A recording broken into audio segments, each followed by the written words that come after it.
Good morning, Vietnam. Sorry for the delay, not by much, but I was eating some bacon crumble and I decided to inhale it. So I've been coughing up my lungs and my eyeballs for the last 3 to 5 minutes. So sorry if there's a sudden cough. I don't think I got rid of all the bacon. um, I'm sure bacon in the lungs just is just perfect for health. All right. I'll be a little slow too, since it triggers my hormones. So I'll be kind of stupid for, or slow speaking for maybe an hour or so. Um, like that. What am I trying to do? I am trying to switch to the pre-market. All right, here we go. So I just quickly read over the chat, not much. Um, Standard news from Where Jer there. Nothing too bad, but yeah, we're gonna have to see how the market opens after yesterday. The number four, as he pointed out, which means all the lockdowns came rolling in. That's definitely a bad toll for AMC, which is most likely what happened on Friday. Friday was basically some institutional selling off until the waters are calmer. So I don't know what the short form. When you use short forms, I have no idea what you're talking about. POWW. Yes. um, it's 500 million. Yeah. Yeah. Yeah. It's yeah, a little different. I think everyone trades um, non-voting rights, and AMC trades the they trade the non-voting rights. They trade the voting rights. No, they trade non-voting rights as well, but they call them A instead of B, I think is what they do. Or is it the other way around? Everyone else trades voting rights, but they trade reduced or non-voting rights. Something like that. Anyways, I know AMC's ass backwards on this for some reason. And then as a result, they're diluting their shares with non-voting right ones, which is still share dilution, but it's not what's traded on the market or something like that. I don't know. It's all over the place, and I haven't looked into it. All right, so we have how much time till open? 10 minutes on the clock. All right, pretty low for viewers today. 25. Curses. Where is everyone today? Oh, excuse me. Ow. Lungs do not like bacon. But if you can inhale solid chunks of coal, I think you can take down some bacon. Ow. Uh, let's see here. Chat's good. Okay, so we're going to take a quick look at the pre-market. So yeah, that was pretty brutal Friday. We're down 50 cents, 5, 6, 7. Yeah, about 50 cents, which isn't bad. Puts us back to mid on the 17th. So back 2 days to Thursday or Wednesday. That's not bad at all, which means we could do this again. How's GME? GME should be hurting. They're up. Yeah, so this is more of an us thing. What's the US currency? No major changes yet. Home sales are expected to be down.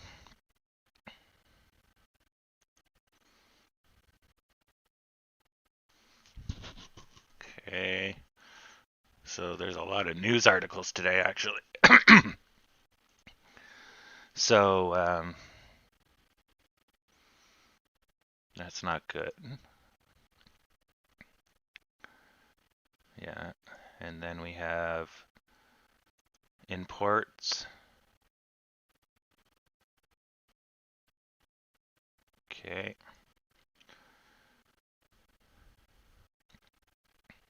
Yeah, okay. So that'd be interesting.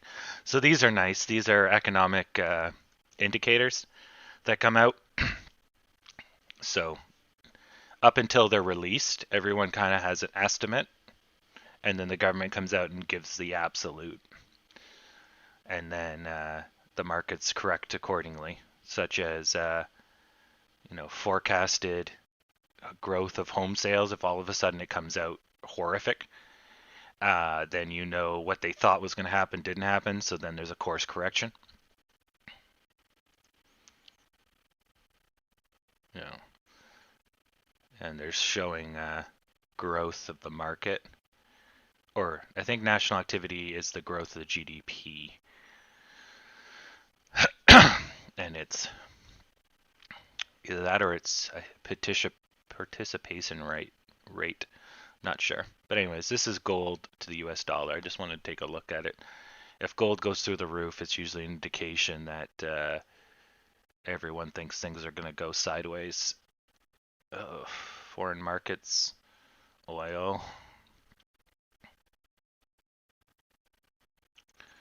Okay.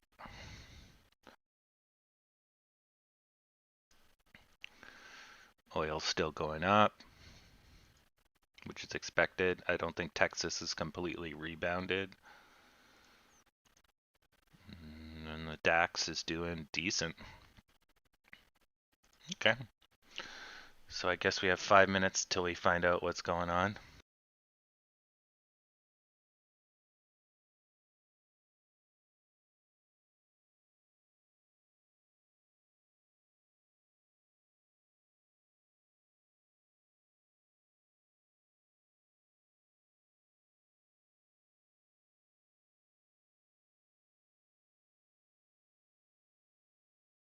Oof, the bacon's haunting me. Mm.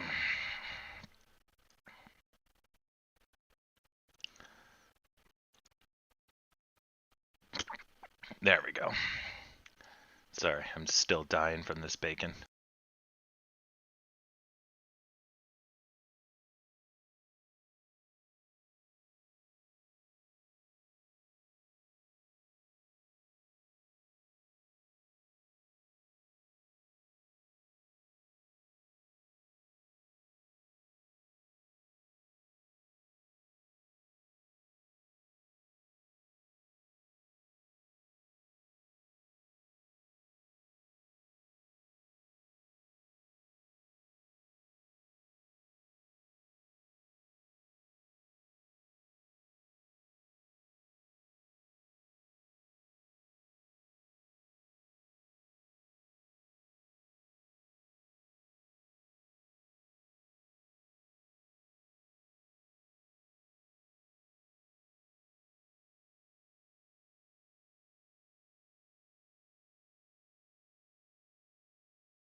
Oh, I'm sorry. I muted during one of my coughing fits and forgot to unmute. Sorry. I was saying that the sellers in the first minute makes sense. Now we're seeing the buyers their turn to take over, and we need to see the buyers come out strong, which now they're faltering, or it's not going to look so good. But overall, this is not a problem, just a bump in the road. As I was saying earlier, as long as the car and the road exist, we're okay. You might have some short-term sell-off just because of the day traders or the active hedge funds. But this is starting to look a little bit better. If this continues to be green and we can get over this stick in a couple of jumps before the daily dip kicks in, then we're good. We don't want stalling buying pressure and then hit the dip, because then that might cause some panic selling.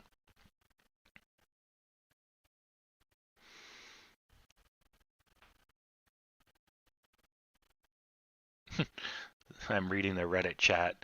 Somebody set a buy at 9:31, and they're like, why is it being delayed?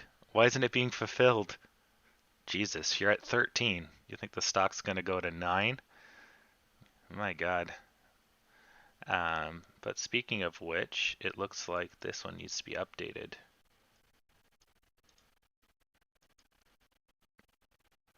There we go. Since people keep using the old chat. Yep, looks... There we go, looks better now. All right. So we'll just ride this out. Not too bad. What are we looking at, 8%? Yeah, it's going to be a good bounce for whoever gets this. I think I'm in, or at least half my money is in. Let me see if I'm taking a punishing loss right now.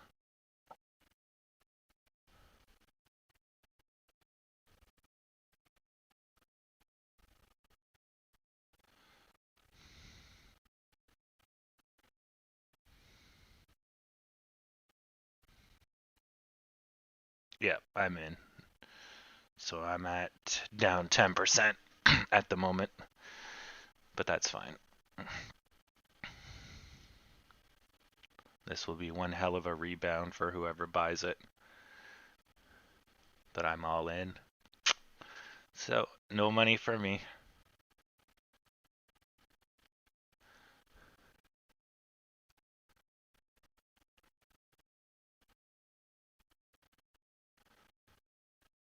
Well, our volume's low anyways. We're only at 2 million.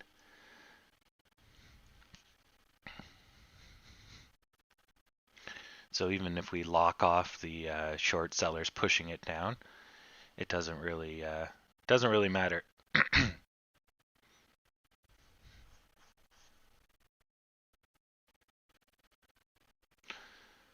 We're basically super low volume, so we're not getting our buyers at the moment. That's not to say they won't come in swinging once this kind of stops.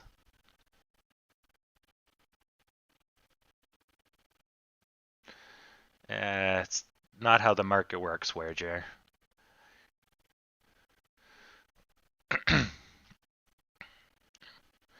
You can predict and think everything, and then it'll always turn out the other way.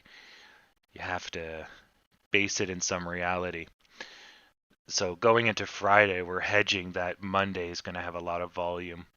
We're still in stimulus times, so there's still the potential for bursts of money. Yeah, there's short-term fear, but this can all be erased super quickly. Once we get through this little chop, we'll bounce considerably. So,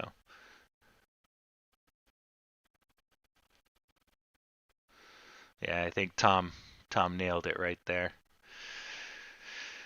Your instincts to trust your instinct, but what if your instinct tells you to trust your instinct? Oh dear.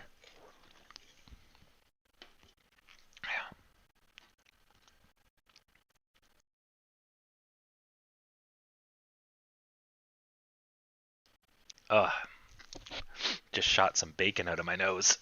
Gross. There we go. I'm like, my nose are burning for some reason. They're full of bacon. Great. Um, all right. So yeah, we're still in the early morning here. Oh, everything smells like bacon. Oh wow, bacon smell everything. Give me 1 second. I'm dying here.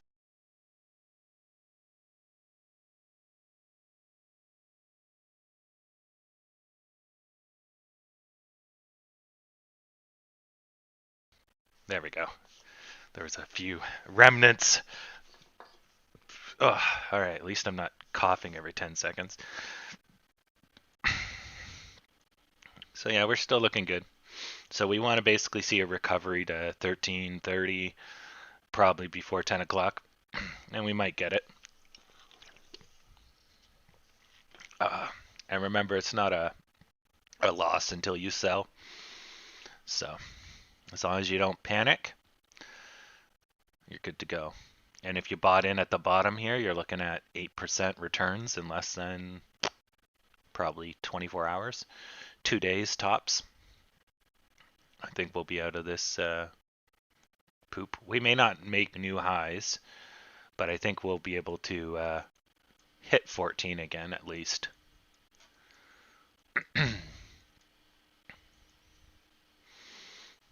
Yeah. As long as, of course, we don't find out there's a new friggin' ceiling. If there is a new ceiling, if we find out there's a robot at a certain level, then I might have to sell and take a loss. Because then we'll be in trouble if somebody's keeping us down. But seeing how that robot wanted to sell at 14, there's really no value in keeping us down. Because, you're trying to sell off. You don't want to lose money. So, we'll see.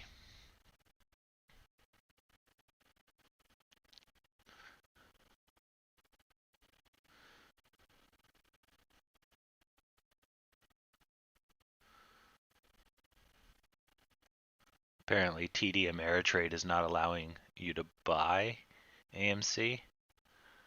Weird. I don't know why they'd do that.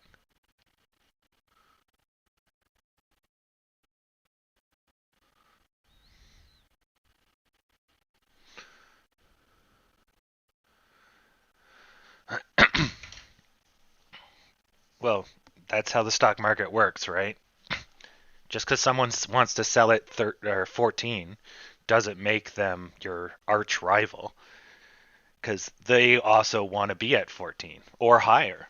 They wouldn't mind if the stock went to 20 as long as they can sell when it goes to 20. They don't care. So we're all in this one way or another. The only people that are probably against you are short sellers, but just because they're betting on it going down. But they can't do much, just like buyers can't do much. We can drive up the price, but if people don't think it's worth that, they're going to sell. Short sellers can try to drive down the price, but people think it's worth more than that, they'll just buy it on discount, and the short sellers lose all their money, just like the buyers lose all their money. So it really balances itself out. You just pick your team, red or green, and you go for it. But of course, in the course of business, there's some big fish, and the big fish can temporarily stop the market or otherwise do weird stuff, but they're still taking a risk. If this stock rebounds and then goes to 20, there's all the potential they missed. If the stock plummets, which they thought it would, and it's looking like it would, then they can rebuy back in 10% cheaper. 10% of $1 million, that's a lot of money. But chances are they're trading more than a million. They're trading at least, even 1 minute alone, they're trading, that's 13, that's double. So they're trading over 20 million in 1 minute. $20 million American. So they must have traded unbelievable amounts of money over the course of the day on Friday. So that's got to be one hell of a big fish, or multiple coordinated fishes. Um, but then that's market manipulation. But it's possible. They say, hey, look, 14 is what I think, and everybody else goes, yeah, 14's a good number, and they all bail at the same time. Like, well, they don't all bail at exactly the same time, but they all go, okay, I can't get over 14, set my marker at 14 because Jimmy's holding up the line. I'll just join him. Then the line gets stronger and stronger, kind of like that. Because of course, one hedge fund fucks over another hedge fund all the time, right? They're just playing the exact same game as us, but with way bigger numbers. So yeah. So a lot of times the robot will move, but the reason why you would set it across at 14 or any number is because you can only sell when people are running through it, right? They have to trigger the limit, and you need sufficient volume to support your sale. So if you're going up and up and up and up and up, and you're trying to sell, it's going to depress the upwards motion. So if you set a sell limit that's quite low, people are going to keep banging into you because you're so close to where they don't want to be. That gives you enough volume to sell off your crap. Um, yeah, I don't know why they picked 14 or that day, but I'm guessing they needed sufficient volume to clear their position, and they needed to clear it before end of Friday. And they tried on Wednesday and failed, or Thursday, and so they lowered their position limit, and then they tried again. So, oof, nasty. Um, why we won't know, but my guess, judging by what has transpired in the news, it's fear of a pandemic lockdown, which, as I said almost half a month ago, that's our biggest threat. Is that if we don't get out of the pandemic, or the pandemic comes in like a second wave, like of a new strain, that the vaccine won't stop, that's going to be the fear that hurts us. Won't kill us. We have tons of money now, and we're well known. We're in the media. We're in the news. But it's just a matter of time.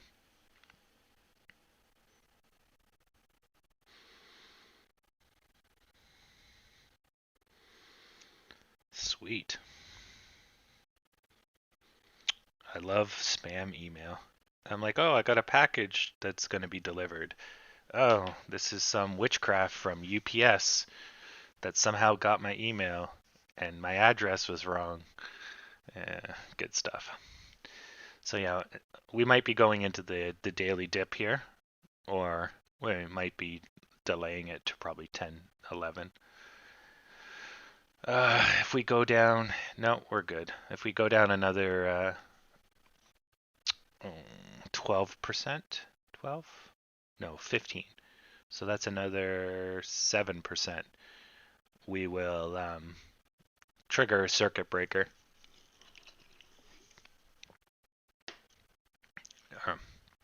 But I think we're okay here.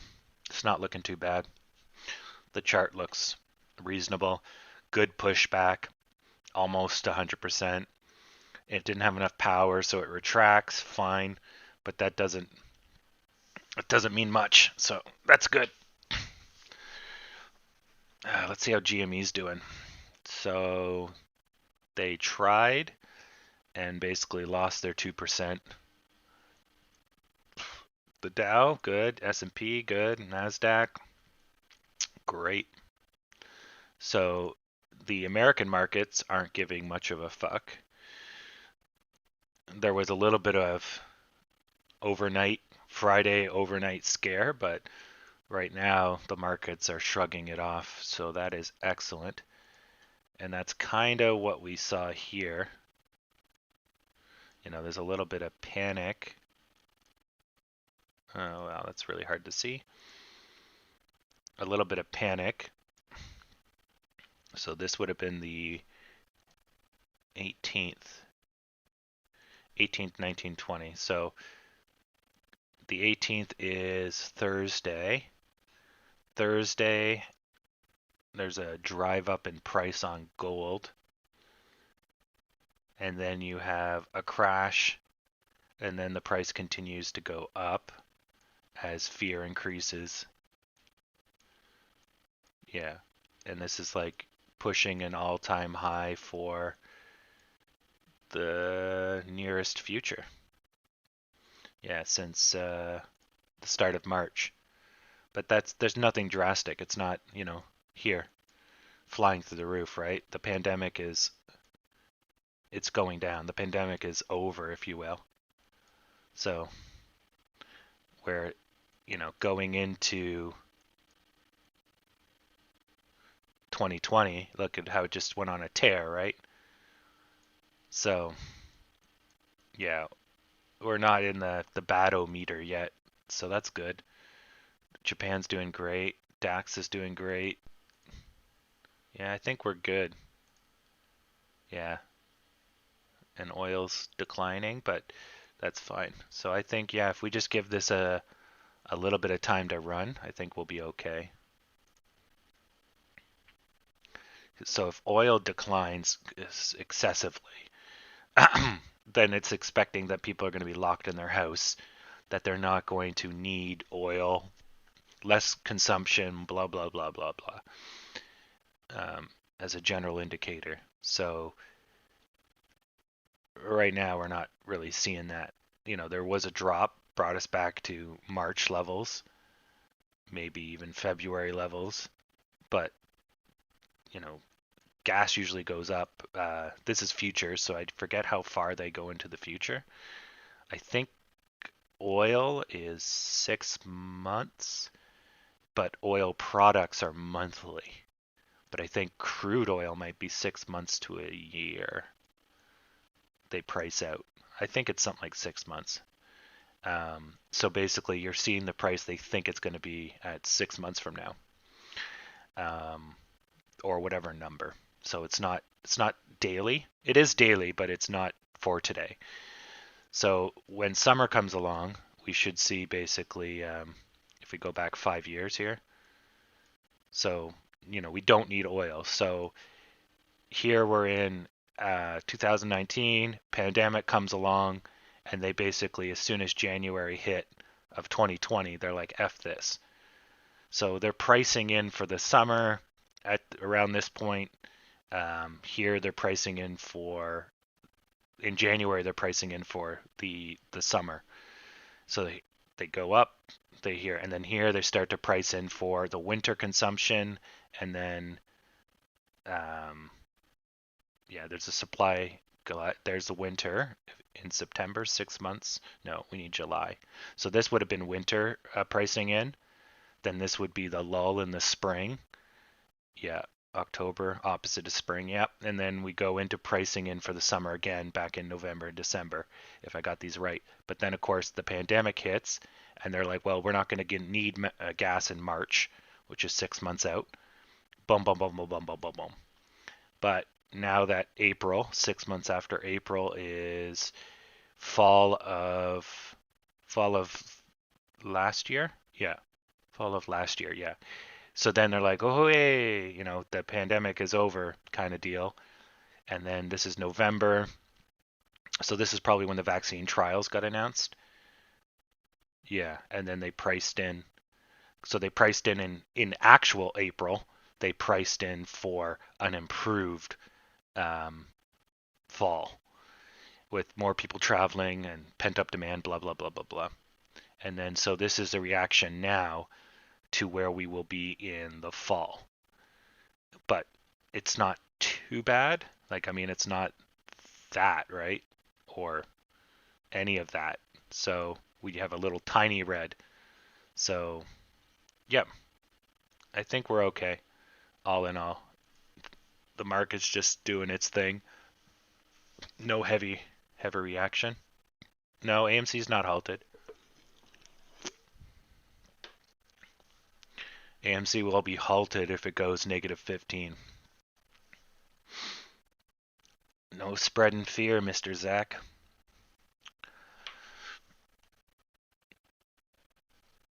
Um, I usually hop out on percentages. If I would bail out,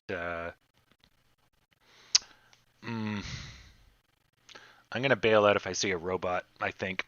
Other than that, I think I'm in for the haul.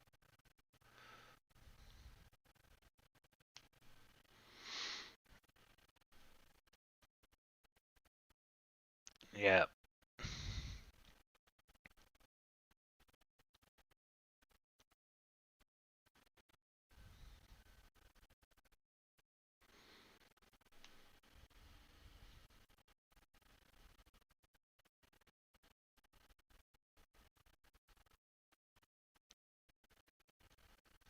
So we're looking at the 1 minute.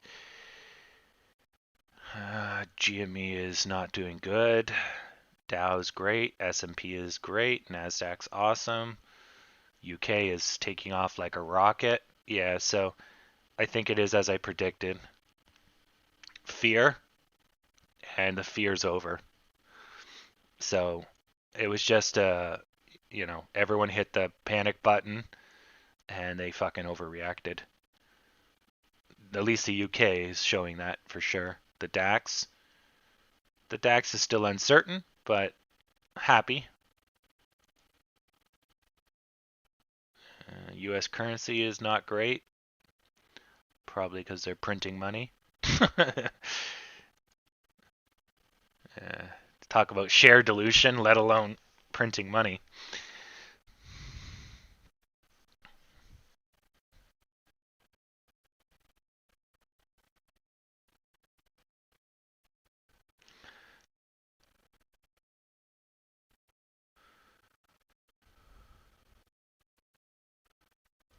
Yeah. Well, judging by that pre-market, it was pretty much guaranteed, and this is why you don't buy in the first seconds of the stock market opening, because it's a giant crapshoot of pent-up demand. But yeah, it's not a big deal. You would have gotten a difference of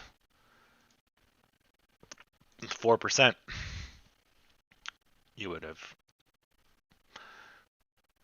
but the total, if you bought at a wrong time, let's say you bought here, you could get still 7%. So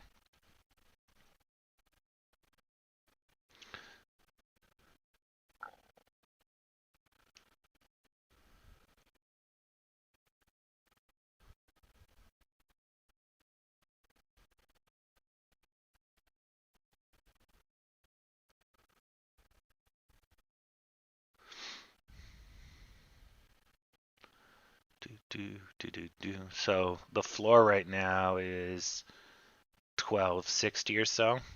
So it looks like we might break through the floor, courtesy of GME, it looks like. Even though everything else is going, like, that is really good. Everything else is going up real hard. Looks like we might get pulled down by GME if they don't fucking stabilize. It's a bad day for you to tank, GME. Not a good day.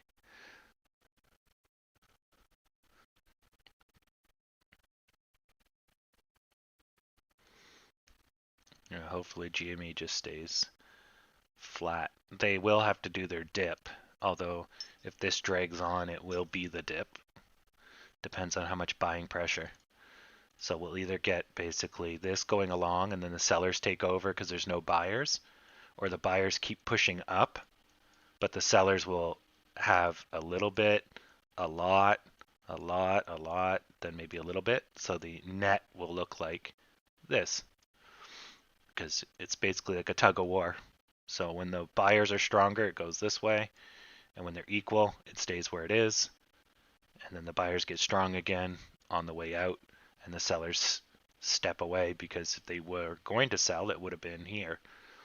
So they're going to let it go up and try again, and that's how you get your shoulders and all that sort of stuff that we talk about frequently. But let's just think this is probably going to go like this with a potential let's put it here. It's a potential dip. AMC is just completed an M downwards angle, which is not showing good signs. That generally means it's not going to stop crashing yet. This is good. Then you got your really small 3 kings here. And then the bottom channel is this. So we're probably then going to have our dip and then hopefully a recovery to 1250 or so. Yeah. Worst case, probably into the 11s here, keeping kind of the general tangent, but who knows? It's unpredictable. But if you look at the volume is piss. So these are 14, that's 32, and all of these is 3, 8, 4, 9. These ones aren't too bad, 10, 14. But yeah, see, these are okay when I get the volume scale right. But these guys here are pretty crappy. So we definitely can come back swinging. It's not like the sellers are out in huge numbers. So that's good.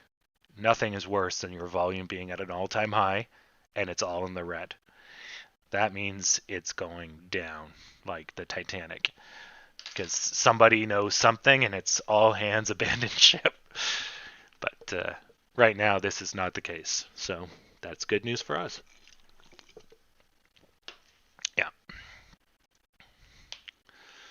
So yeah. Yeah, see that this here, and there's your dead cat. So I was pretty sure that this green was not going to continue. But, you know, GME surprises me. Maybe they can pull a horizontal. But judging by the speed at this guy right here, that's usually non-stoppable. It's going to go. You see one attempt to stop it here with the stick tail, but it basically doesn't have it. So it's like blip, and there she goes. So if we could get a few more bigger greens in here, it may have been able to stop this collapse, but negatory. Yeah. So they're slowing down, but still good. This one's actually not bad. It's going kind of an S pattern. These are small because there's no taste for going down. So you got a nice and then a little bit of rest or kind of a retraction, but not really quite. Like 10%, maybe 30% retraction. Here, this one's almost 50. And of course, it doesn't like 50, so it comes back up to 20, 30. Then boom, after a rest period, same thing here. It comes down 100% of the first stick, the total maybe 10, 20, and that's good. It's a nice setup. Okay, this one's a little wonky, so that's an oversell. And then this is the reaction to the oversell. They buy right back, completely destroying it. So that's a good sign. The oversell is a little bit of a warning, but because at the time you don't know it's an oversell, but it's too big. But you know, you never know. And then this is a great sign because the next one says, I'm not sure. And this one says, fuck you, buddy. So that's great. That's great. Yep, same thing here. New highs, excellent. So the UK is taking a tumble, but it is not bad. Where did we open up? Here. Yeah, so they're hitting probably the roof here. And no, they're over the roof. Over the roof by a little bit.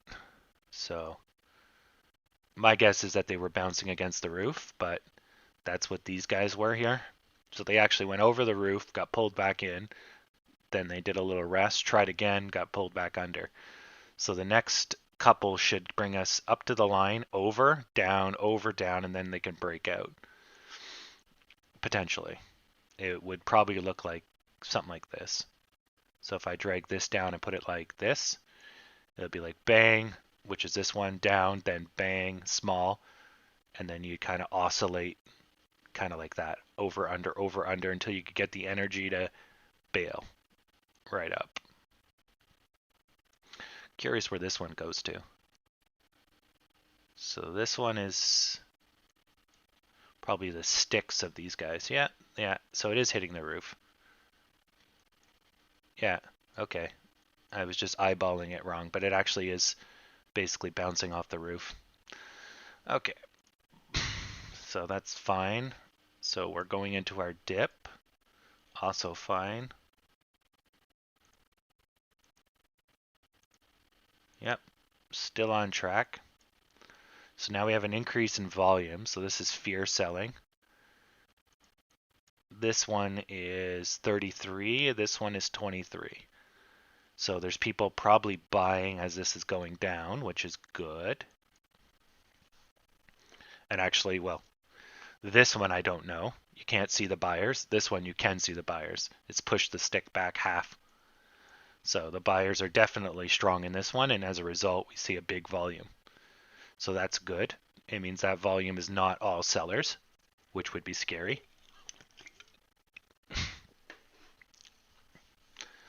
So we're good.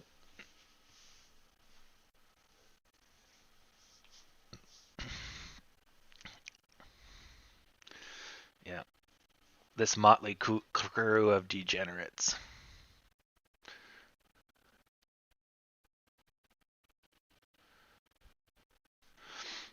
Well, while this is running its course, I can take a quick look at Tesla. T-E... What am I spelling wrong? T-E-S... There it is. It's T-S-L-A. T-S-L-A. Okay. So where's Tesla here? So your question is Tesla forming an inverse cup and handle? You're looking at this. Yeah, so some people, if we zoom out, yeah, so there's your U shape, and then there's your arm, which basically makes, you know, a cup. Oh, liquids. Yeah. So, I don't usually do an inverse cup and handle. I basically refer to them as like a crown. So how do I clear this one? Remove drawings. So in this case, you've just had a big sell-off. How much is that? Okay, so you just had a 20% sell-off, right? That's crazy. Then it rebounds and pretty much gets all back. You need 3 days of punishment for this sell-off, but my guess is this is common, so people are not spooked. So you're going to have this downwards pressure for at least 3 days. So it goes up like a rocket, doesn't pay for any of this. So here's 3 days of kind of, it's just choppy fighting. 3 days are over, and it basically goes, and this is 1, 2, 3, yeah, then it goes up. Then we come to the weekend. Where's the weekend? 17, 18, 19, 22. So this is all end of the week. The weekend here is 12, 10, 9, 8. There's the weekend here. Okay, so that's the run. There should be a weekend in there. The weekend is the 12th. 12th, 15th. Yeah, here it is. Okay, so here's the weekend. So we have a run, huge drop in the mornings, run up to the weekend. The weekend basically then cuts off that negativity. Then we have the issues with last week. So this would have been the panic sell-off from Paris, I think. Yeah. And then here. So just quickly analyzing this, since I just need to get my bearings. So this is going to be depressing this, but you don't see it. So this is probably payment for this. So, and we jumped up again. So it really wants to be here. Not knowing why, I'd have to look back, and I don't want to spend that much time. So for here, we kind of have a crown shape, kind of here. And then if that crown was to complete, it would come back to this level here and nuke us. So this is obviously an excitement day for some reason. So we just level those out. We could even level this whole thing out, and it would kind of take a Chinese hat kind of deal. Or the, I think it's the Ping dynasty that liked those hats. But it doesn't matter. So this here, so in an inverted cup and handle, you would basically have, this is the shoulder where it makes the decision, and it decided to go up. But that doesn't seem right to me. You have a U shape where there's exuberance, and the exuberance is being pushed down, or it would have just went like this. But you just had a huge crash. I'm going to have to look a little further back. Yeah, okay, so you've had a massive crash over a long period of time, lost 38% of the company's value. So what this is a dead cat. So this is basically, we're on discount. And so, yeah, if you look on a larger scale, this crash isn't scary because they've already lost all this money. That's why you see that rebound. So this is basically discount time. And so you get all this energy, and they've paid for all of this. So you don't get a flash crash because this all happened. Yeah. So basically you got all this excitement that I can get Tesla on a discount, but you're looking at the decision maker here, because is it really a discount, or is it overpriced, or look at how much it's fucking gone up. Let's look at the 1 year. Yeah. So if we zoom out, Tesla could easily go back to any of these levels, right? So you're looking at a GME scenario. Like, fuck, it was only $70. Yeah, you're looking at a GME scenario, but with a better company.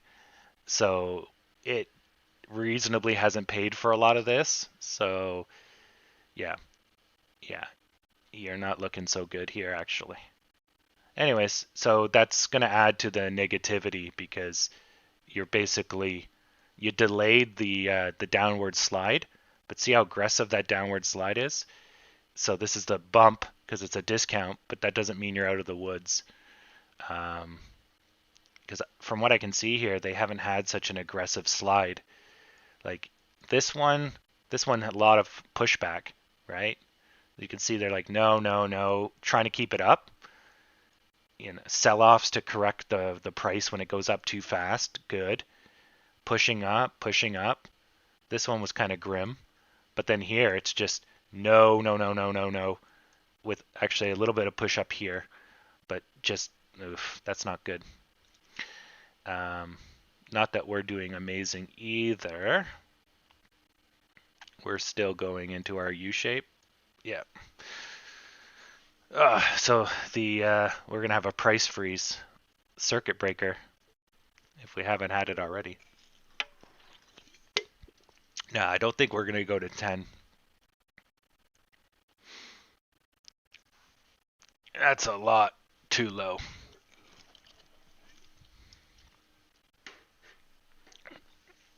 Oh.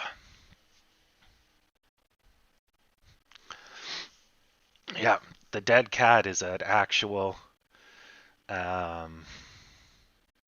business term or financial term. If you threw a cat out the window and it hit the pavement, concrete, it would bounce at least once. So the cat's dead, obviously, when it hits the concrete, but you see the reaction of it bouncing. It's not magically going to get on its four legs and walk away. So if you bet on that bounce, you need to sell very quickly or suffer the consequences. Yeah, we'll eventually get to $30. It's guaranteed for all intents and purposes. Nothing on the market's guaranteed, but given a longer enough time frame, we'll be at $30. we're just going to have to deal with the short term, which is playing out in front of us. And this short term may be less than a day, maybe a week, maybe a month, but I don't think we've course corrected here. We're still looking pretty good. We're just having a bit of a slide because of fear.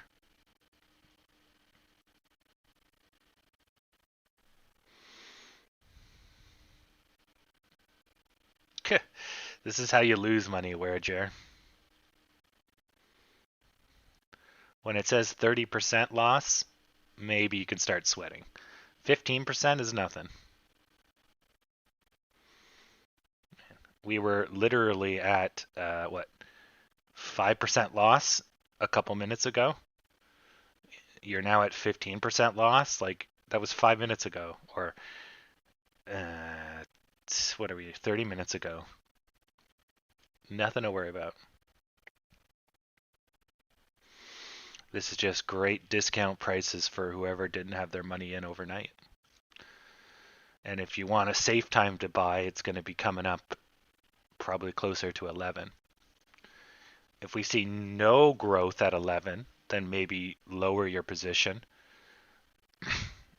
But that's a personal choice if you want to take such a loss. GME's crappily coming along. This slope is pretty negative, but the buyback's around 50%. And there was a gap here, so actually it may still be going down since there was a big gap here. Dow is nothing. S&P is rolling. UK is still good. DAX is correcting. And if we take a look at how the Nikkei fared, so that's, yeah, it's still pretty bad. But, you know, they're pricing in an economic growth here with a huge jump up. And then they go, nope, nope, nope, nope, nope. Let's look at the 1 year. How much do they move? They move a lot. They were at 16 and they're now at 29 a year ago. Holy crap. Yeah, so their market basically, these numbers, they're flying all over the place. So they're here now, but that back in the start of March, they were even lower. And in February, they were even lower. So they haven't retracted that much, considering how fast they can grow. Yeah. You know, it's a little scarier when the market is like flat like this, and then all of a sudden you go back to like a year ago. You wiped out a year of growth, but a month, meh. Considering how fast it can fly off the handles, especially nowadays. Yeah, it looks like basically all the markets are quite similar. The UK had a little bit more muted growth, but that's probably also London was getting bombed by viruses, and their economy wasn't doing that good anyways, leading into the pandemic. So yeah, that's, or at least based on their dollar, right? There was all that economic uncertainty. Yeah. But anyways, okay, so let's get back to AMC. So AMC is still trucking along. So this brings us back to March 15 levels right now. Okay, and we're still doing pretty good.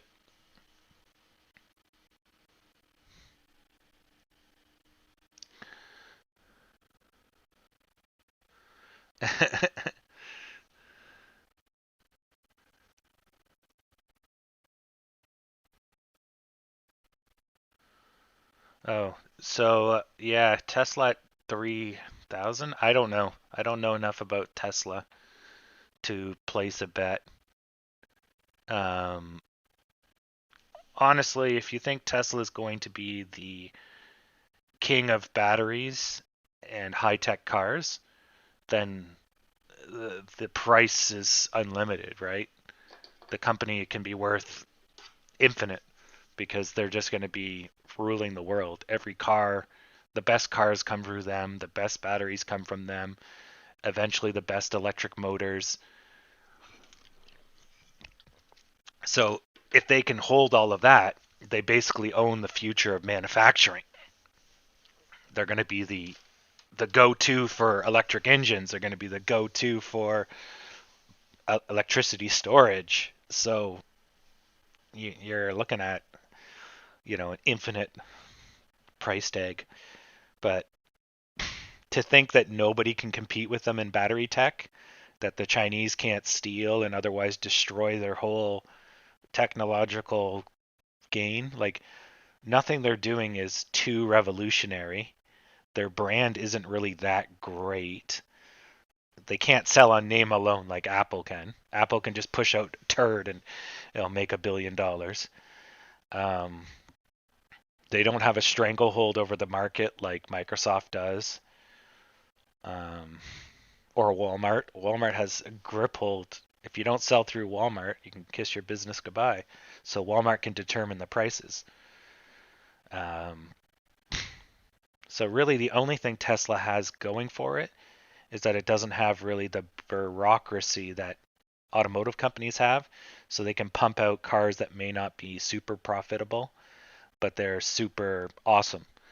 But you're selling on hype, and that's good until the hype fades.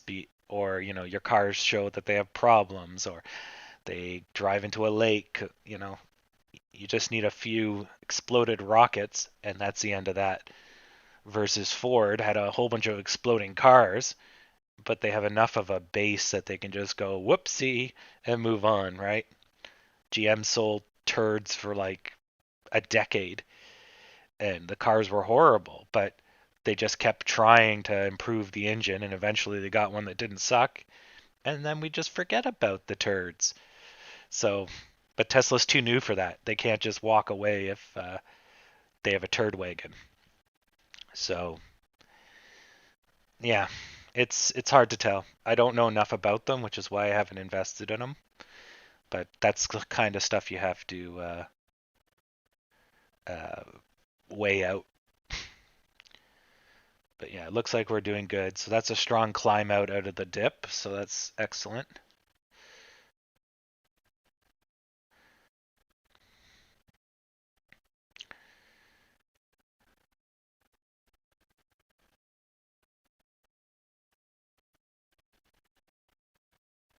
Yeah, that's fine. I'm not gonna probably make any money today, so it's um, something to pass the time.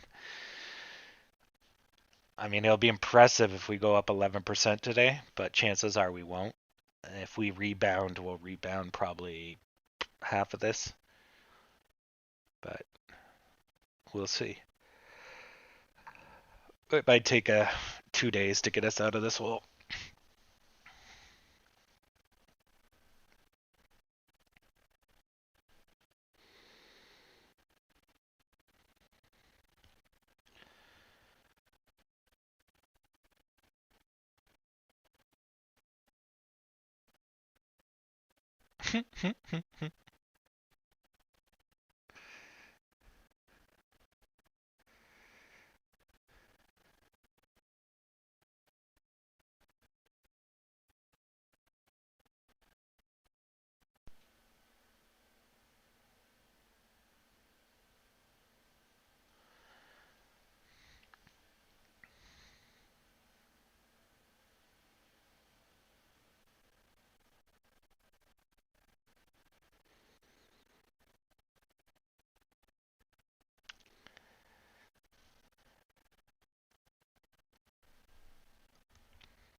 Just reading the Reddit chat, they're still attacking the invisible hedge funds. Uh, probably 90% of that sell-off was just retail investors. They saw the pre-market, and so they sold. And the volume's not really high enough to be institutionals or hedge funds. So they're attacking people that are themselves. Yeah, our volume's 29 million. Maybe. We did pick up a little bit here. These ones were pretty strong.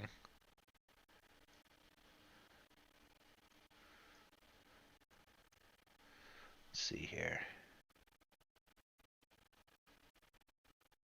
I can't see that one. 6.2. And this guy is 40. Oof. Yeah, that one's a little heavy. Not as bad as yesterday. Holy crap. 3 million. 3 million. Zero price change. Holy crap. So yeah, we're just riding the U shape. And they're doing the same thing. So they went up a little early. The market said no. Now they're trying again. So this will probably be a nicer shape, kind of like that. So we'll get the actual pattern will be something like this, but you know, whatever. They may spike up early and close the gap, but the longer they go sideways, the better, just because then they don't have a second dip. They've given the sellers enough time to do their thing, and then the buyers will get confident. Same thing here. We'll just go green, red, green till we get back. But I definitely want to be seeing some more green sooner than red.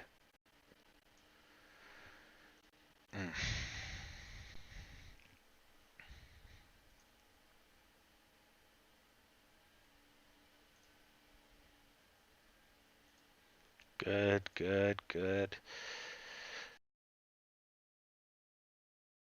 Everything's still good. Not amazing, but good. Good. Let's see how Roblox is doing. That's unreadable. There we go. Oof. Yeah, so they're just trading flat. So that's not very good because the flatness basically means that there's indecision. If it's not going up, it's basically waiting its time to go down. Now the news, and they took the news poorly when it was released. So it's not like the stock is benefiting from, it is benefiting from the pandemic, which is maybe why it went up a little, but the stock's overpriced, and that's clearly much more a problem. So the market is showing you that, because if it was completely based on the success of the pandemic, then it would have rocketed through the roof on the first news. But it did not. AMC is not halted. It's still running. So stop with your crap, Zach, or I'll have to mute you. This isn't Retard Central. There's a whole Reddit for that.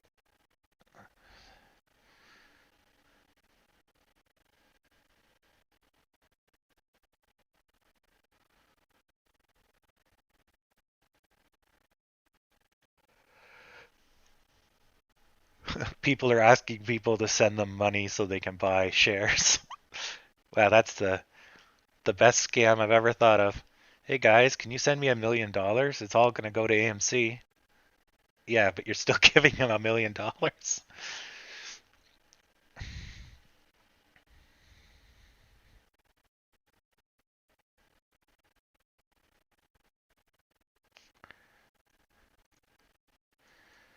So we're going a little flat. I would like to see a little more height.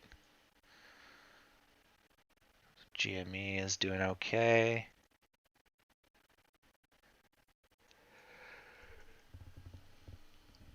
Dow is starting to turn.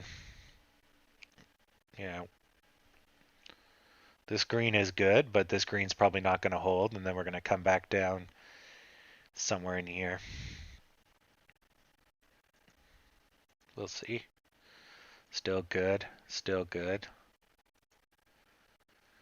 Still good. Yep. So there's just a little bit of market unhappiness, which is you saw here. We were affected by it as well. GME was unaffected, but that's usually the case. So that could have been the dip, kind of, just people trying to sell in the dip. But because there was enough buying pressure ahead of time, the timing was good. So we weren't going this way and then down. We got a little bit of height before we got pushed down, which was my concern when the market opened. We really don't want to be doing this and then get hit by the dip, because then you get, smoked. But luckily, at least when the market had a bit of a sell-off there. What time was this? 10:04. 10:04. Yeah, so we were already going down before the Dow took a arrow to the knee. Oh, that's because I measured wrongly. 10:01. Yeah, so the Dow took an arrow to the knee and basically brought us down with them.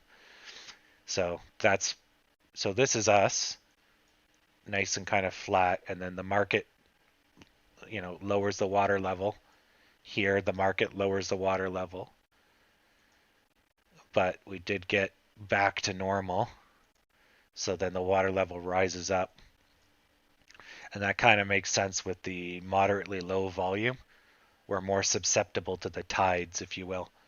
So if we had no volume, we'd basically move with the market, because the only motion in here would be the portfolios that are broad, losing and adding AMC throughout the day, blah, blah, blah. The volatility, the weirdness we get is from active investors, retail, hedge funds, whatever. And but they'll usually add considerable volume versus portfolio management and all that sort of crap. And then when we do see psycho volume, then it's an indication that an institutional is doing their thing. But we're still at 29 million, so we're not there. So we really need this Dow to cheer up. GME's doing good. We're going flat.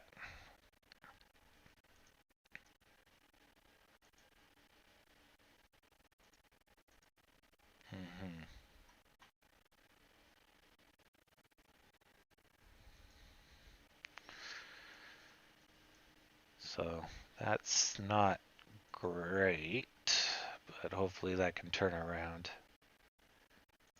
So if we take a look at this, we're basically on track for continuous down, and this is following it.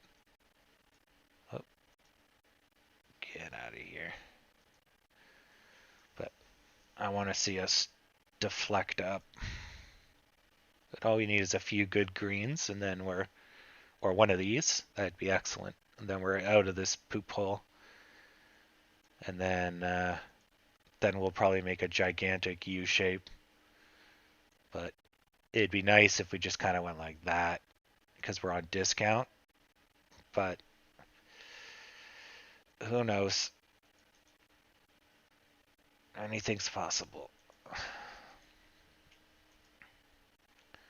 And if we take too long, this is going to turn into a pendant, or what is the proper word? A pennant. Yeah. Yeah. Since a pendant is what you wear around the neck. And a pennant is a shape, also a physical item. So, yeah, you kind of got that going on here. So we'll see.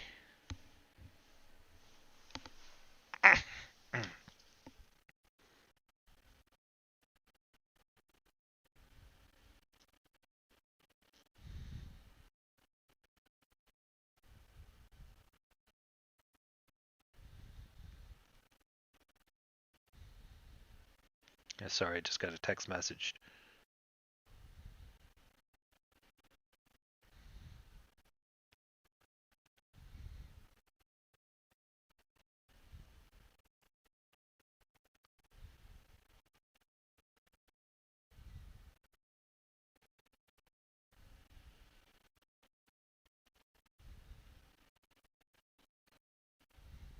Okay. Apparently I owe some stuff.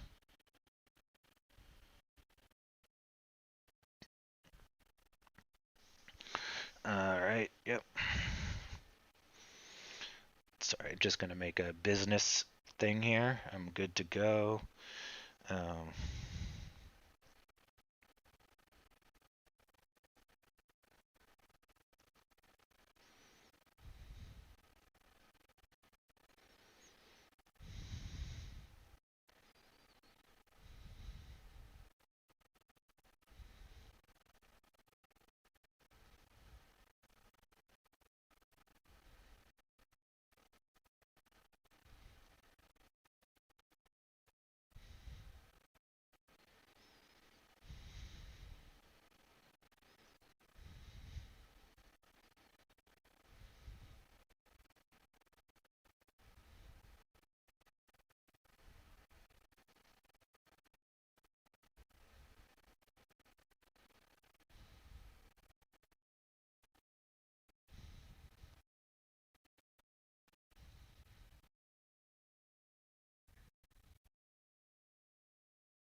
okay. Yeah. So I was just an email seeing if I can teach those kids. I'll have to go to a meeting at 11. Uh, but as always, I'll just keep watching this. So yeah, it's kind of shitty here. We're kind of treading water.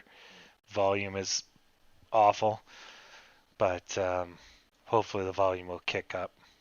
Well, I guess it's not awful, but it's relatively low.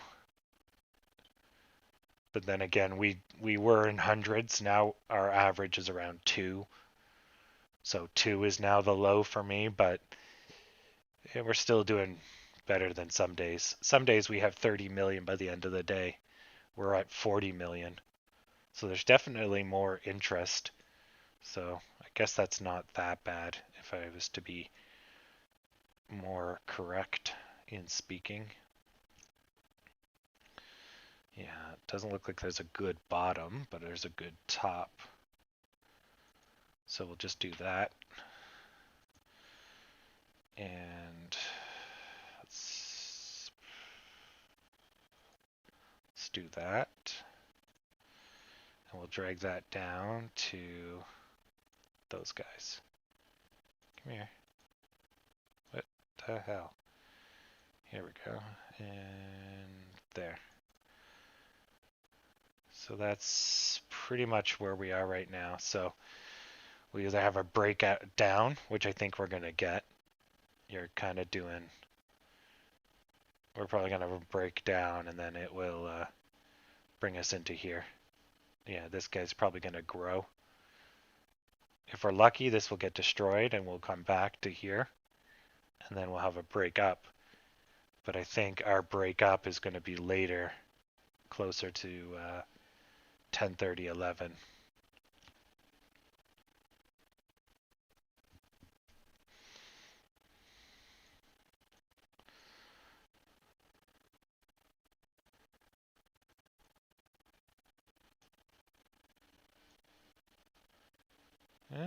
We might get lucky here.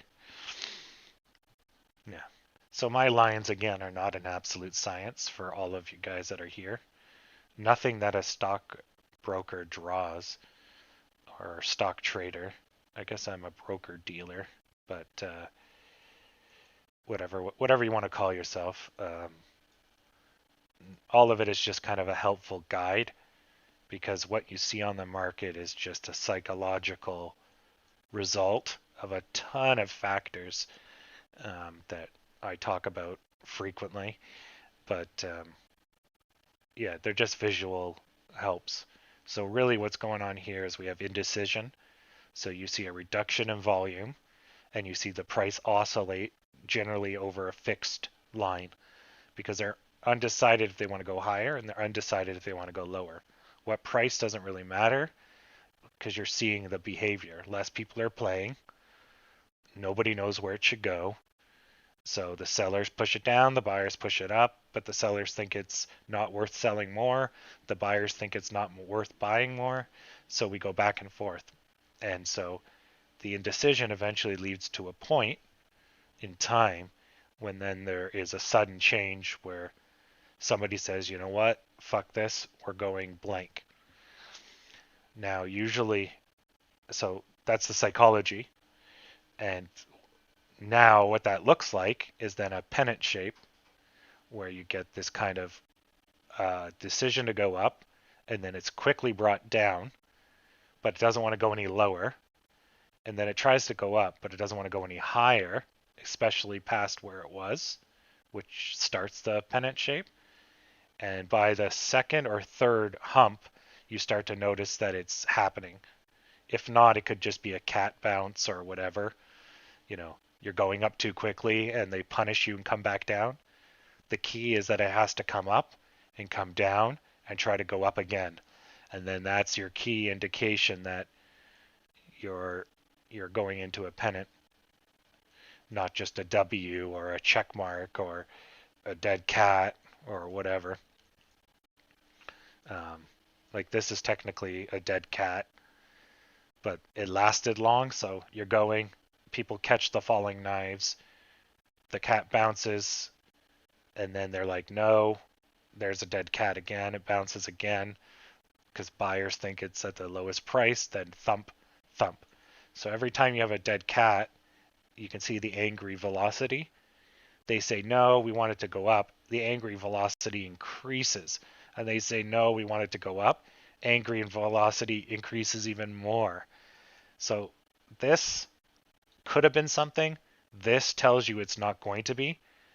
This happening here is your last chance to get out because the buyers come back even more angry because they're more sure that the price is not right and the buyers prove them right. And then you get a really confident downwards and no one should have bought here. But because there was a slowdown, that's why people bought here. But when you see a vertical line, it's usually not a good sign. So luckily here, there was a huge pushback. This was kind of indecision, but then we got free. And that's why people bought here as well, because it's like, but luckily there was a breakout. So here's our potential breakdown. But anyways, that's the psychology of what just happened. So you got to think about what just happened. There's a huge drop. People are seeing a lot of negativity. So this could even be a dead cat bounce on our way down, just like this. We're not seeing any sign that it's not going down. We have declining peaks. There's no green here. So we may be just going like this, right? But it's hard to tell because we don't have as much negativity. So this is a lot of negativity. And then the buyers are weak and it crashed. So we have one thing of negativity. The buyers are okay strength. Then they get weak. Then we break down. So it's not that bad. If these were really big reds, or we got a giant red like this right here, then we're going to go for a tumble. Because basically there's no buyers here for like almost 20 minutes, like a little bit here, a little bit there, but now the buyers have taken over. So we'll see how this plays out. The buyers are still pretty strong, but we'll see. So GME is actually completing the U shape, like almost perfectly. Let's see the Dow. Dow's gone horizontal. S&P is going up. Nasdaq's going up. Here's the UK. UK is going sideways to down. But so there's the oscillation. So they tried to break out, finally broke out, couldn't do it, try again, couldn't do it. And when they couldn't do it the second time, you get an angry down because this is a hard push, and when you don't make it, there's usually a bit of a bounce back. But if you don't come up fast, you don't go down fast. You go up fast, you come down fast generally. Same thing, you come up real angry, you come back 100%. Now, I wouldn't have expected this, but they come up again. Now, when this starts to fail, it's going to be doubly as fast as this coming down, because this is like up, it says no, they say no, fuck you, and they say no, no, no, fuck you.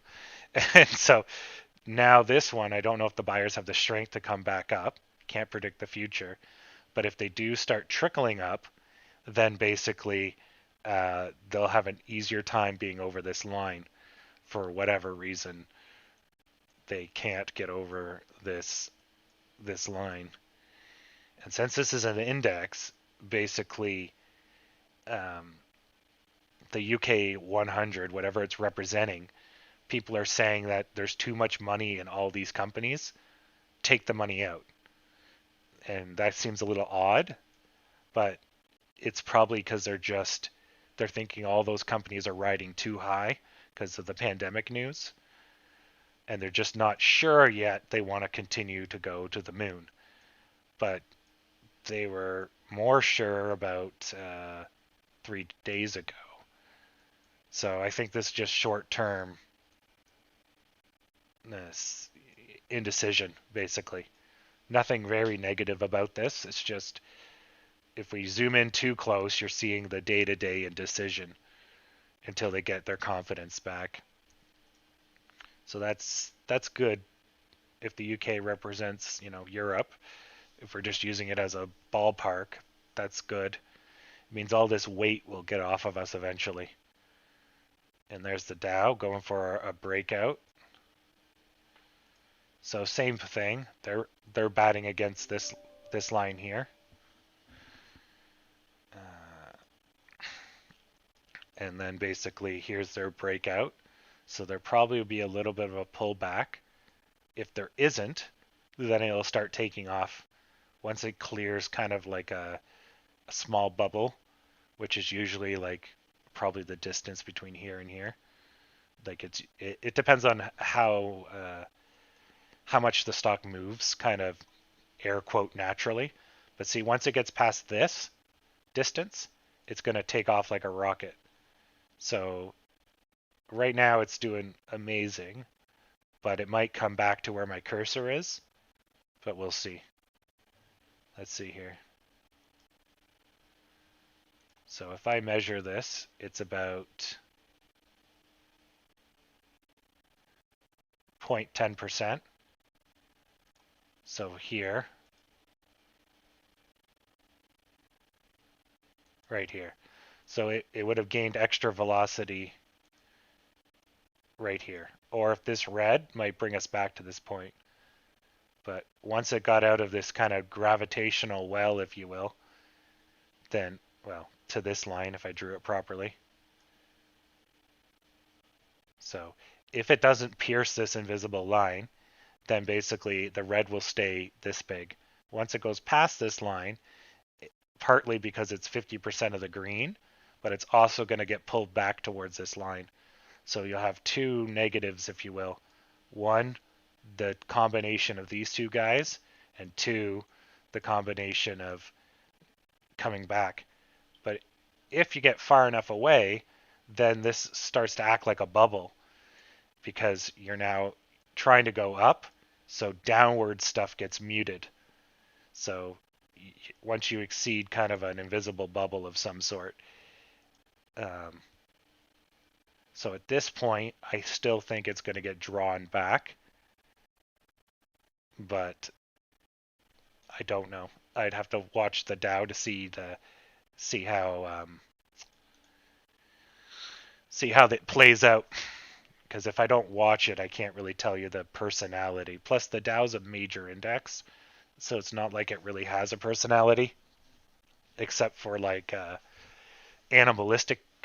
Like it can get spooked, it can get scared, it can be happy, it can be sad, but you can't really predict it down to the down tight because it's obviously an average, right? So, anyways, so we're still on the negativity line, which is no good. So we did have a breakout, but it basically said, luckily for us, said, nah, I think good times are coming later. So that's good for us. It could have crashed there. That could have easily been worse. So that's good.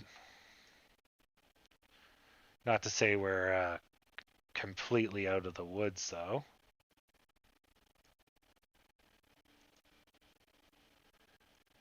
Oh, this is, how do I use this thing? Ah, that's how I use this thing. Okay. So I go here, and I go here to here. Okay. There we go. Sweet.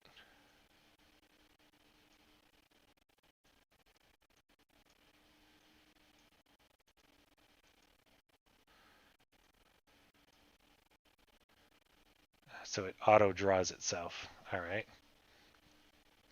And I don't seem to have control over it. Nope, no control over it. Okay. So this helps show the oscillations. So it's drawing a line down the middle of it.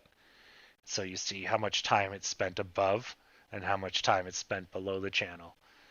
So um, in this case, if you want to visualize it, we're sinking because water's being let out. But we know that the Dow and the NASDAQ and pretty much everything is pumping water in. So the overall water level is actually going up on the market. So for us to go down, we're losing our water that we contribute. So that's our retail investors, our hedge funds, our institutionals, all that sort of stuff. But it's not the institutionals that buy on a broader scale. It's going to be more short-term um, us stuff, not portfolio stuff. So it's going to be related more to us. So that means once this is gone, we'll just fly up regardless of the market because the market is not the one punishing us right now. And the fact that we're at 13%, that makes sense because obviously the market's doing good. Everyone else is doing good. Why are we doing so poorly, right? Because, there's some targeted hate at the moment. So that's good. So that means this is normal, means our predictions are right. So now what we're looking for is that this will eventually ease off. The negativity can't last forever. So we're going to trend downwards or something, and then we'll go into a kind of a flat period, and then we'll go up. It could steepen, but if this is, the worst that they can do, then we're probably over it because the markets are all green. So unless somebody drags us down, we'll slowly gain. Because as AMC gets older and older and older, we get more and more money because it's no longer a dying company. but recovering one. But its recovery got hurt a little just because of Europe. But that's not a big deal considering most of their money is in the States. So, yeah, it brings us back from our 52-week high. You can see on the kind of the side here, and that's fine. We're definitely not worth $20 right now, but 14, 13, 12, that's more than reasonable, and hence why we're here. So, yeah, so it's good. So we just got to ride this out. It's just short-term depression, and I think we'll be good for it. Yeah, that steepness is pretty scary, but we've had opposite, so yeah, life is good. So I guess this is probably close to the time you get your parents' life insurance all settled up. Now, of course, as I mentioned with the last drop, so this is a 15% drop or so. So it's probably going to nuke us for 2 days. So we'll have negativity for like this. We won't see any major price upswings, but I think would be okay because, here's your drop, and this is what we're going through right now. But we'll get kind of this, and we'll probably get that pop again near the end. Um, Once the confidence comes back, then it's, back to the races. And then this will probably bring us up to 14. And then we'll have to negotiate that stupid fucking robot again. But yeah, I think we're right here right now. If we're going to use an existing chart. But rather than crashing because we needed to pay for our height, we're crashing on bad news. And that's better per se. A little less predictable. News is unpredictable, but news can go away, where a retraction is kind of a debt you have to settle. So I guess they're special in their own way. So you can see that this channel's now leveling out, right? So that's good. Yeah. And eventually this channel will go flat and the world will be in order.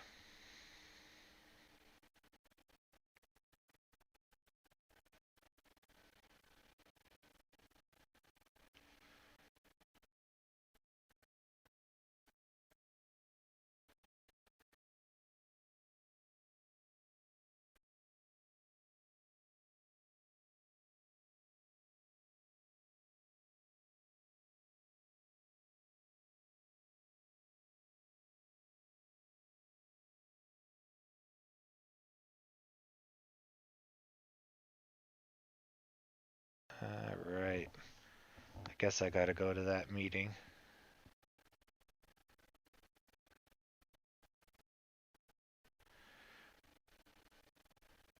Oh, the chat was fairly productive.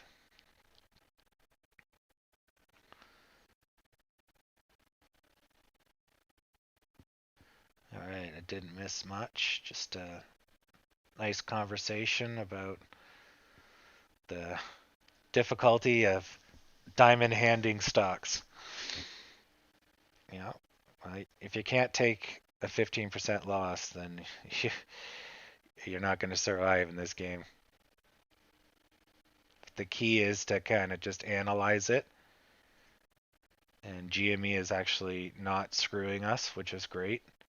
Because if they decided today was the day to just bottom out, if for whatever the same problems we had affected GME, oh, sweet Lord, we'd be in trouble. And actually, if this is good, if GME's reacting to, the news and whatever, I don't really care. But if they decide to kind of level out, they may get a break up. They might try to surge, right? And that may just shake off our funk. Because when GME crashed us the other time, right? We managed, because we were valuable, we managed to stay afloat due to positivity. Now we are having negativity, but GME may be keeping us afloat if they can muster some positivity. So we might actually get the inverse, which might actually be good. This is slow.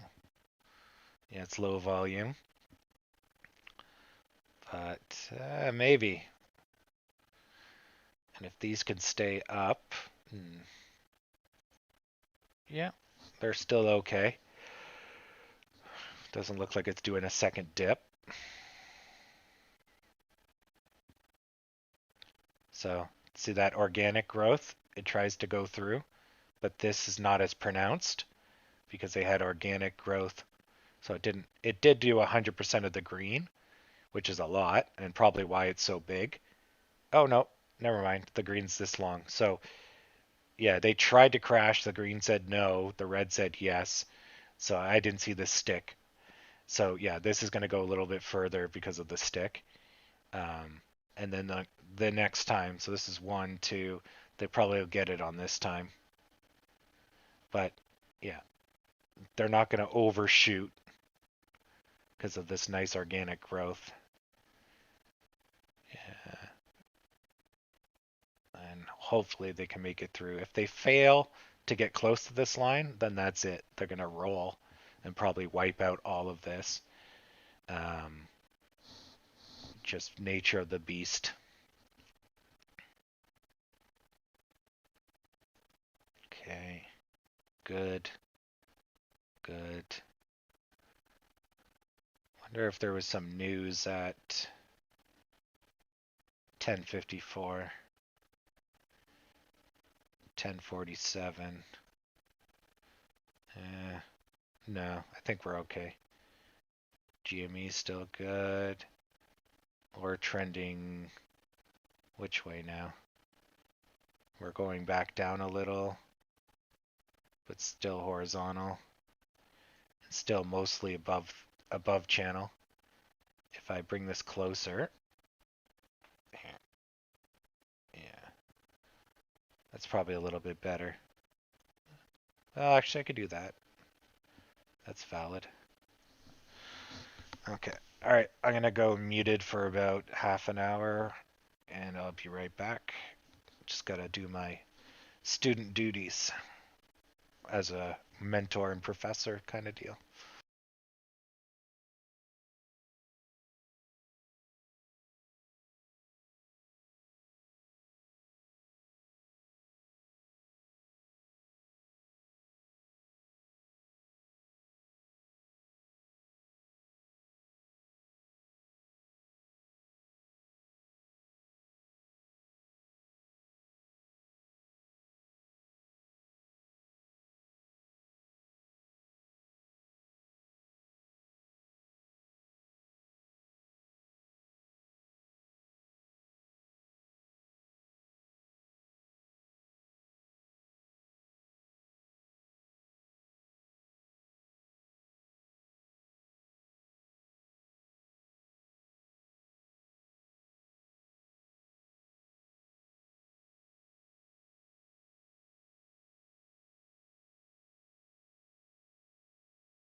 Guess who's back? Back again. So, yeah, bounced off of this critical line, so that's good. I just did a sine wave oscillation just to kind of get an idea for timing. Um, so if it dropped here and this is its peak, which you can kind of like envision a square here. This was its uptime. This is its lowest point, which the sine wave kind of said it should be here. But actually, maybe what I can do here is I can do a tighter sine wave, one that matches. There we go. So the peak's a little off. There's a trough, no peak. There's a trough. So this would be going into a peak. But if we don't get the peak, then you know something's wrong. So I was just kind of putting a visual marker of where, uh, based on time, where we should be, just to get a feel for things. Because this here wasn't looking good. It kind of started to roll, and then evidently the sellers kicked in. But then the buyers now just sent it back, so that's good. But that could have been just a bounce off the line. So if this doesn't get any height, then we're not looking so good. GME dragged us down a bit. That would probably explain the sudden drop. When was that? 11? 11? 11. Oh, no, they're after us. So we went first and they came with us. Okay, is it the Dow? The Dow crashed before 11. So that could have been the Dow. And by crash, I just mean went down. It's not crashing. Just dropped a tiny bit. Yeah, it's nothing. This might be something serious. Yeah. But it's an index. You don't normally get unless something is really wrong. So he's going red. He's going red. He's getting pushed back a little. UK did some nasty news just get released. The UK is going. Going.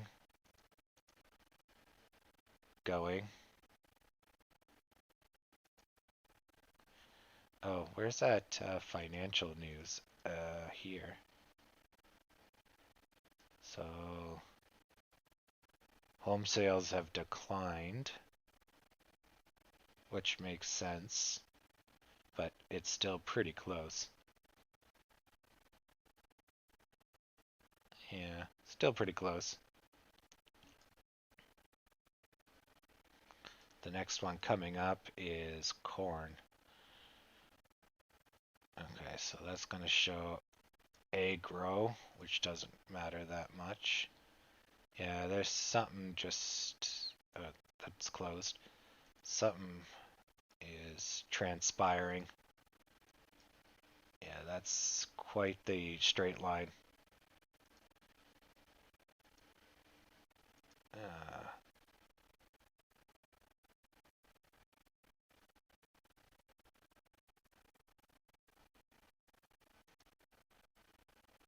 Yeah, something's hit the market. Oh, we're not going down. That's excellent. I was expecting like really bad for us. It's starting to slow down. Yeah, something caused a bit of a panic, whatever the hell it was.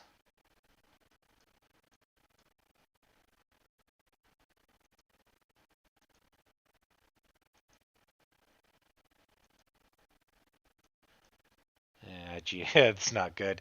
So basically it's like sell, tiny buy, nobody cares. Sell, tiny buy, nobody cares.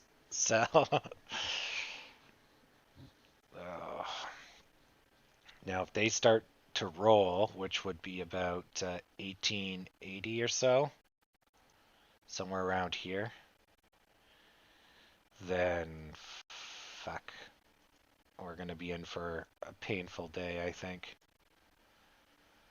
So, now that's 90. Sorry, not 80. So 91 or so.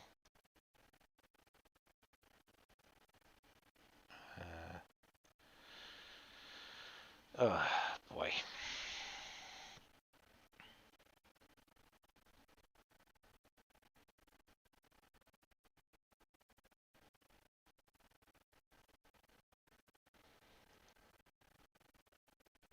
Okay, the Dow is still unhappy with life.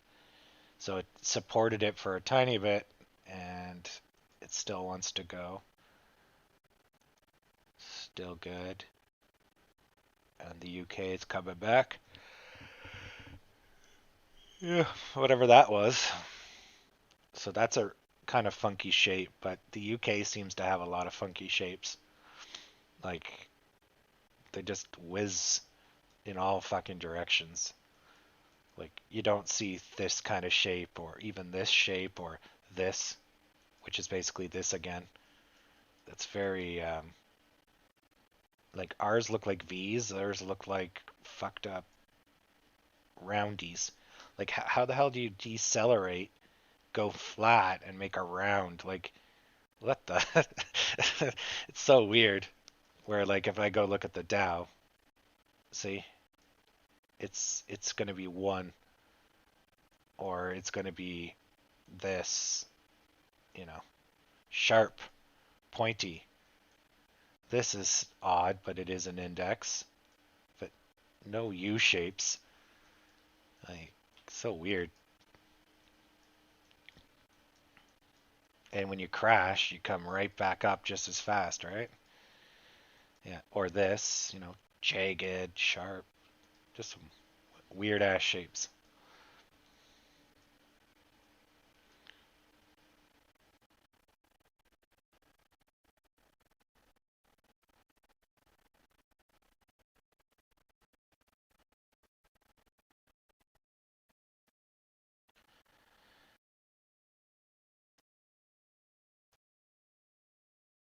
All right.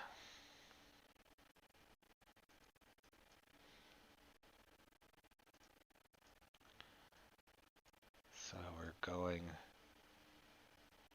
flat, but that's good. Although this is generally our buying period, so if we're flat too long, that's going to be a negative thing. We want to see some height. We want to get above 1230 at some point, or we risk further downwards action. So they just jumped up a tiny bit, but we'll see.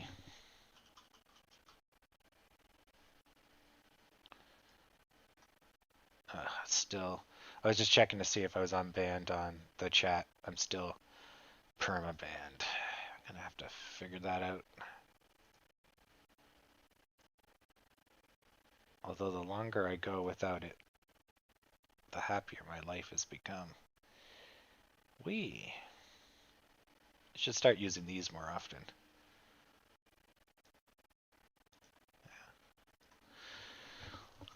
Hmm.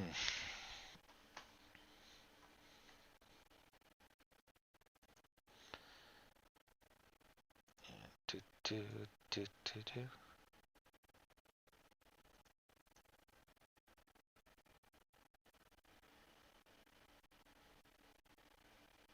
The gravestone doji. That's cool. The 3 white soldiers. Okay. And is there the 3 red soldiers?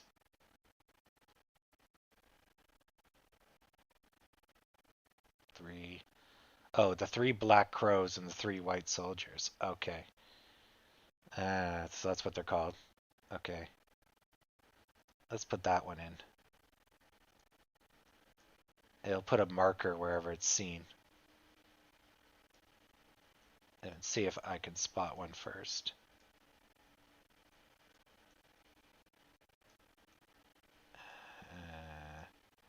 What about this?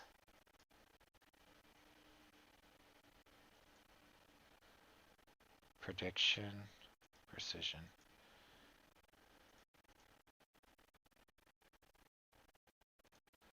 It might only work on the dailies. Let's go look at daily.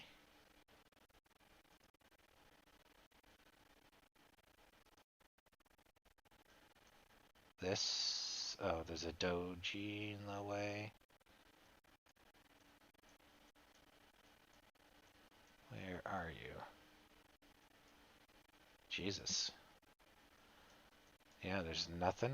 There's got to be something.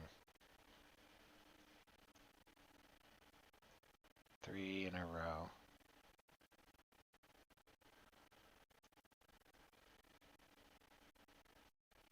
Three. Right there. That's one. One and a. Why isn't it picking it up?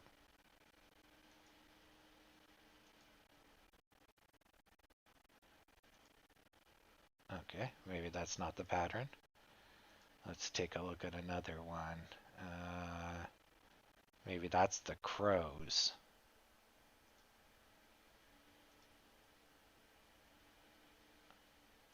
No.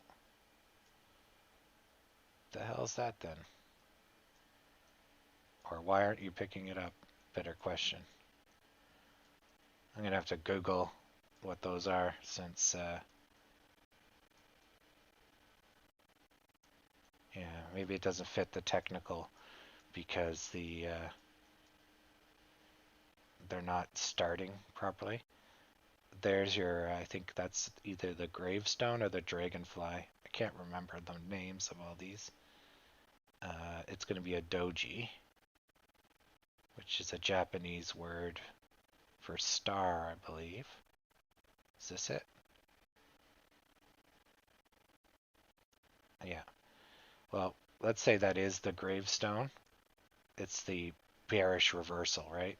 So you have all this growth, and then you all of a sudden get a star that basically pushes everything to nothing. That's a great indication that times are changing and it's time to sell. And then, of course, it becomes a little bit of a self-fulfilling prophecy. Everyone sells because they see it, and everyone sells because the market told them to, and therefore two wrongs make a wrong, or two wrongs make a right in that case. Yeah. Anyways, so weird. Let's go back to the 1 day. Oh, look at all the indicators. Okay, so what's this? Gravestone Doji. Okay, yeah, so the gravestone is... Oh, gravestone's flat bottom with a tiny stick up. Ah, cool. That makes sense. Flat earth with a gravestone. Neat. When the doji is at close of the day, low point, a day line will develop. A doji line will develop. Okay, that's just stupid saying. Heh. Neat. Okay, so that's what they consider a gravestone. Okay. I can get rid of that one. I'm gonna keep the soldiers, or the crows and the soldiers, because I want to figure those out. So we're looking good here.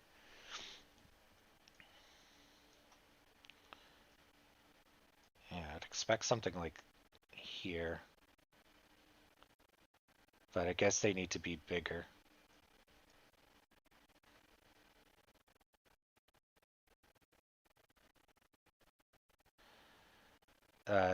These markers are applied to historical, but they predict the future. So, like, if you're watching by the minute and you see this, this is your early warning that it's going to reverse, usually within the next time frame, which is a minute. But the wording may apply to dailies or 5 minutes. Because when you look at the 5 minutes, right, this here is your warning of reversal. So you're crashing, you get a good pushback, and you see some green, but here you can't go any higher. But there was a little bit of loss, but you pushed it all the way back, but your energy is spent, so you roll. Okay, now you went really far down. The next one says no, it engulfs this one and basically tells it to fuck off. So that's a reversal. So when you see red here, you know that it's going to get destroyed, and then we have our green. Um, like it's all the same stuff that we talk about on the minutes, but you're getting more and more abstract when you go out. So signs like this is 45 minutes. You tried to go down, you did, then you got stopped, and now you're getting pushed back, question mark, because we don't know yet. But if this green eats this red, then we know that basically we went too far, and the market has shown us that. But obviously, I don't have a lot of skill in these because I don't use them every day. Um, as I was saying before, some people work off of dailies, but they're more long-term holders. They're looking at this and saying, well, we were here, we went here, where are we going to go? Where's our likelihood? Well, it's super safe to put in money here. So do I buy now or do I wait? Blah, blah, blah. Where I look at the minute by minute, and based on the direction, uh, I can make my plays. But I do have to be aware of the more global picture, just so I don't like play my way into oblivion, right? So we're still pretty good as long as we don't go under that black line. If we do go under that black line, it could put us into 11, possibly high 10s, but I can't see us going any lower. There's no way we're going to spook like this far down. That happened because you went up too fast, and then like it went up to here, and then it pulled itself down. Where we're already built up, now we're going down. We're losing due to negativity. It's not just a healthy or a retraction. So this will not be as big as a retraction. So here we're going. So this was just kind of us treading water, and then we collapsed here. I can see this getting erased by about half, I think. So we should go up to about a dollar. So we should go back to 12 or 13 at least. I can see this getting erased because I think this is an overreaction. That may happen tomorrow, or maybe if we're good by end of day today. But I don't think we're going to have a trickle down negativity. But if tomorrow is like this, then that's a bad sign. So we're crashing, and then we can't do anything about it. We're going to go down a little bit more. But a little bit more on this scale is 30%, right? So we don't want that. So 30% here, if we measure, would bring us down to 8 something, 9. But that's down here. Like I can't see us trickling down in that manner. But we'll see by midday, or so in 30 minutes to an hour, we should see if we're going to get any success here at rebounding. Right now it's pretty damn flat, which is not great. So we'll see. So we will see. Improving. Flat. Up. Up. That one's really good. That's a nice run.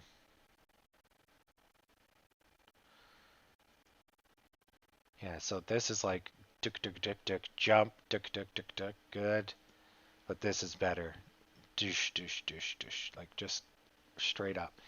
Now, if it goes straight like this too much and there's none of these, then you run into retraction territory, but this is probably the healthiest kind of line. It's a good balance between psychotic up and, you know, uh, too slow, where this is much more hesitant. It's still got the same like super speed velocity here, and it has these periods where it gets held down. But if we average this out, it's basically doing the exact same as the NASDAQ here.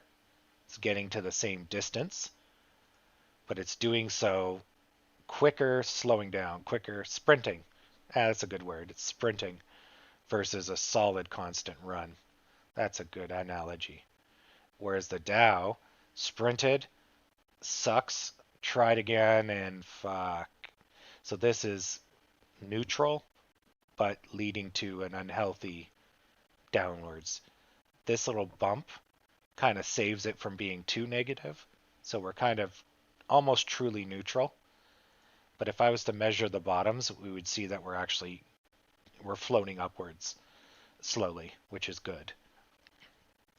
But for mental notes, if you see this kind of line, it's generally as good as it gets. Um, Anything that's too abrupt like this usually is met with retraction. This is one of my most hated shapes, where you get kind of this cresting crown.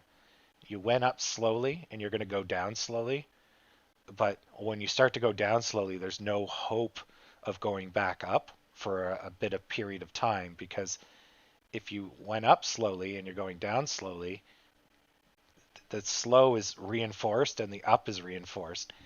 So they should have a breakout. It didn't. So now it's going to be very hard to bust through the slow downwards. So I hate this kind of loaf of bread. It's not a crown. It doesn't make an M, but it makes this kind of mound.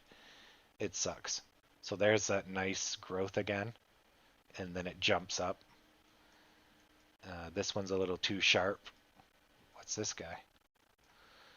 What's this? Oh, there you go. So that's the three black crows, but in this case red. Yeah, a bearish reversal pattern that consists of three. Oh, so they have to be long. Okay, so that's the requirement on this one for three in immediate succession. Each day opens with a body. Okay, so this is supposed to be on a daily. So basically, it's a bearish reversal. So it goes, if these were dailies, it would go normal, red, bad, opens up, completely bad, opens up, completely bad. So after 3 days of nothing but free fall, usually you get a reversal, and that's kind of true. It's usually that rule of thirds. So that's what the three black crows are. So that's supposed to be used on a daily, but I do use it on a minute. But here I can see from the velocity that even though you got your kind of your really three crows, you got your three soldiers, your crows, whatever you want to call them. The velocity's too high, so that you're not going to reverse. You're going to keep going until there's a serious turnaround. Like they had to put the brakes on twice here to kind of stop that crap. Ah, no. Oh, that's the robots from a day ago, right? Yeah. Oh dear. I thought that was now. I'm like, oh fuck, when did the robot show up? Okay, good. We're clear of the robot. Oh, I had a mild heart attack there. I was like, when did that happen? How did I miss all that? Right. So we're just putting along. We're starting to make a U shape. And yeah, you can see we're kind of getting there.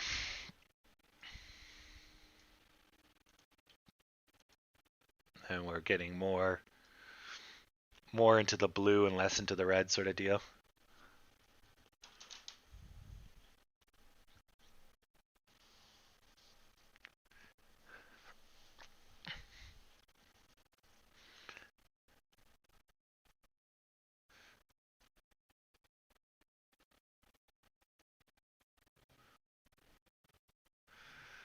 Oh, that's a nice little breakout. So that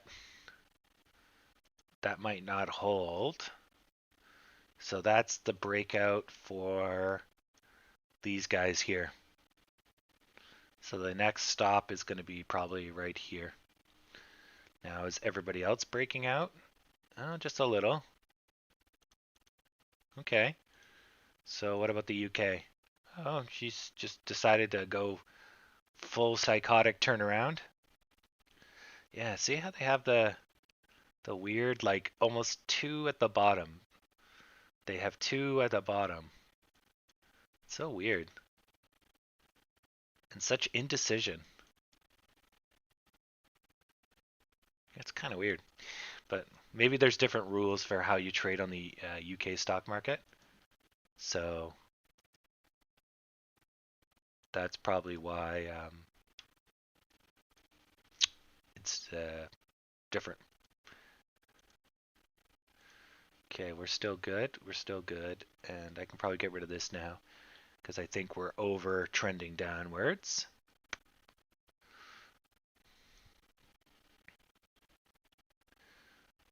So yeah, I'm in money recovery mode now, so I'm not really looking for buy-in points. But if you get over this black line, we'd be in a safer world. But we're going to probably hit some chop here. So obviously your buy-in points were probably back here, but I really don't know. So we're coming a nice U shape. But if we can't complete this U shape, then basically you run the risk of rolling. So we want to, you want to get over this line before you purchase. Safety first, at least in my book.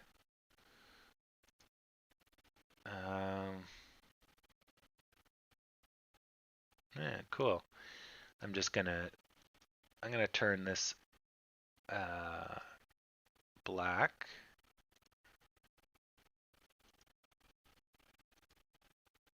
I'm gonna go to the old school chart, and then this one is supposed to be white, and then this one is invisible. Hey, cool. So let's do this one. Instead of white, we'll do yellow. Banana yellow. There we go. And blue and red. Let's see what that looks like. And that's kind of nice too. Sweet. All right. Did that add to readability? Not at all, but I'm going to try out Bumblebee colors for a tiny bit.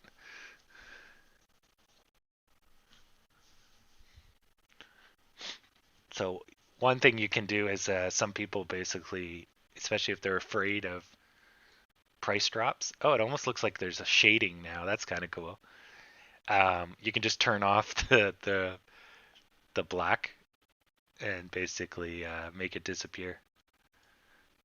So red's a scary human color, but the Japanese actually use red for up, green for down. Red's a positive color for them, right? But generally, red is a scary color for humans in general. But it's also a color of power and strength. But violence, blood is red. So we have an innate reaction to the color of red. It's generally mostly not positive, unless you're like some crazy warrior or, you know, some type of empowered individual. But, yeah, that black definitely is interesting. But yeah, just trying some stuff out while I wait for this thing to do its thing. Hmm. What if we... No, I'd get so confused if we do it backwards. If we went Japanese. Everything's going great. I wouldn't be able to predict the chart.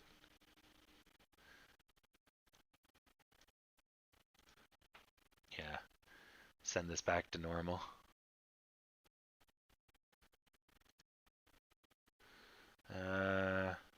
I don't need that.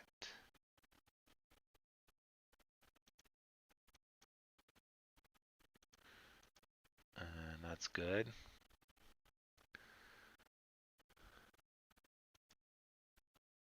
Yep. Yep. Oh, that's cool. So, yeah, if I could... Oh, I could see... Actually, I could do paper trading, couldn't I? How is this going to affect you guys? I can make this go up. Hold on a second. Whoop. So I can do paper trading. Haha. Sweet. Okay, so now I'm paper trading.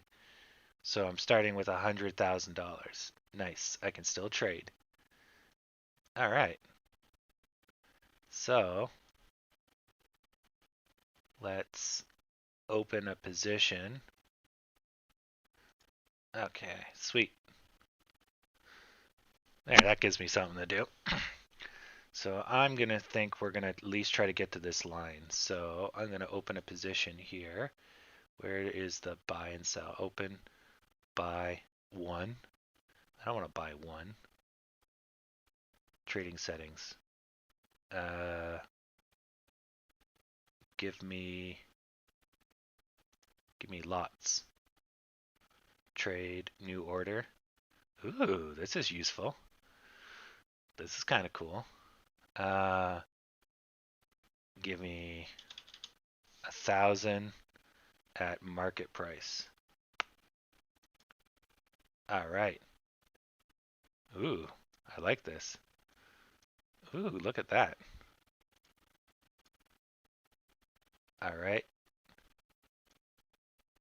So I'm currently down 10 USD, down 20 USD. So this is our current trade going. Oh, this is cool. I should have tried this earlier.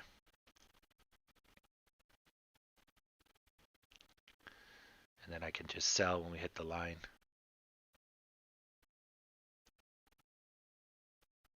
Oh, they have a button to reverse the position. So if you're getting fucked, you can just quickly click it and go into a short sell. Damn.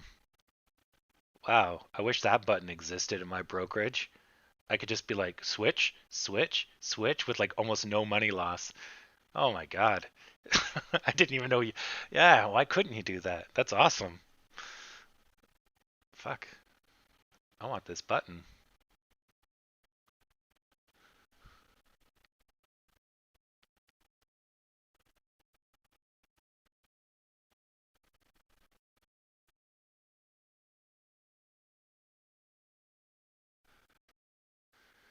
All right. So I close the position. Oh, so as soon as I want to get out, I just hit X. I don't even have to sell. Fuck, this is so much better. I wish I could hook my shit up to this. That'd be so good. Maybe I'll look into that later. But last time I checked, I'm pretty sure I couldn't. So average fill price was 12.27 and the last price was 12.32, so we're up 50 bucks. There we go. We're making money. Everything's going Millhouse. There's our breakout over the line. Oh, look at that. We're just raking in the dough. Oh, I see. So my position is right here on the... Yeah, okay. That's fucking great. Oh, man. Because I'm a very visual person. That's amazing. Because then you can visualize the chart with your trades right on it. Fuck. I like that.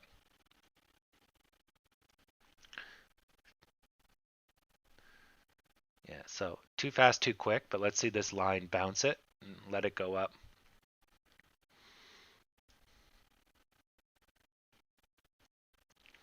Yeah, it's better than this because then this is good because you can visualize it, but it ends up putting a lot of clutter. Plus, it doesn't give you the right um, amount, where this is giving you the right amount. So that's too much.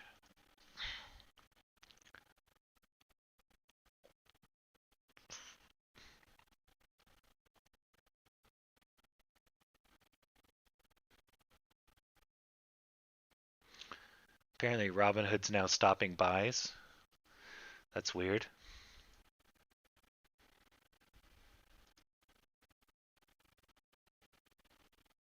Oh, cool. And it has a little marker saying I'm long. Oh man, this is great.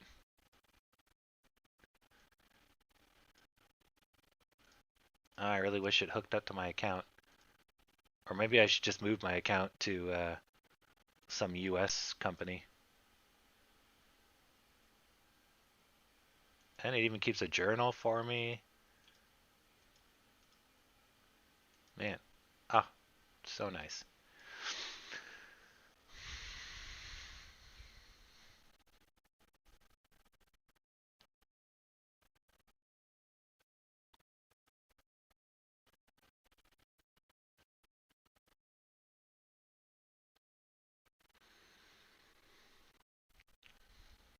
Yeah, we'll see. This really needs a more visible line. Where do I go to fix that? Here?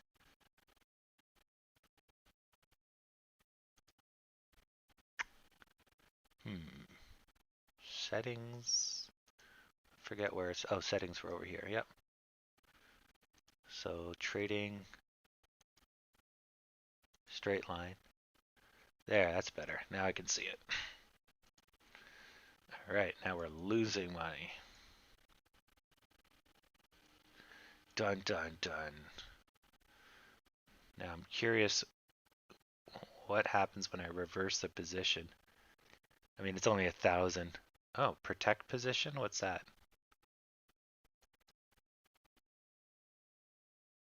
Uh, oh, add a stop loss or whatever. I see. So what if I reverse? I would lose $40 and then I would get. I see. So then here, I'm going to dollar cost average down.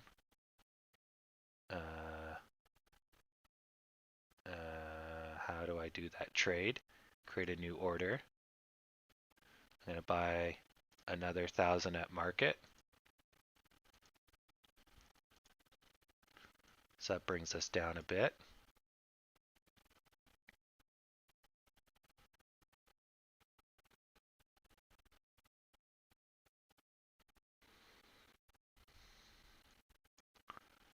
So I'm trading. Oh, cool. Little arrows show you where you bought in. Neat. What time you bought in. That's cool. So I'm playing pretty aggressively here, just because it's fake money. But I still believe in this black line. So yeah. All right. That gives me something to do all day. That's fun. See how much money I can make by the end of the day.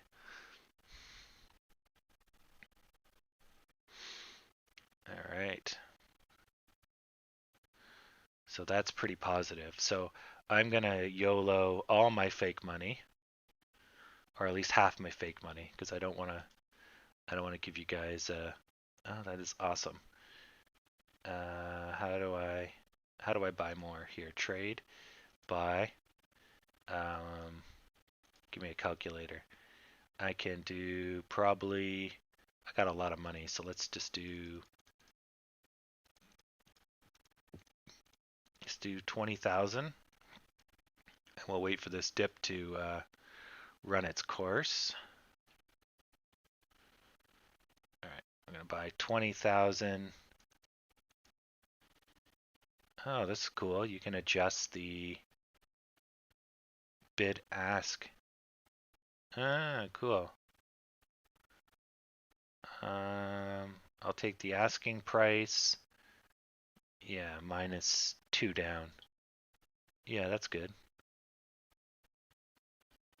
Okay, so this is, so I see what it's doing. So when you do a limit order, right? So here's what they're asking for sell. This is what they're saying for bid. And this is the last price that was agreed upon.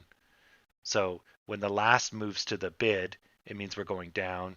When it's going to the ask, it means we're going up. Because the buyers are buying up, where the sellers are selling down. But technically, when you're selling, you're buying down, if you will. It just depends on your perspective, right? You're finding someone to take your crap. You're selling, but the same thing's happening. A share's being exchanged at a higher or lower price. One's called selling, one's called buying, whatever. So this here, I guess, is saying we will accept a spread that is higher or lower than the asking price. If I do this, then it's a buy limit, and it says I will not accept anything except for that price. Or okay, I see what it is. Right, but when I do a market order, oh, it's a limit order. That's why. If I do a market order, that doesn't matter. A limit order is basically saying give me 4 ticks under market, or I can set the price.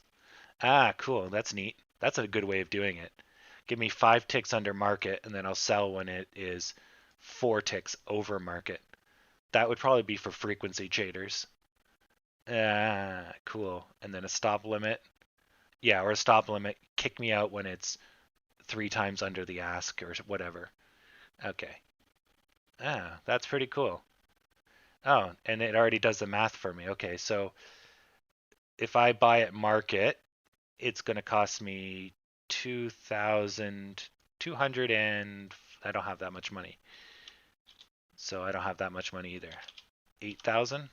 Okay, I can buy that. So that's going to cost me all my money if I buy 8,000 at market. So we'll just have to wait. And actually I can set my profit taking at 1232. 1232. Okay. So then I'm just going to wait for it to go down a bit. How bad is this looking on your screen? Oh no, pretty good. Okay.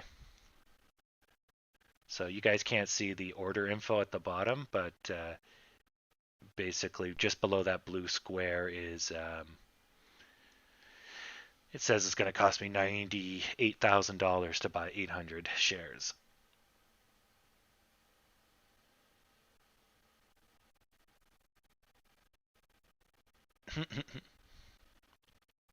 Reddit. Reddit saying Robinhood stopping buys and TD stopped buys earlier in the morning, but that seems kind of weird. The market is like frozen. What the hell's going on? Did our volume just go to nothing? Yeah, our volume's pretty close to nothing. Not a good sign. So we're still right here. Eh. All right, I'm going to YOLO it all. It's probably a bad idea, but here we go. Okay. Ooh, cool. So I put it all in here, and then the take profit adjusts. Oh, and can I drag this line around? No. Well, that kind of makes sense. If you're just accidentally swinging it around, you could cost yourself millions of dollars, right? Let's try this. So now we're in for 10,000 shares. So we're going to make a killing or lose a killing the second it moves a penny. Yes, the paper trading is basically they give you a fake account, but you trade real. And so you use the system, but it doesn't go to the market. So it doesn't affect the market. And you can buy and trade instantly, generally. So yeah, paper trading is how most people are supposed to get their jollies before they go on to the big market. But you definitely trade different with paper trading because you're like I'm just gambling now a house, almost a house, and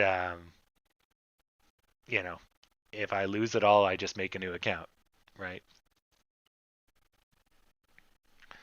Whereas I have to be far more aggressive with 60,000 because I have to make sure I don't lose it all making more YOLO trades.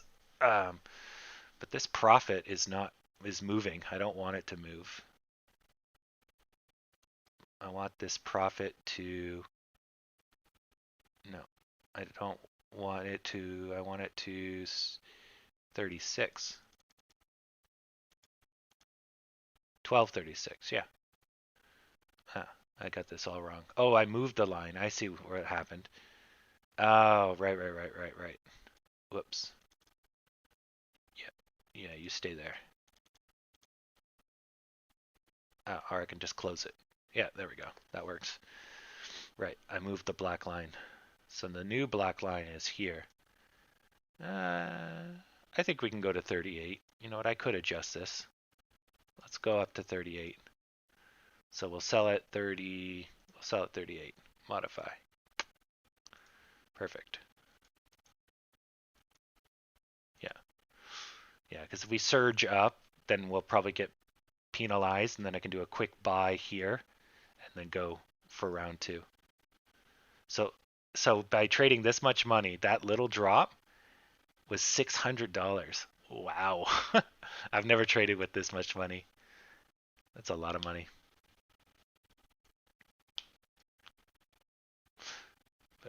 But when it starts going up, it's going to look good.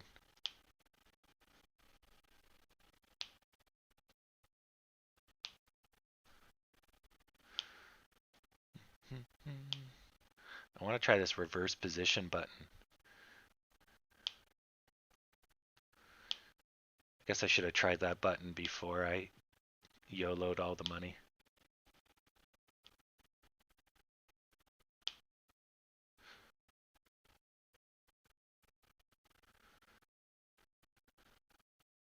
Although I guess it doesn't hurt. I could just push that button a million times. It wouldn't make a difference.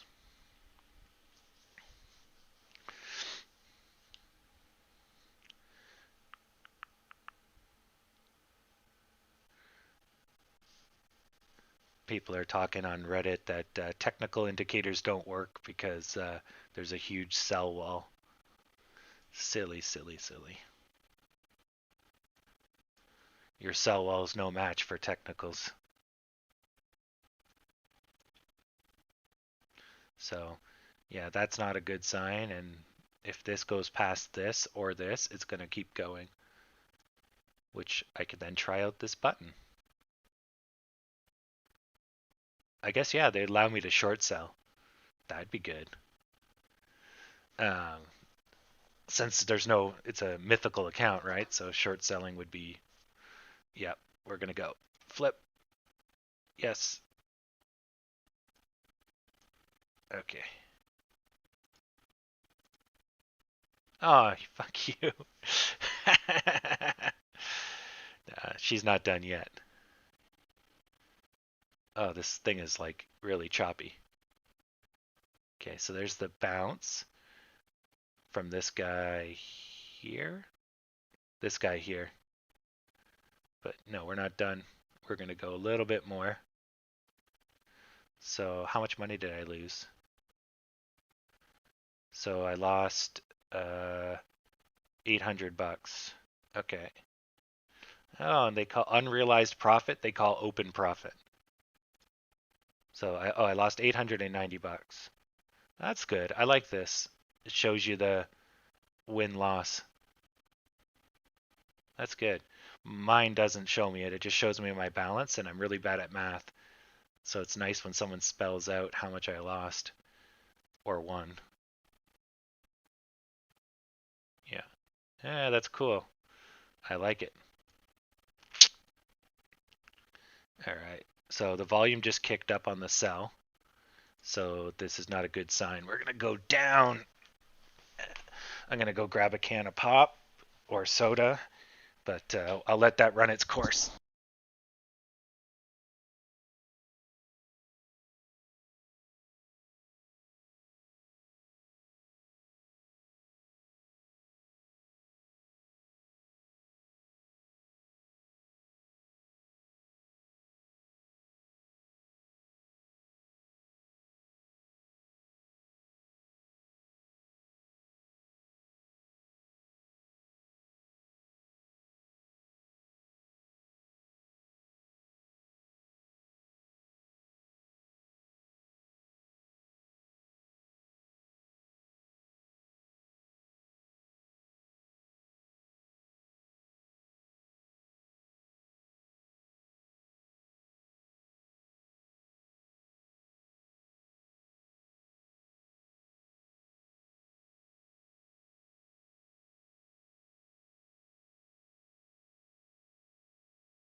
All right. So that's good. And we'll make back all our money we just lost on our fake account.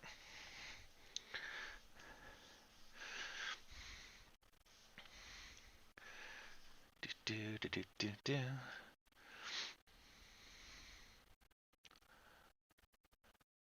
Man, reverse position is awesome.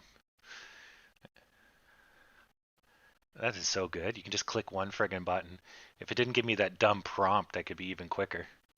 But I guess, it's probably good that it gives you that dumb prompt. But still, not bad. I like it.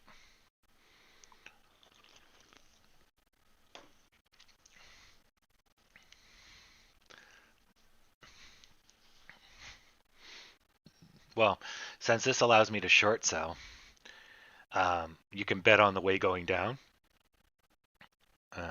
which is, arguably, short selling is easier. The problem with short sell is the longer you go,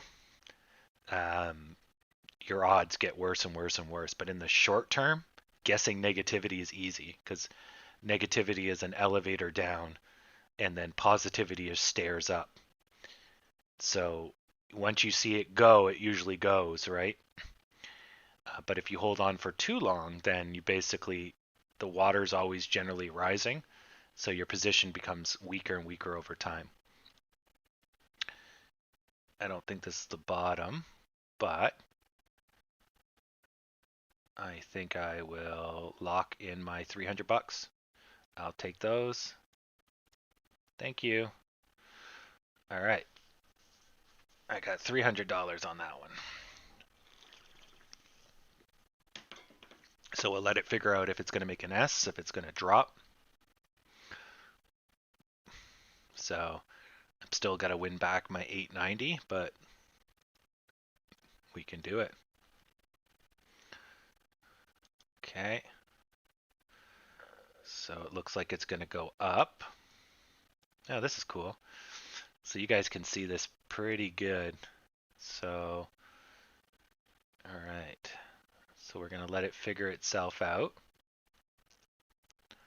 And then we'll buy another 8,000 at market. So it's undecided.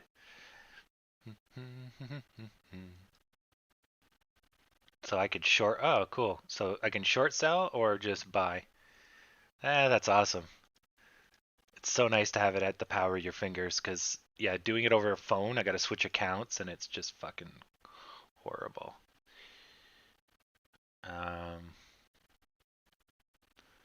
Okay, so the volume is decreasing, so that's negative. So that means we're probably going to have a turnaround. So I'm going to take a gamble. And why did I buy so low? That's weird. I must have clicked something wrong. I should have bought up. Oh, I did buy up there. But then why did it give me this shitty number? Because I bought all the available shares and my average was way down here. How much is my friggin' commission? Holy Christ. Let me take a look at the trading panel. The fuck's my commission?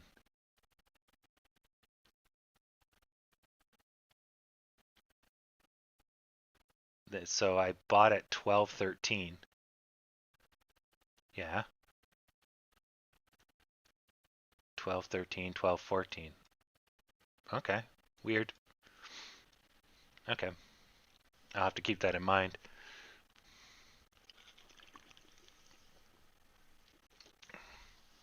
All right, so we're reversing. So this is going to turn into a negative S, which will then plummet.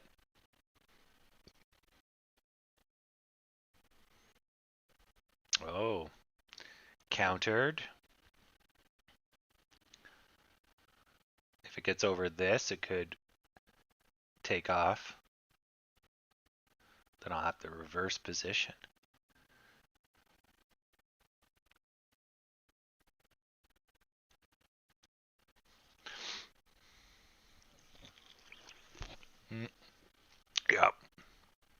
Now see if this gets pushed back.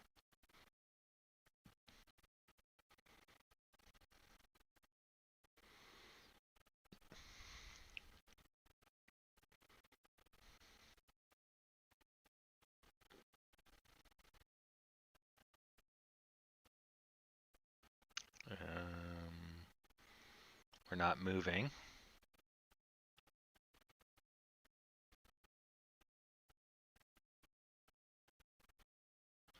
So we'll see if this was just overexcitement. So far. So if this red doesn't get any longer, then I'll reverse my position.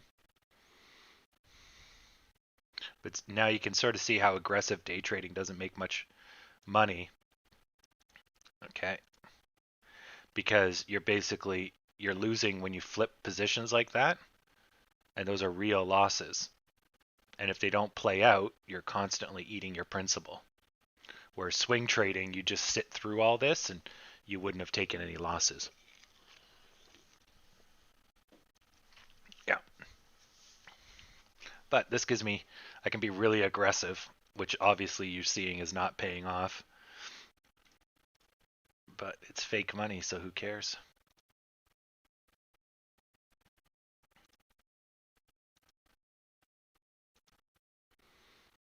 Yeah, that's cool.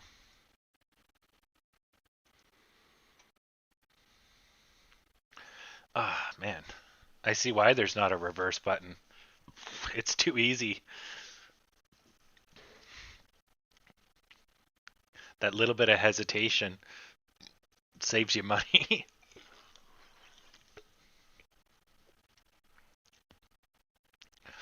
But that red's not big, so this green should bust through.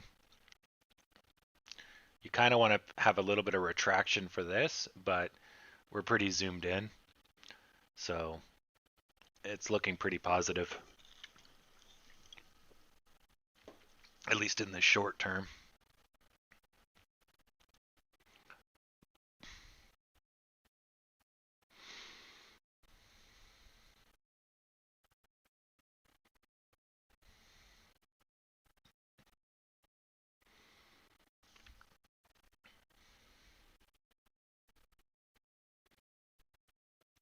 Come on, give us the bucks. Yeah, we're definitely slowing down. Today's volume is 57 million. So still better than average, but the last couple minutes have been, 700, 1,000, 600. Piss low volume. GME's good. Dow's declining. That's cute. S&P, NASDAQ.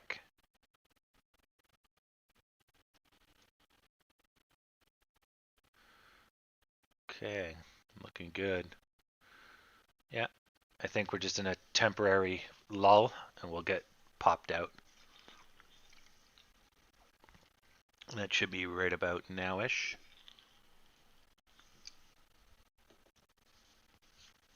Come on. Let's get some dollars.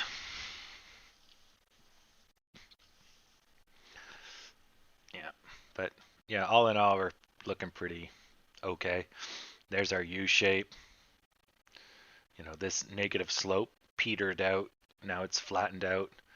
That's all good. Everything looks decent. So now we're just trying to get through this and this. And we'll take off.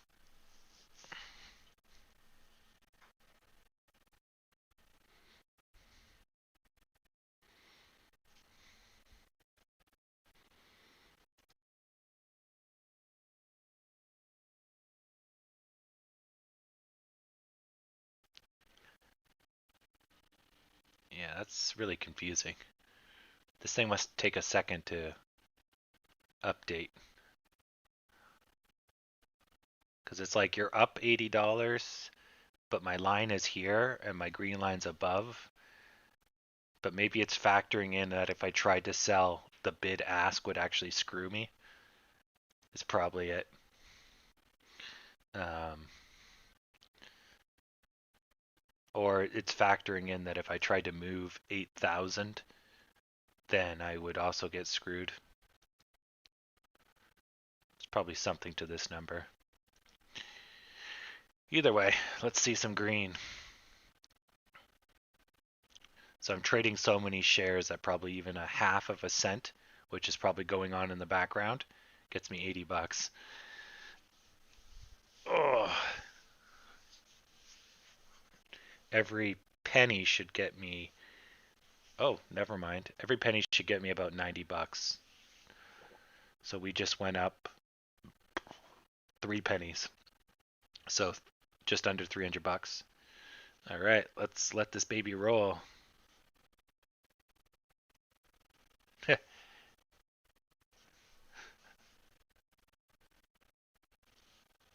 Yes, you can have Marshall. You can set up TradingView if you have a US account. So there's a bunch of things at the bottom.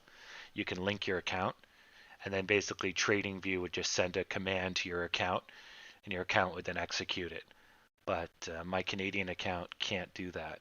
So I would have to take all my money and mail it to a US company, but then I play by US rules because I'd have to pay US taxes and there's a whole bunch of other crap. Uh, Unless they get like special tax exemptions because I'm foreign national, but usually the country of they'll have to tax you based on that country's taxes. So you want to play in that country but not be from that country or play with that country's people. Um, and then I get because I'm foreign money coming in, I get treated differently because they want foreign money, so they don't apply the same rules uh, as local money. So I don't know. You still have to play with the game by the same rules, but when it comes to taxation, I don't use any American services. I don't, well, aside from the airport and their security, but that's forced upon me. So, it's why am I paying American taxes, right? But as soon as I start using an American company, American services, then I'm going to pay goods and service tax. Why not take my income while you're at it? So, anyways, yeah. But maybe I'll look into it because this is definitely convenient. And it's actually good for you guys too because you can see it all up on the screen. Um,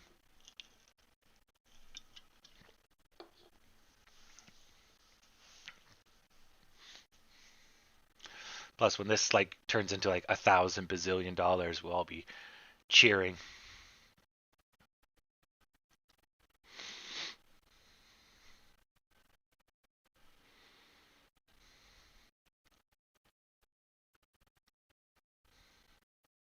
Wonder if I can open a sell and at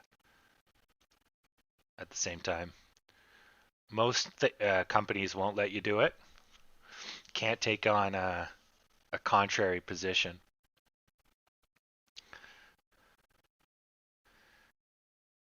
Because obviously, why would you sell shares you don't have or borrow shares to sell and then buy the same shares at the same price? But then you could close whatever position doesn't work out, but then it would end up at zero, right? But you could close whichever position's not working out early and then you could make your money. But then at that point, just pick the right direction. But anyways, interesting thing I should try later. So now we're trying again for the mythical black line, which is here. So then I'll close my position when we hit this line, or as soon as we break through it.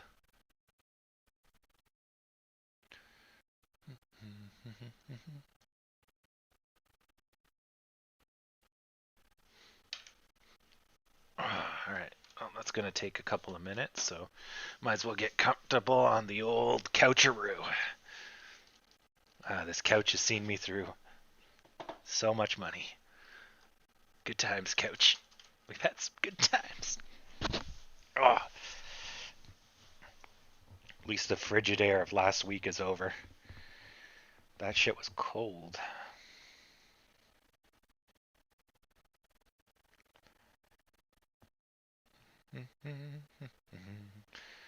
So GME is unhealthy, but so they completed their,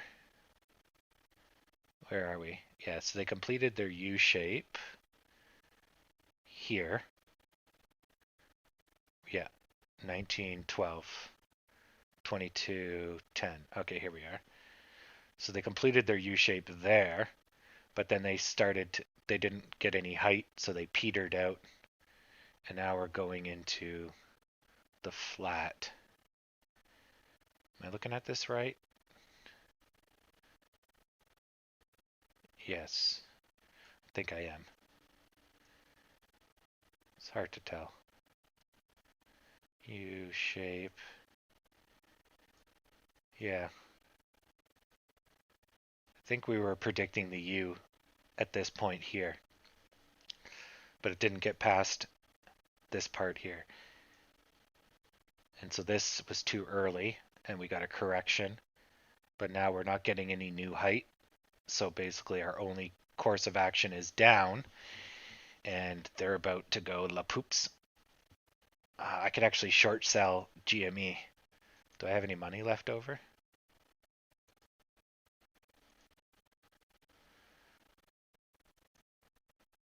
There.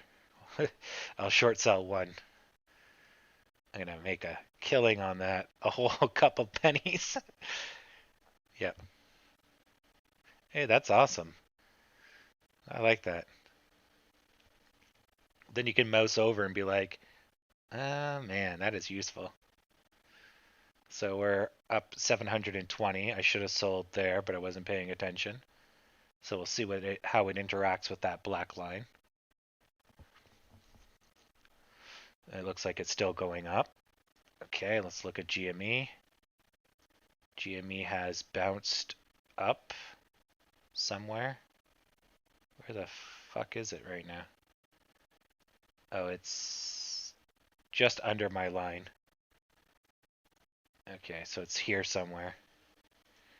Okay. So that broke through the line, but that's good. Now let's see this green push through. Good. If it goes over this red, it's going to run again, which is a penny. You can do it. 1 penny. All you need is to go to 32. Nah, nah, nah, nah. Oh, the volume's kicking up. Yep. All right. 33.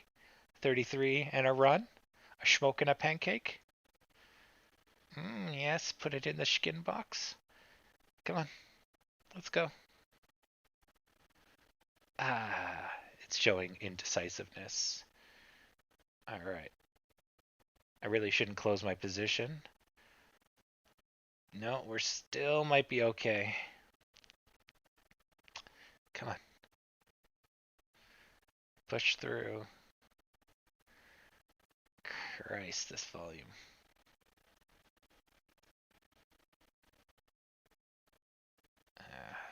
All right, fuck it. I'm going to sell. Just because it's the volume's too low. So the chance of it reversing. So I would have actually made that line really big. I would have made a huge red line. So someone else got antsy. Okay, I'm up 7 cents. Yeah. $1.14. Fuck yeah. This is like the people that buy one share in Reddit. Fuck. $1. My God. I couldn't do it. Oh, I just coughed up some earlier bacon. Some of that choking bacon. Yeah, good. Yeah, so there's the bounce I expected. So now we could do a really tight. I wish I could just quick sell, like click. So let this run its course.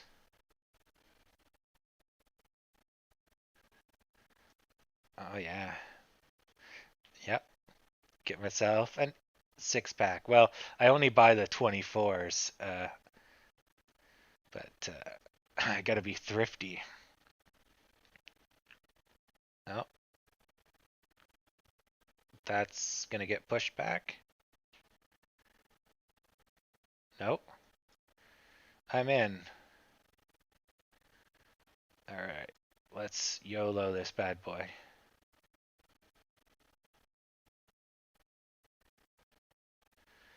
So there'll be possibly a little red, or it will start just taking off. That push through was faster than I expected, so I missed out on this. I expected a little bit more negativity. So I lost like 2 pennies here, but I'll catch the rest of it.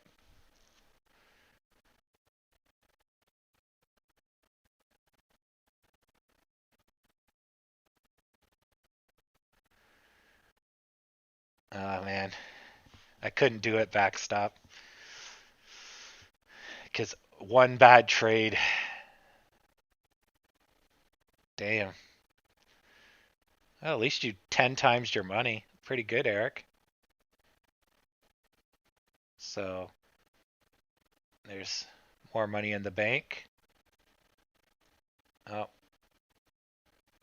I'm still making money, but we'll see. So it's starting to lose a little strength. I would expect it to go up a little higher.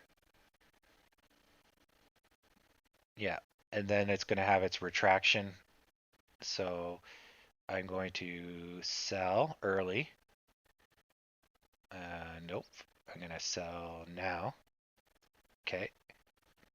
And then I'm going to open a position betting on it going down. Oh, I guess I could have just clicked the reversal. Okay, I'll just do that. So we should have a little bit of red. Come on.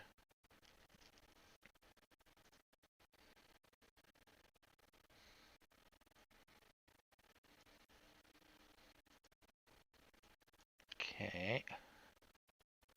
Oh dear. Come on. You're gone up too high. Give me the red.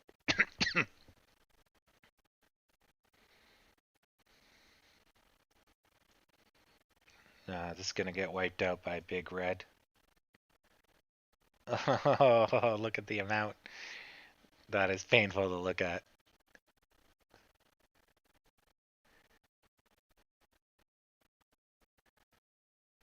But this is where experience is going to come in. Yeah. Oh, fuck the volume. Not good.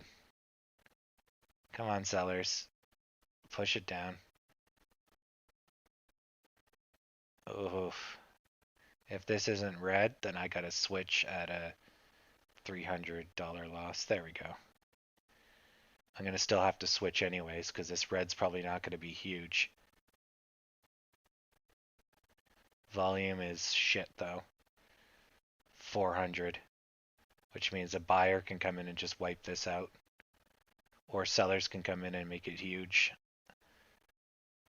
Oh, I hate low volume. Really erratic volume too. 900, 2000, 6000. And then it just dies off. Some buyers, some excited buyers.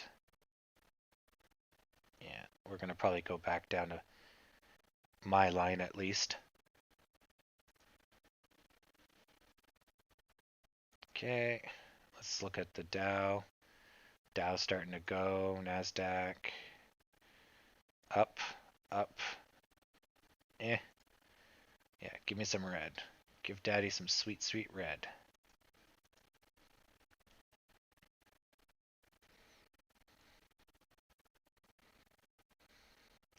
So there's your indecision. So I tried, couldn't do it. Sort of went green. If it was just red, we probably would have a green. But because it was sort of green, the buyers basically used up all their energy, so the sellers will take over. And then the size of this red that has to happen will determine then what comes next. So, but the volume's low here. I want to see more commitment from the sellers.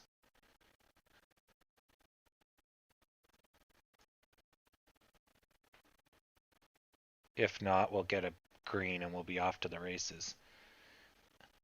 Yeah. Come on. But you saw there how diamond hands get rewarded. I lost $800 earlier because I bailed early. Whereas this one, I knew it was too much, but Christ, just seeing how much money I was losing, you know, that because I'm not used to these big of numbers, so even I was sweating, and this isn't even real money. I was like, oh God. Whew. But it just takes a little bit of time.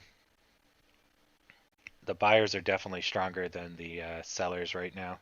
So I'm in a dangerous position that could easily get pushed up.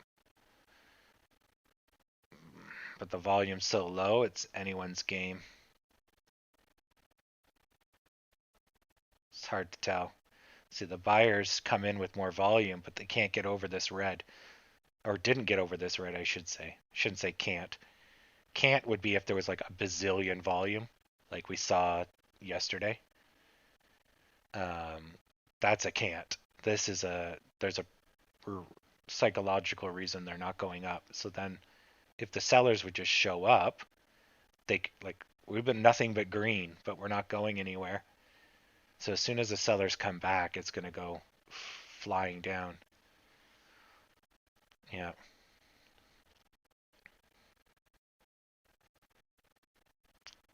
Yeah. But anyways, that's the psychology of it all, right? It's all about pessimism and optimism, energy in, energy out. And so, you know, people are simplistic creatures. The hard problem is when you don't know all the facts, right?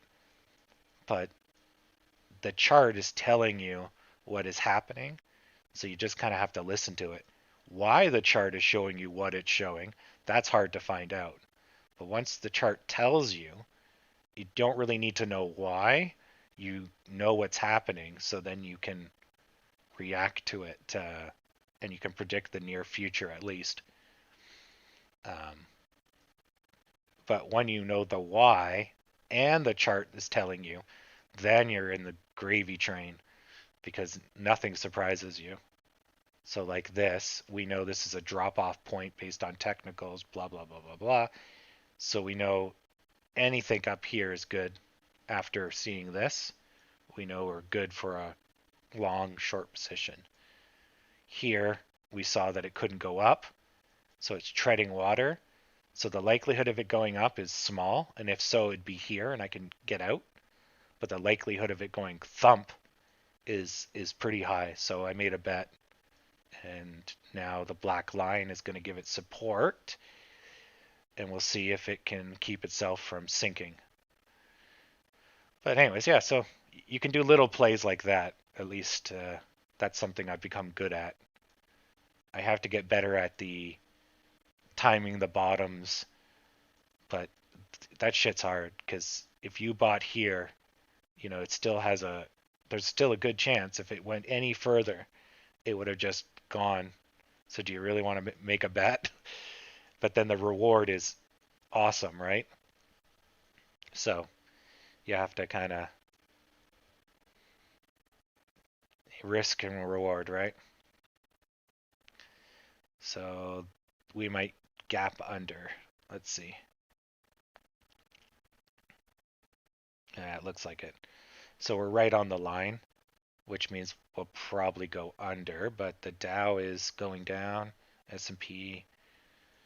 Yeah, maybe. We'll probably get pulled down. So they're doing the same thing. Went under too much, came back, now they're floating on the line. but they'll eventually trickle down, I guess. And I'm up a whole 56 cents. Oh shit. Yeah. Well, yeah, this super low volume is probably lunchtime. Like you can see it. There's a lot of ferocity, and then it just goes blip, and then now the volume's kicking up again. Um, but it's not as constant as maybe in the morning kind of deal. But yeah, so that's not a good sign. That's a sign of it gonna take off. So what if I switch? Well, let's see if this gets any bigger. It might go red and try to fill this gap, then go green. So let's see. I'm going to use this switch position, because this could be a dead cat bounce. I don't know yet. The volume's... the indecision's killing me. It's it's 50-50. Give me a sign.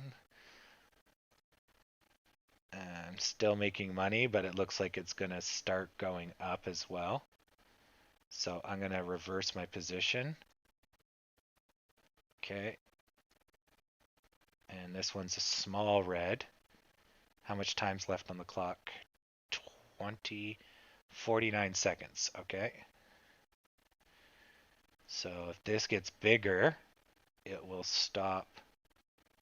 Oh, we're right here. There's a flat right here. Okay, so this is still 50-50. And we're not going anywhere. No volume. Ooh, this is tight. So if it's going red, I expect it to go pretty much where it just showed, right to the line. Then we see some resistance. And it gets pushed back up. If it was green, it would go over these two, which means it might jump up a bit. But I think it's just low volume, so these two red are getting combined together, and that's the red we should have saw in this minute. But it's getting dragged out, so our patterns are over. Like this one, this red should have went down to the black line. It took 2 minutes to do it. This green is its bounce back, which brings us to about 50%, then comes down to 30%. So we're seeing the pattern broken over 2 minutes, just because the volume's slowing down to what we're used to. And that's also another reason why it pays to watch the chart daily, because then you know the size of things, what's normal, and so when it's not normal, you can adjust. Whereas if you were just looking at this for the first time, you don't know what's right, what's wrong, and it also makes it very hard, which is why I don't bet on more than one horse at a time generally, because I can't do it. So there's a nice S shape, but it needs to get nice and high. And this is like an inverted wedge. I wonder what the term for that is. If it starts small and it gets bigger, wonder what that's called. Like a backwards pennant, a microphone, a megaphone. There's probably a term for it, although that would be kind of weird. It starts up decided and then gets more volatile. Like, that's weird. But that's kind of what's happening there. Like I don't know. Okay, that's going up. That might give us a short-term boost. GME is still thinking about it. The Dow's going to go on a tear.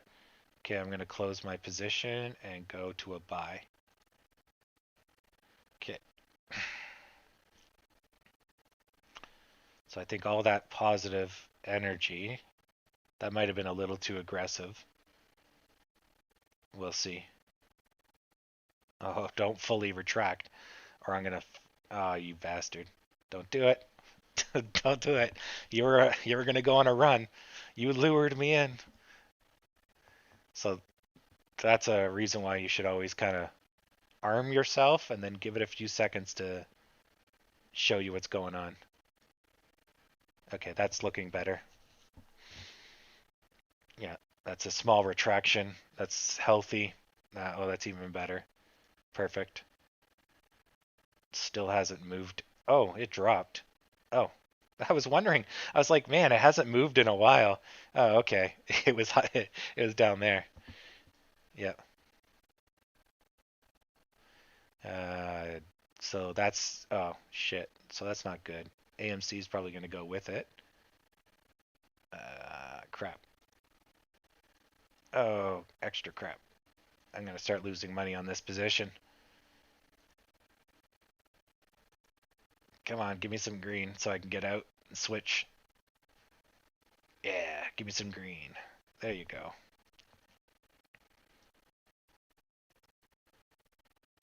Look, the Dow's doing great. Green time. You can do it. Yeah. So an increase in volume. Yeah, and that's courtesy of this. If I would have saw that, I wouldn't have switched. Oh, man. Okay, well, let's close that losing position. Because that, yeah, that was bad. I didn't see it. I should have realized why this was looking weird. I was like, that is just silly. Yeah.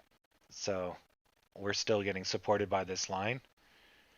GME is starting to go. Yeah.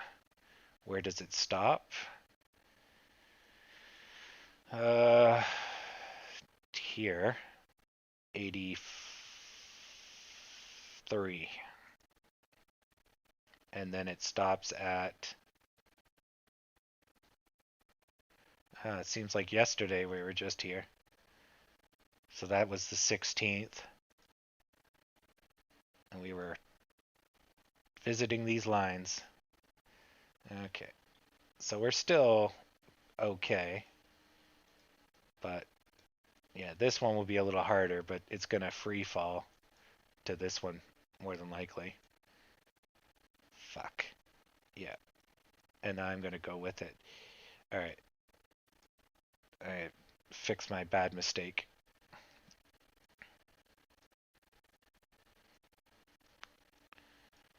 Free falling.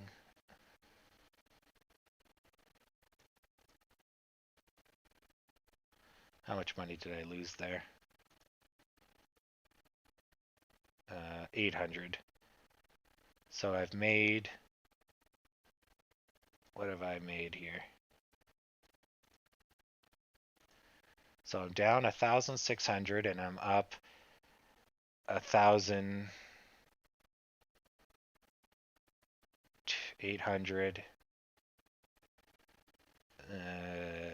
I'm up about 800 bucks. Yeah, not bad. You win, you lose a lot, you win a lot. Yeah. But at least this is corrected now. Because, yeah, we don't know where this is going to stop. And then if the Dow gets spooked, you don't want to be holding an up position. Because I was hoping that the line would push up. But I didn't realize, because it was holding, I was like, oh, that's good.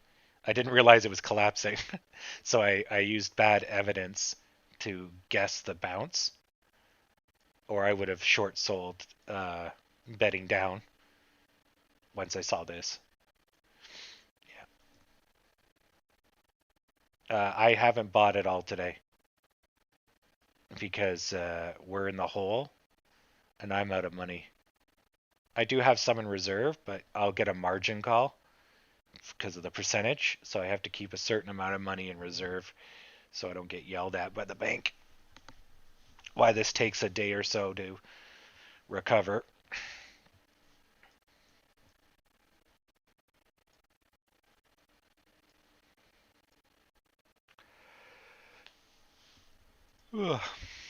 So still good, still good.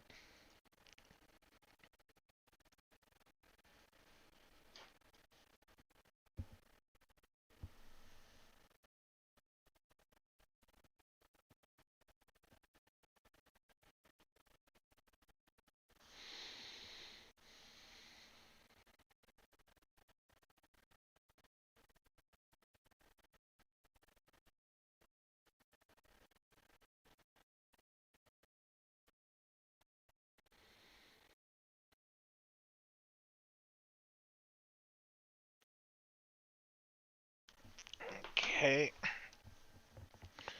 So let's take a look.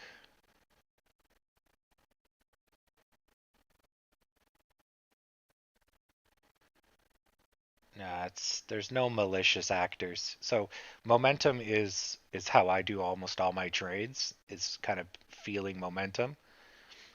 Um, but this is really what's probably doing the most damage to us, and not the robots. It's just this looming negativity of GME, and I think it's just going to take more time for us to get really separated because now it's back into crash levels. So if it gets, any further down, we could go back almost a month, right? And by we, I mean they. So I think that's doing the most damage to us. This definitely stunted our height, but we would have paid this anyways at some point. If we kept going up, there would have been some payment. But Paris definitely gave us some trouble when they declared that lockdown. I think that was here, wasn't it? So we were stuck and I couldn't figure out why, and then we started crashing, and that was Paris. Or no, that's the Treasury yields, right? And then Paris, and then we crashed, and then we're like overnight, and that was expected somewhat, and then this was unexpected. Somebody was selling off, but yeah, definitely like this probably pissed off a lot of the retail investors, which is maybe why we didn't go up overnight. I think this is just an overreaction, which means we will eventually come back to 1320 either today or tomorrow. But if Europe keeps ramping up pandemic news, I think you're going to see us stay around this level.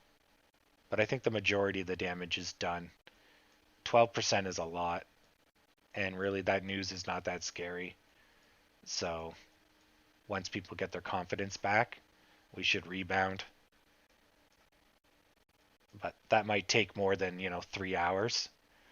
It might take a couple of days or a week. So we'll slowly go up, and then a week later we'll start going up really fast once the uh, silly money comes in.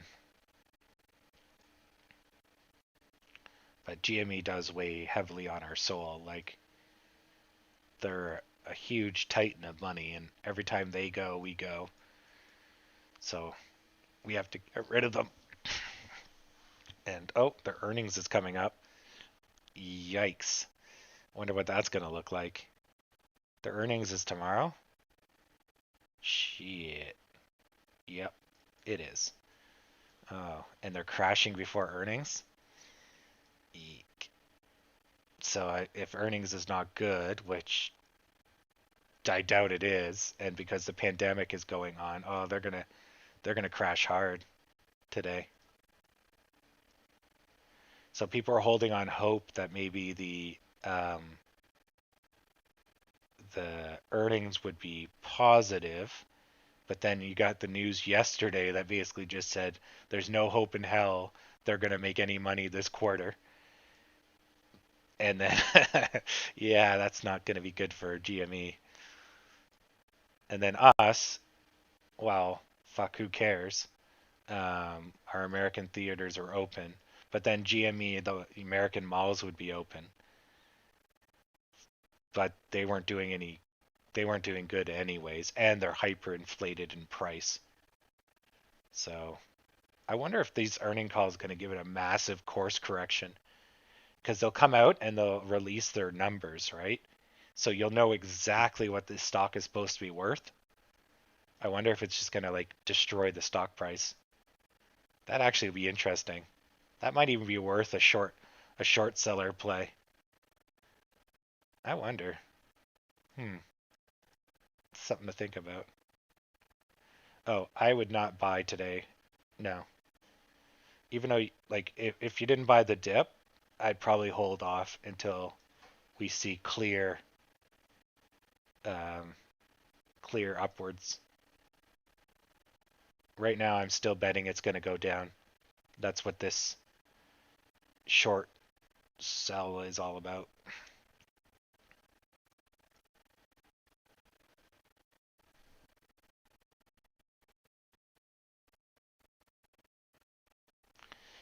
Yeah, but did GME sell more switches than Walmart or Amazon? So it's like, yeah, consumer secular discretionary, or no, consumer secular goods. That's what they're called. So that's things you buy all the time, the people that provide it, whatever. Um, those guys did well, aside from brick and mortar. Um, Now the weird ones were like Etsy and all the online stores that are specialists. I don't know what they're called. I don't know what market they did. I guess abnormally well. I guess because people are cooped up and they had nowhere to spend their money, like at restaurants or movie theaters or whatever. So they started buying knickknacks, which kind of makes sense because that's kind of how like the ancient world worked. We basically, if you don't have anything, you have a lot of money because you're rich for some reason. You sell a lot of fish, but there's nothing to buy, right? You don't need another ship. Your business is doing as well as it can. So you end up buying statues or gold pieces or jewelry, just random shit because you don't like, well, not shit, but random valuable things because that, that's, you have nothing to do with your money. Whereas you look at poor countries in the modern era or in that era, you're too busy trying to go after food and making your house better and safety and security, putting up fences, um, making sure you don't die the next week. So you don't really spend on beautifying. So, yeah, I guess with all the pent up money, basically the humans went and beautified their home. That'd be the middle class. And then the higher class are, or like the rich, if you will, end up they can't beautify their home much more. So then they're looking for specialist goods that are unique and whatever, like buying that Twitter post and buying art or whatever. And yeah, so you got two tiers of society dumping money into online shopping. One to make their house better, and others to show off wealth or to purchase unique things. And then the lower class also now has lots of money and they can't shop where they normally do. So they're also going to use online shopping. But then they're going to use the Amazons and the eBays and the Kijijis. But they're not going to use maybe Etsy, lower end Etsy, since it is accessible to all rank and file. But yeah, anyways, it's just interesting how as much as we move forward, we're always just the same. Nothing changes. It just takes on a different form. So that was a nice turnaround. And let's see if this holds.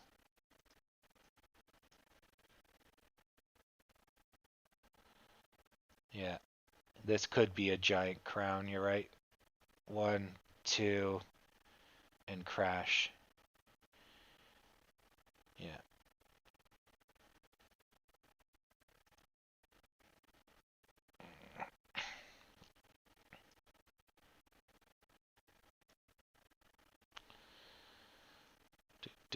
So that sudden burst, I don't think is going to hold, which is why I didn't sell. Although I could have maybe sold here, did a flip, and caught whatever. Because once it starts going, there's a good chance it might go to the black line. So if you get it early, then you can ride it till it stops. Um, which is why it's actually kind of nice to have this little button. You can just flip back and forth. So I don't think it will hold. This one's already back down. This is red. This is red. This is red. And they closed. So there you go. They tried. So this one here didn't. So we didn't check back here. So we went up for a third time, and then we basically couldn't do it. And then we tried again, and then we started going down. That would have been a warning sign that something bad's going to happen. I wouldn't have been able to predict this, but you've tried 3 times to go up, and you cannot go up. So you're really going to fucking die. So somewhere around here, at least. This might be an overreaction, which is why it came back relatively quickly to about here. But from here to here is predictable. Like, there should have been a retraction as big as this, at least, if not more, because you've failed. Obviously, you cannot go any further. Suck it up. There you go.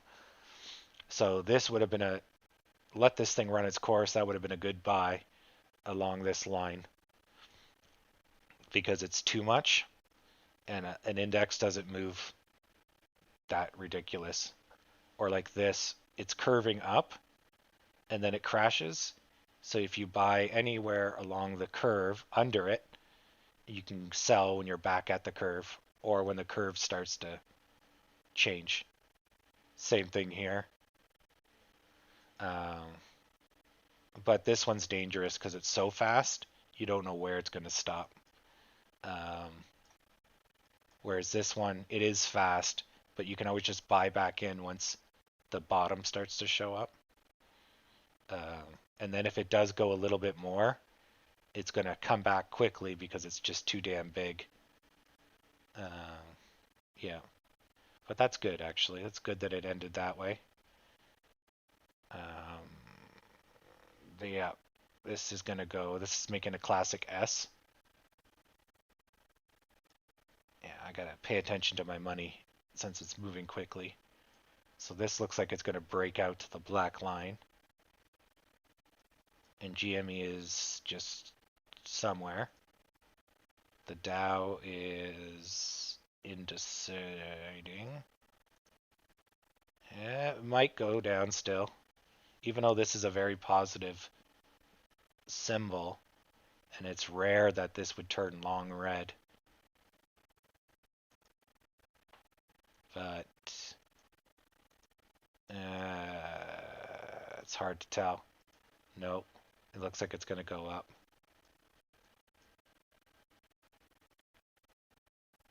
Will I get a little bit of red before it goes up? Or am I going to have to... It just gapped up to here. What's the volume? 2,000. Volume's low. So even though this is probably going to go green, green, green up, we might see some red on low volume before it goes green. Yep. Okay, so now I'm going to reverse my position. There we go. Because it's going to probably go positive after this. Okay. That's a little bit of a tactical play there. So once this volume, that's 450 volume. So once this volume eases up, then we'll see huge buying to push us back. Yeah. Unless I'm completely wrong, and then I get screwed because there's the S and this is the curve, but this is too big. This should get crushed as soon as anyone does any buying. Damn. The volume is dead today. Look at that. 3 minutes, 100 shares. 300 shares in 3 minutes. Yikes.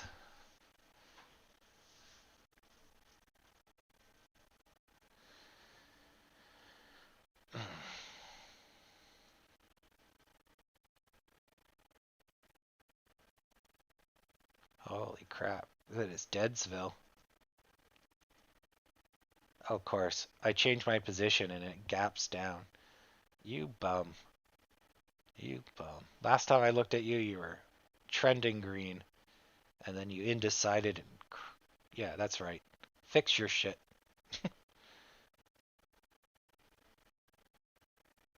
Ah,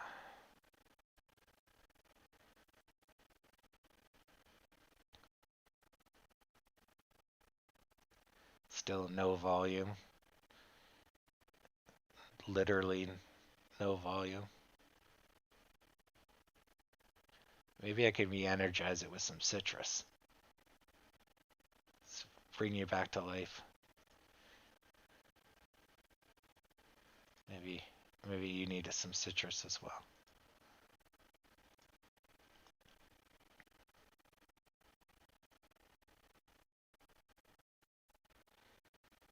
Yeah, and so if we do get a crown here, it still needs to run its course. Where is the drawing tool? Here, here, here. So we got this, this, this. So we should be seeing here, here, and here. So that would be it. So if we kind of fluff this, fine. Then we get back on track to doing this, and then we come right back down to here. So, you know, we're just trading pennies here, so it doesn't really matter. We want the more macro picture, which is we're having trouble getting over this line at 1230. But this will be your deciding point here. If it breaks out and keeps going, if it curves, if it goes flat, starts trending downwards, or if it really goes down, then you're doing a crown. Once you get around this point, if it goes this way, then you got to start worrying about a drop between here and here. You're going to hope that, you know, it's going to fling up, but, you know, it's not known. It's not a guaranteed, but we'll have to wait for it to run its course. So as long as it stays over this line, then it's still on course to keep making a crown. It's just having a little bit of a hump, which indirectly is a W. So the W would carry to the same height. If it doesn't, it would roll, which would then give you the crown. If it does carry to the same height, then it goes flat or makes a decision usually. Then it either rolls, or takes off kind of deal. But it generally does not go straight down. You don't get two peaks of equal height and it goes straight down just the same. There's usually a period of flat or better. Usually. So we'll see how that plays out. But yeah, so they really should make a thing that just has this. Because really, it's gonna go one of the few. Maybe there is a thing for that. I mean, I guess that's kind of what a pitch fan is. So if I do this to here, not really. If I do this to this, to this, to this, to... Oh, actually, if I did that. Okay, so if I did that, there you go. Yeah. And then this if it's... Yeah, but that's not really helpful. You kind of need one that gives you the probabilities, which the Gantt fan or Gann fan does, kinda. So if I think this is the middle point, but it doesn't do a wide spectrum. So yeah, see, it's a little unwieldy. This one's more like for spread. So if the likely path is this, then this is a third in the one direction, 2/3, 1/4, 1/8.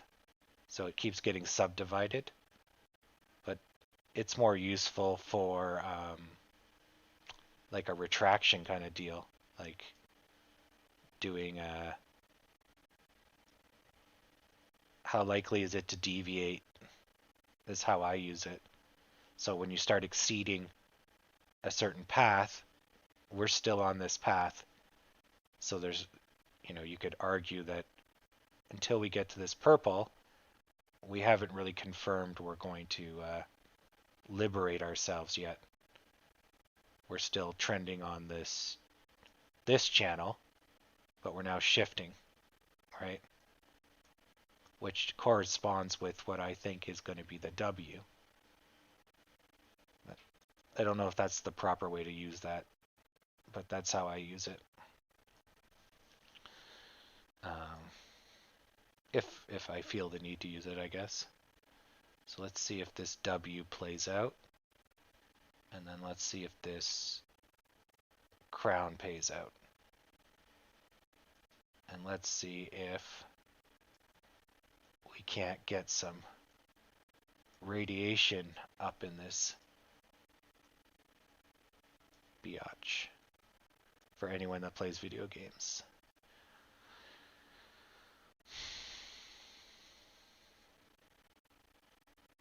So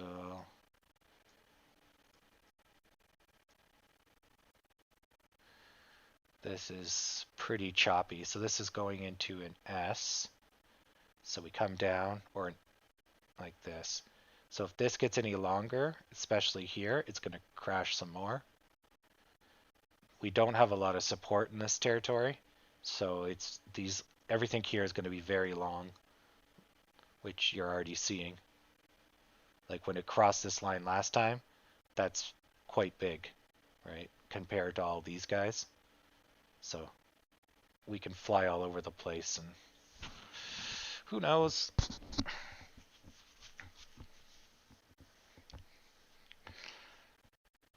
Yeah.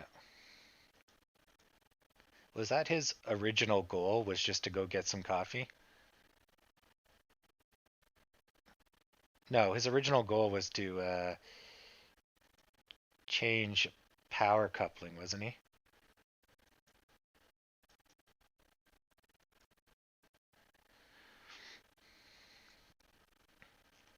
So we should be seeing green soon, or we're going to collapse.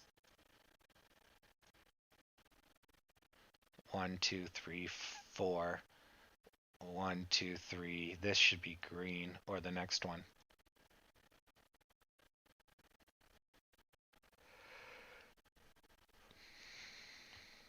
Oof, it's not good. Come on. It's all riding on you.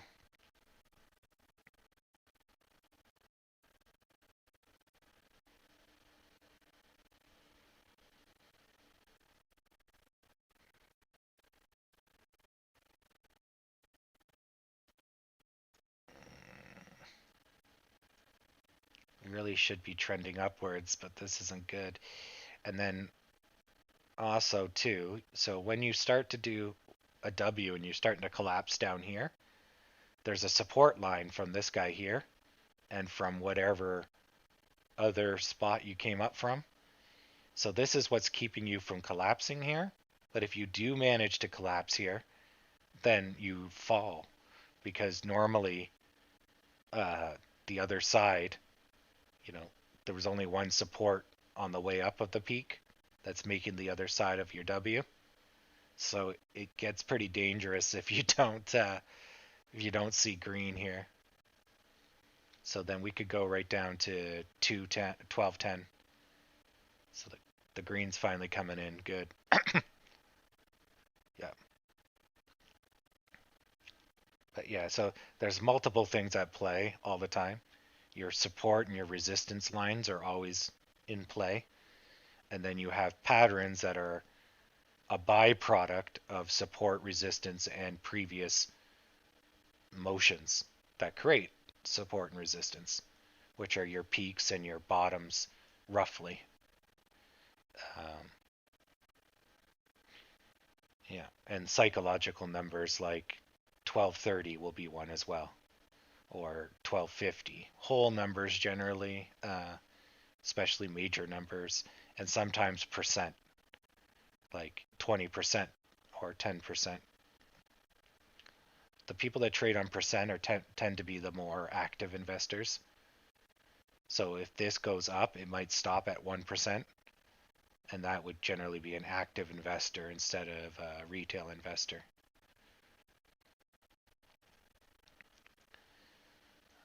Looks like Half-Life 3 is going to get delayed. Oh, it's too true. It hits home.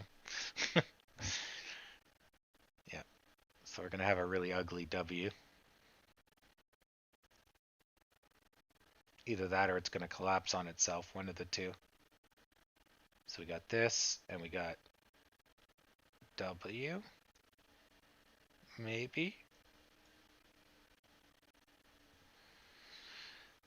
Yeah, so this is nice that we got a floor that we haven't gone through. There's no sticks going through the floor, so that's good. But we're treading water here. I want to see some height, or we are going to go under.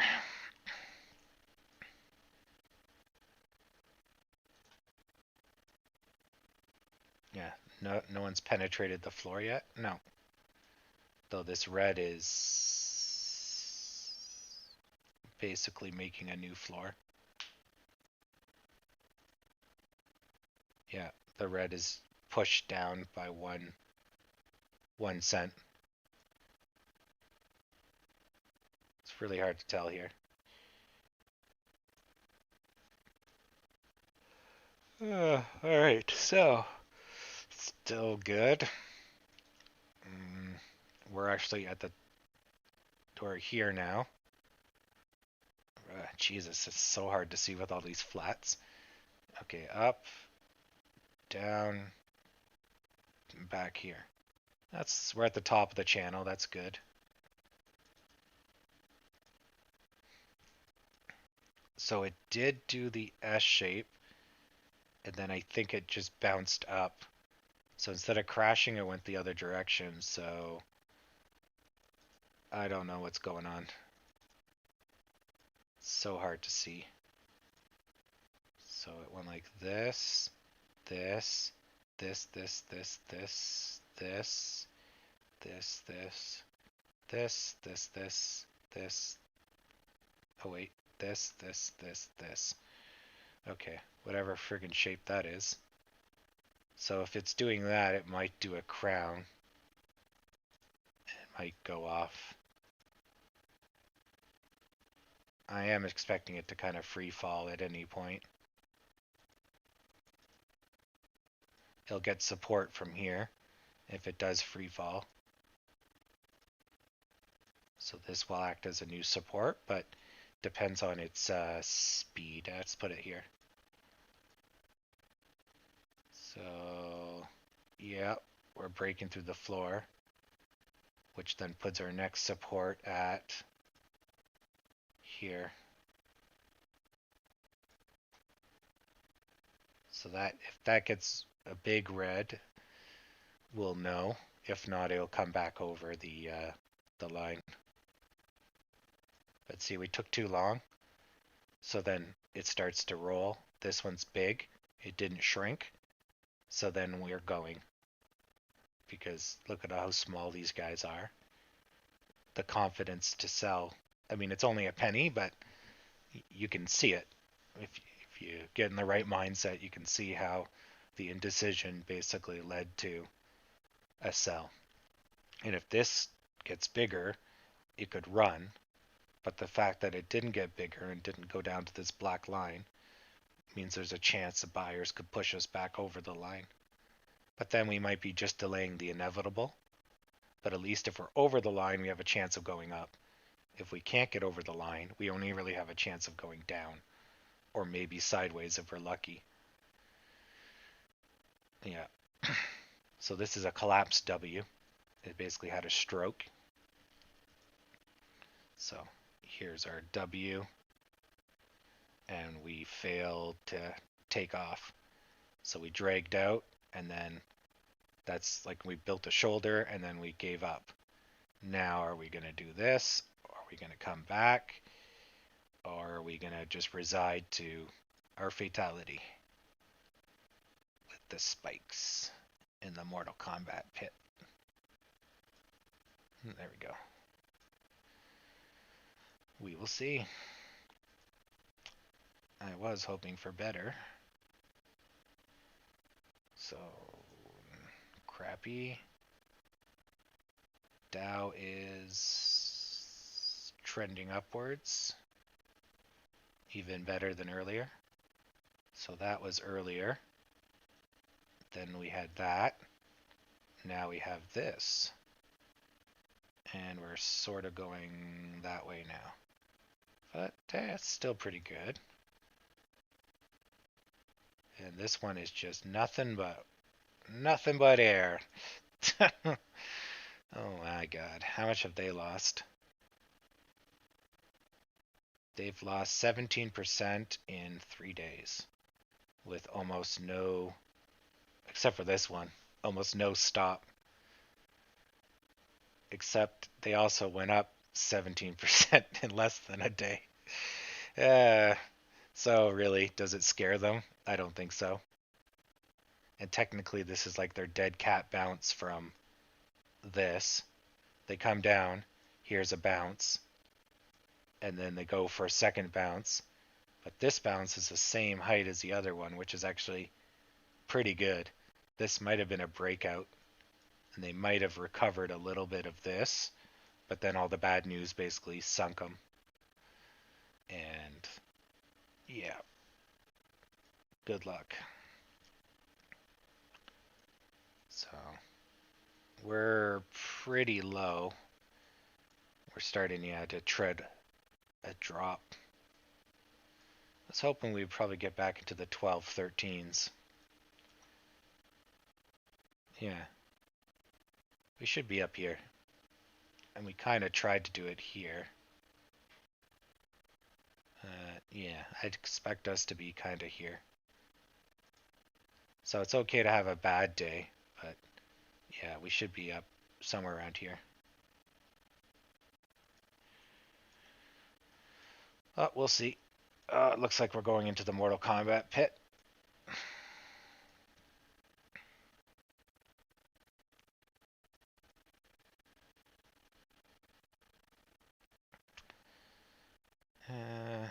It's too early to tell.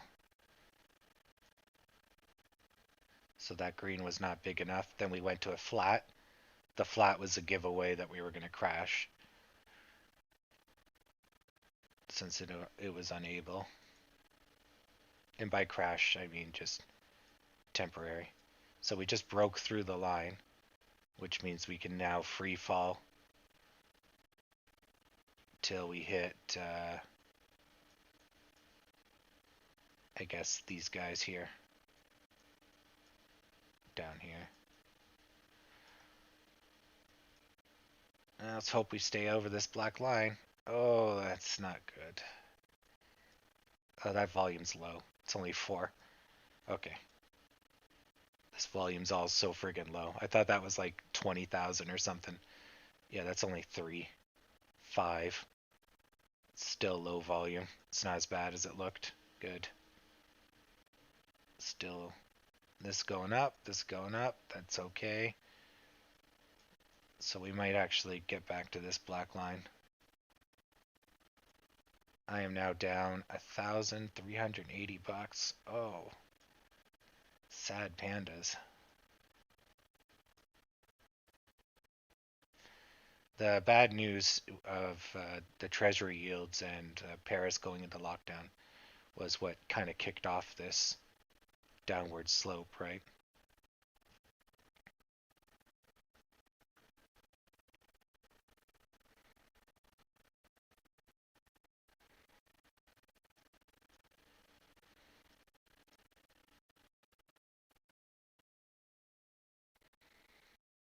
Still good. Still good. Still good. And gone flat. Yep.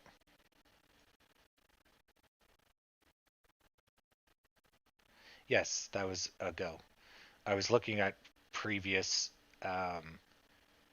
stock history to try to get an idea where the support and the resistance lines are, because we're going down. We're not making new lines. We're going to fall back on old lines. So I had to kind of ballpark, how much of a drop we should have had, which is we probably should have gone to here, but we kind of overreacted. So I expected like a bring back to this, or maybe 1254 at the lowest. But we're heading towards 1118. Once we get past 1194, we can drop right back down. Yeah, we're hitting these guys right now. And we're basically being held on by this guy. There's no other support. So it's not looking good unless we get some green in here. That gets us back into the safety.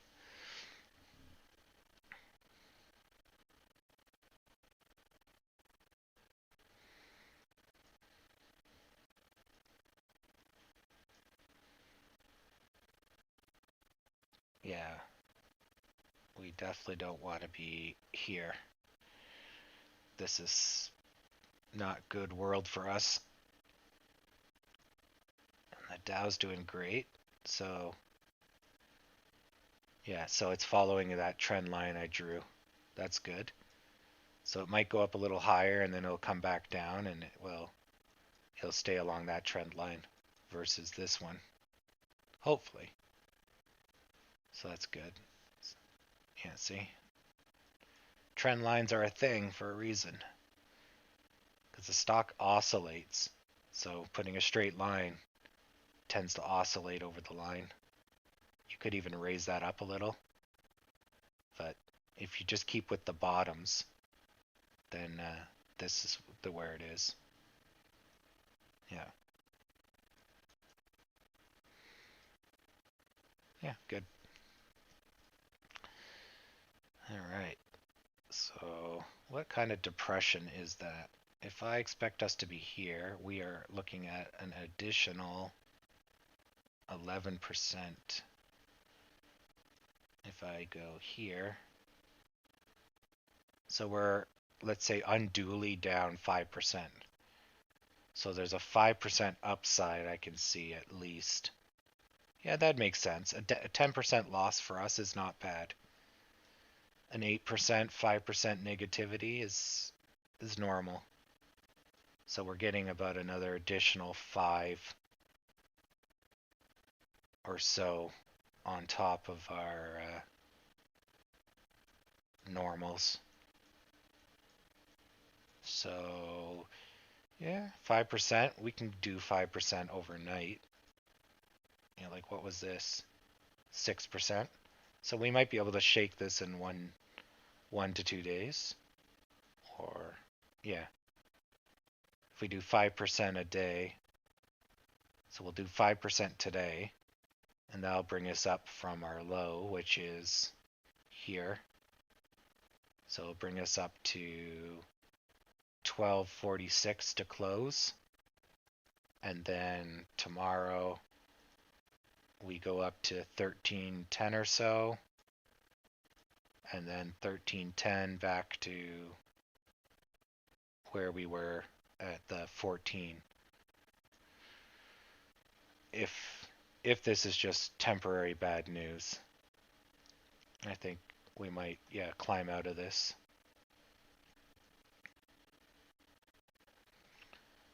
But it doesn't look good. So we're having the same thing as this, but now we can't go up. So this was stopping us from going down, and then we collapsed. Now we're banging against the top. So that might be a sign that we're going to break through. But because we're in a negative slope versus a going up it's more likely that we're going to collapse down. And so we'll see large reds and they'll confirm it, and they'll all have big sticks. Yeah. Because the sticks are telling us what we're trying to do, and then what we see is what we actually did, if you think of it that way. So if you have long sticks, it means that we're trying to go down, but we're getting pushed back, or not, depending on the color. But all you need is one time they don't push back, and you're going to end up down there, right? Where if there's no sticks, it just means that you're kind of going sideways, or there's no indecision, if you will. But then, of course, this doesn't really hold up because of the stupid volume. The volume usually adds more volatility, but if the volume's so low, then there's no volatility because no one's trading. So, yeah.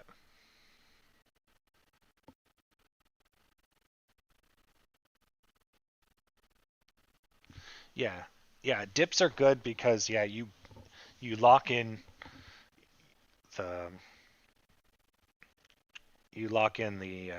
the upwards motion. And this isn't too bad. I mean, 13% on basically Europe going closed. It's not bad, but I don't know if we're out of the woods. Like, if we could see ourselves get back to negative 10% today, I think we'd be out of the woods. Because you have to just show, to get yourself out of the weeds or out of the woods, in my parlance, the weeds is more just kind of obscured and a sticky, something holding you back from going up, basically. Whereas the woods is you're lost amongst the trees and you have no direction. So for this to signal the direction, so we know that we're not going to go down, because obviously we don't want it to go down. We're going to need to see at least like a 5% up, and then that would signal to everyone else that this stock is done going down. If not, we might just teeter flat and then continue to go down until we get to a price that it's so advantageous to buy that everyone gets in, or some type of news turns us around. So, but right now the technicals are saying we're going to fall. Like, we're right on the cusp of going for a dirt nap. Yeah. Yeah, we have this line here. I might as well draw that line. So we have that line, which corresponds with earlier today, which is here. So we got a little bit of support from that, but that line is pretty close. And GME is about to break their line. So if you're asking if it's an M or a W, this looks like a slide. So we failed the W, and we failed to have a breakout here. So all of these are failed. Well, whatever. So now we are about to do this. This would be our next drop down to 12. So we're basically, there's no support here. So we can fall right to 12. And then it's going to end up looking like a crown shape, but really it's actually quite bad. You basically had a failed crown shape, failed W, failed everything, and it's just collapsing on itself, which might turn into a it's not even trying kind of deal. So what this is showing is that the time span is speeding up. So you're seeing more movement in less time, and you're also seeing almost no buyer pushback. Now the volume's gone down That's why we're not seeing probably gigantic red lines. And I don't know if the volume has anything to do with the buyers not pushing back, but it definitely says this trend will continue until the buyers come back or the volume kicks up. Because yeah, we had good volume. We had good volume in here, and then it just kind of pissed right here. These are all small, 900.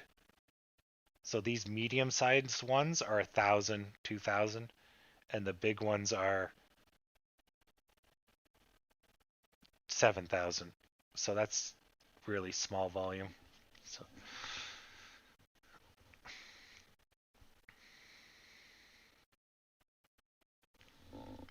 a mirror line to replicate the growth from 1220.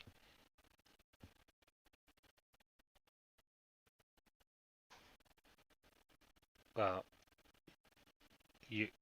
yeah, so if this goes up very quickly, we can go down very quickly. It's just because of a lack of support lines. So essentially, you can mirror a possible red, but the buyers, which they are right now, are fighting to keep it up. There's no support lines here. So the only thing that's gonna, I mean, there might be support lines further back. There is one right here, actually. So the support lines will help the buyers or give the reason why the buyers are pushing back, whichever way you want to look at it. Because it's all just, humans clicking buttons, right? So either the line is doing it, or the humans are using the line to do it, or the line exists because the humans are doing it. It's one of the three, but it's all the same thing. It exists because they do, and they do because it exists. Self-fulfilling prophecy. But long story short, there's not much here. So that means they can push it back if the volume kicks up. But if the volume doesn't, then we'll probably continue what we're doing, or we have a high likelihood of going down, just because there was no fight going up, so there won't be much fight going down. Also, the people that got in here got profit here. If they're still holding on to their money and it comes down quickly, they'll sell just as quickly as they bought in, right? So they don't lose money. So easy come, easy go. And that also is a psychology thing that applies in here. But the longer we drag it out, the better. If we drag out too long with no upside, we'll probably collapse because it's just like this. You go too long, you don't move, you'll probably fall down. But if we can show some strength here, then a little bit of time will help us show strength because we've avoided the immediate drop. But if we go too long and we show no strength, then impatience or whatever you want to look at, then we'll go down. Because the odds of us going flat across is nearly zero unless there's a robot, which, what a weird time. But then I said the same thing, who flicks on a robot at 11 o'clock? But someone did. So she's an unpredictable beast.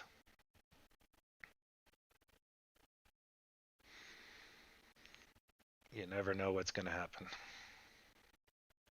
There we go. So now we're showing some strength. If we can hold that, that should be the signal that we're going to get back to the black line. Now, if we're going to get over the black line, that's a different story, but at least we'll be riding high rather than riding low. So that's good.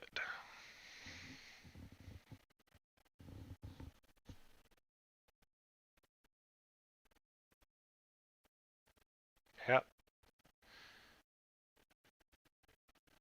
Yeah, you're learning there, Marshall. Today has been a mute day for stocks. 52. Yeah, we got steady viewership, about 50 people nonstop. That's good. But definitely down from the 70s and 80s that we normally have.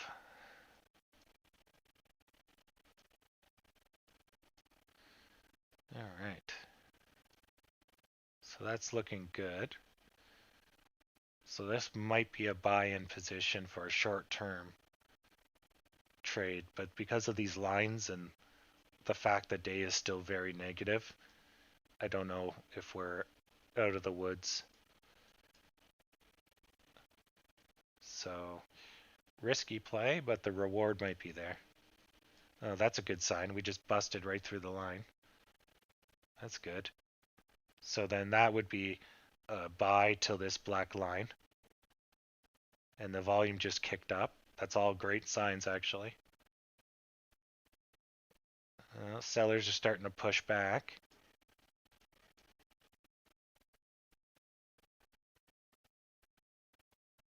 Come on. Give it a little push.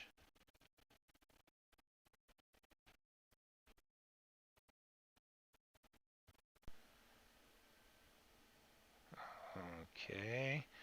So hopefully this is not any sized red. If we could just finish the motions. The sellers did push, but then everybody stopped, so the buyers might be able to still get this. Like, this stock is Deadsville today. Yeah. So there was 400 selling volume and 1,800 minus 400, so 1,400 in the positive direction. Now it's hitting resistance. It didn't even move, and 1,000-ish volume came through. Let's say 800 volume came through. It didn't even move. So we started over the line. That's good. If the buyers come in first, we could probably run a bit. Come on, buyers. Get us going. Shit. The buyers and the sellers are fighting. That volume just took off and they didn't move.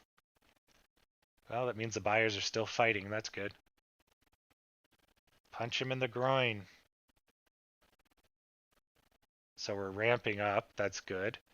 But half of this, let's say, is sellers. So we need another strong buy. Yep. Give us a strong buy in the next minute. And then I think we'll be free of the gravitational pull here. If we can just get over my L-faded buy line here.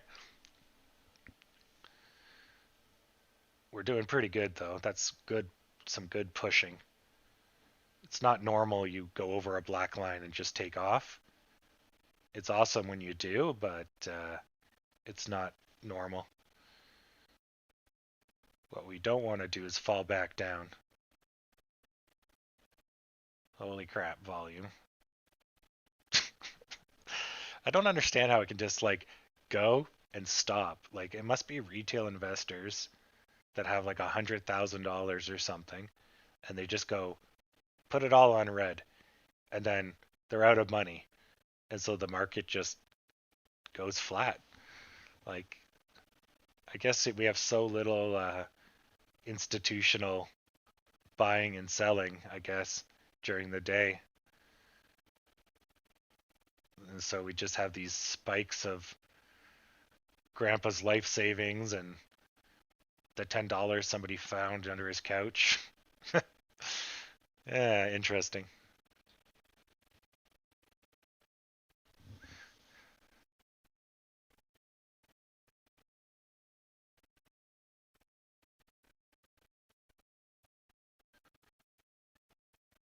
Well, normally you can't have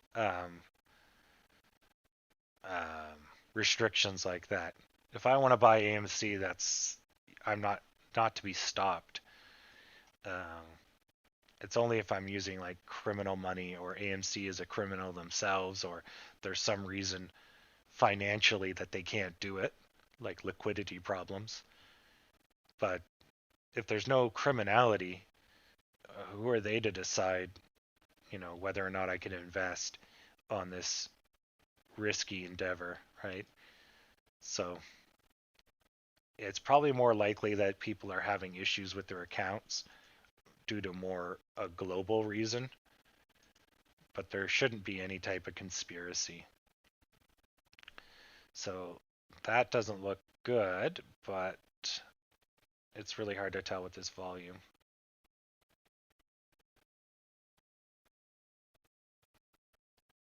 Exactly. It's pretty close to being illegal, and you could be sued easily because you're basically withholding someone's money. And if you make them lose money because you did so, like you're stopping them from selling or you're stopping them from buying, that also means they lost potential, right? So most of them have in their contracts that they can't be held accountable, but the government can override that because they could argue that they did something malicious or criminal or negligent, and that would supersede any contract. So, short example, I run a roller coaster and I make you sign a waiver saying, um, if this roller coaster kills you, I'm not responsible. Well, if the roller coaster kills you, I am responsible because my contract can't supersede the criminal code, which says that I can't kill people. Now, if I say, look, I took every precaution, but there's a 1% chance that this unsafe roller coaster might kill you because you have a hidden medical condition that you didn't tell me about and all this other stuff, but I do all my due diligence to not kill people and someone dies, then you could still sue because there might be some negligence. I failed to do my duty. But if I did everything to a T, there's logs, there's records and everything, and there was nothing I could do to prevent it, I could still get hit with manslaughter. But chances are you signed a contract, you knew, I warned you said I warned you, and we did everything we could to not put you on that roller coaster, but you still did it, and therefore this happened. So then you're off the hook. But with stocks, to use that analogy, you know, they didn't really warn you. They didn't really try to stop you. And you know the risks and you're playing. And then they just physically stopped you from minimizing your own risks. So that's kind of like them pushing you on the roller coaster after you said, no, no, I think I should get off. No, no, you're going to ride it. Now all of a sudden there's criminality because I detected a problem. I'm trying to protect my wealth. And you just said I can't sell or I can't buy, especially if you said I can't sell, that would just be, problematic. So that would get you in trouble because you're basically forcing that person's hand and not allowing them to um, protect themselves per se. And I don't know exactly what the criminal code or the SEC code would be for that, especially in the U.S. Um, but I'm sure there'd be a parallel to negligence. You basically set up a system for whatever reason broke, or you told it to break, or told it to do this, and it then had negative consequences. And so then you're responsible. So, yeah,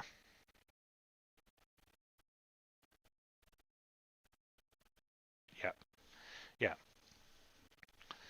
yeah. Warning somebody about the risks of something is one thing, but you still get in trouble for facilitating it. If I tell everyone in the room that handguns are dangerous, but I leave them laying around, and then someone picks it up and shoots himself, I'm still responsible. I mean, I warned them, but I made a dangerous situation by leaving handguns everywhere, and the dangerous situation then came to fruition. I'm the person that brought the weapons. I'm the one that's responsible for the situation to be there. I didn't pick it up. I didn't shoot the person. He shot himself. But because I facilitated it, at least in the Canadian Criminal Code, I'm responsible for putting in motion the the bad situation. Now, I'm not going to go to jail for the rest of my life, but there will be some implication because I'm an idiot. And it's the same thing with if I failed to check the tires of a truck and that's my job. I put in motion the eventual crash, but he was speeding and he hit the brakes too hard. But because I didn't check the tires, his brakes failed or his tires blew up. So I'm still technically on the hook, even though he was the idiot that did the bad thing. I made the bad thing worse. And so I'm quite sure that there's something like that when it comes to this locking of the accounts. It'd be interesting to see what the actual charge was for that class action suit, but I'm pretty sure they're, long story short, they're going to try to avoid that again in the future. Yeah. Yeah, we could get some citrus in here. This might be a good time. And we'll just charge that up. There we go. Yeah, let's see if we can turn this frown upside down and I can get some dollars. How much am I trading?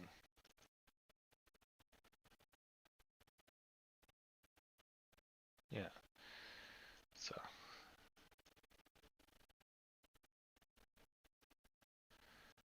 still good. So that one, if it gets over this line, so it's right here. If it can get over this line, then they've counteracted their dip. So they bounced off the bottom, did some crap here, and oh, there they go. Nice. Excellent. Why can't we have good buyers like that? Come on, AMC. You stinky poop. Yeah. Oh, I guess we actually did. I was just too zoomed in. Okay, so I thought we were looking at these lines down here. Oh. I didn't realize we were in the top. Control Z, Control Z, Control Z, Z. I didn't realize we were in the top channels. I thought we were actually in the bottom two. So actually we did break out, and we broke out before they did. So awesome. Good. Yeah, because this is the new, that's the furthest drop. This is the dangerous drop where you free fall to this.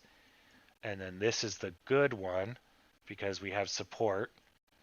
But we want to be above this black line so we didn't fall. But yeah, now we have at least two things of support, at least in this area. Yeah.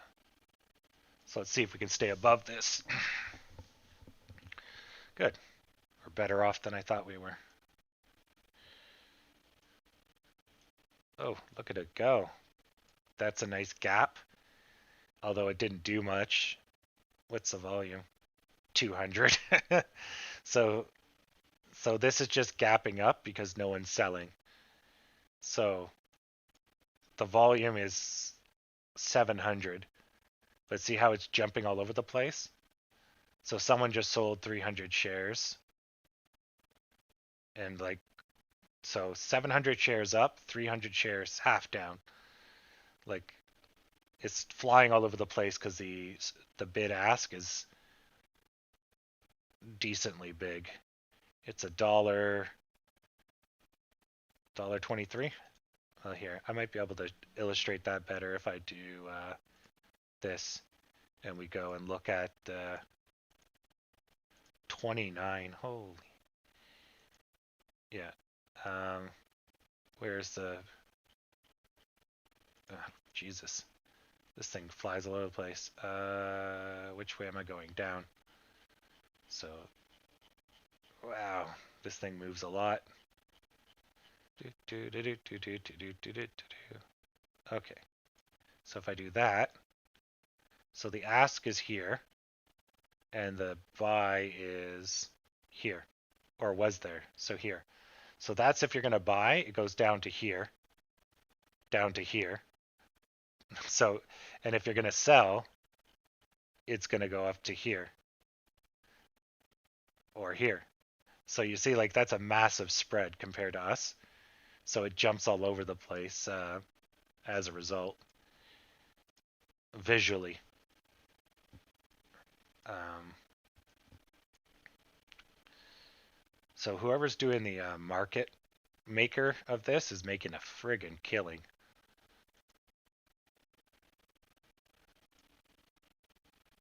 Yeah.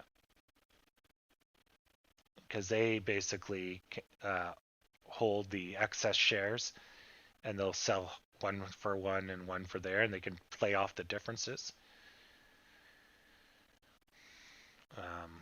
As the market gets thinner or they run out or get close to running out, then the spread gets wider and wider and wider. And eventually the spread, I guess at its critical peak, the spread will represent like the after hours. It will only represent orders that have been set as limit, and it'll show you the next one. But during the day, the market maker provides liquidity by sucking up sales and handing out buys. And then as a result, they play the spread as kind of their premium per trade. But that spread is huge. So they take a massive loss. Well, technically they make money every time, so they take a massive gain or a massive gain depending which way it's going. Because when you go to buy, they just hand you the other one, which it's like $1 each time. So they're making like $6 million or something like that, if my logic is correct. Holy crap. Where here they're making about a penny. So they're making 68 million pennies, which would be about $680,000 a day, being the facilitator, if every trade is positive. God, that's a lot of money. Man, and to think they were charging $10 commission. If you paid $10 per share, that would be nuts. Just oh yeah, I made $6.8 billion in commission. Yeah, because it'd go up 10, so and yeah, no, that'd be actually 680 million, yeah, if I could do basic math. Oh, so after a long couple of hours, I finally get my money back. Yay! Okay, they're headed back to that line.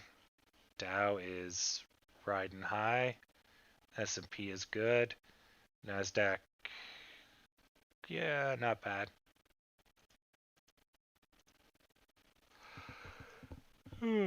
Okay, we're finally at 0-0.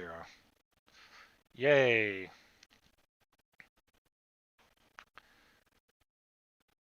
Oh man.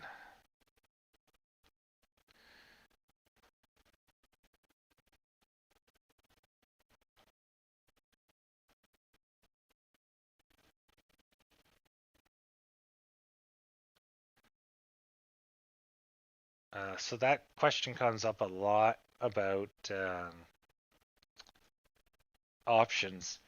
So with options, it gives you the option to buy the shares. So when you have a contract, it's optional if you exercise it or not. But obviously, if you're making money, you're going to exercise it. So if you exercise it, the guy that wrote the option, if that's not you, has to hand the shares over. If they don't have them, they have to buy them. But um, it's technically illegal to sell somebody something you don't have. You have to quickly put them in your pockets. I don't know what the time limit is for options.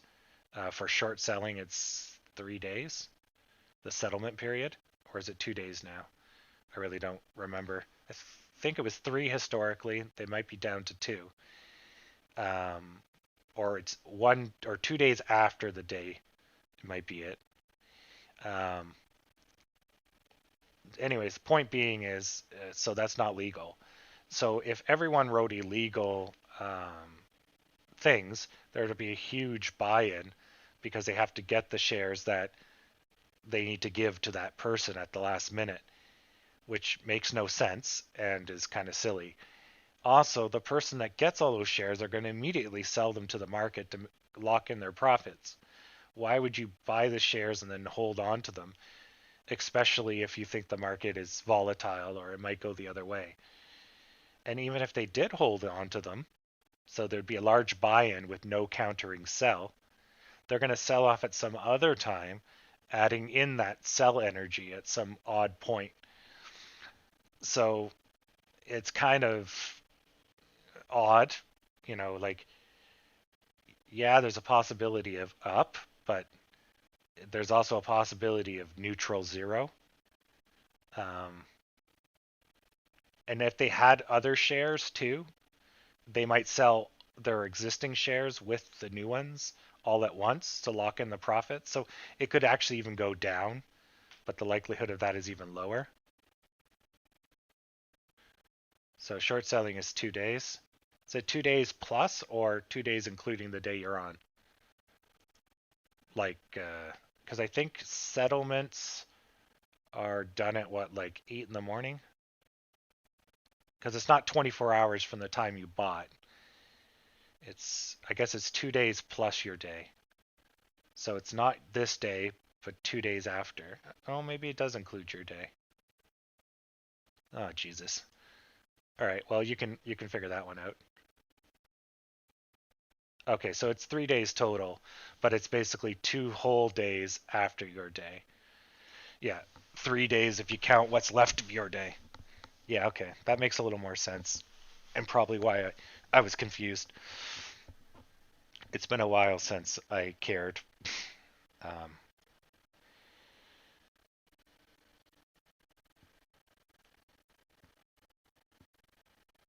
yeah, so anyways, we're still good.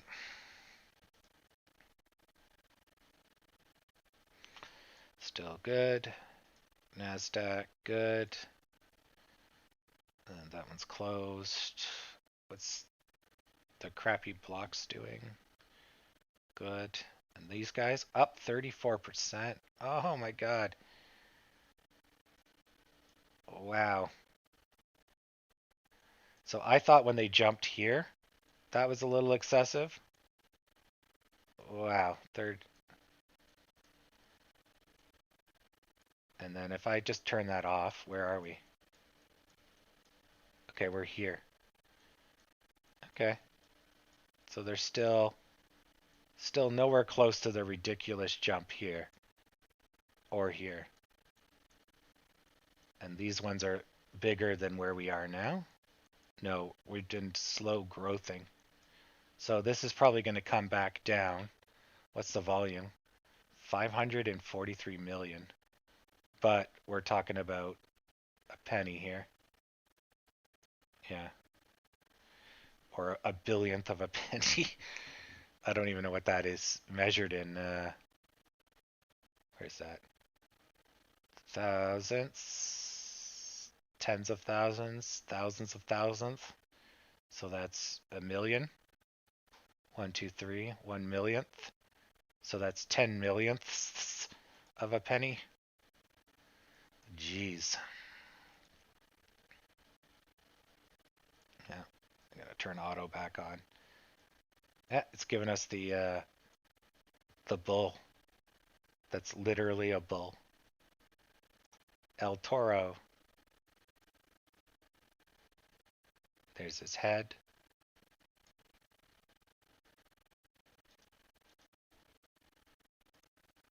Yeah, neat.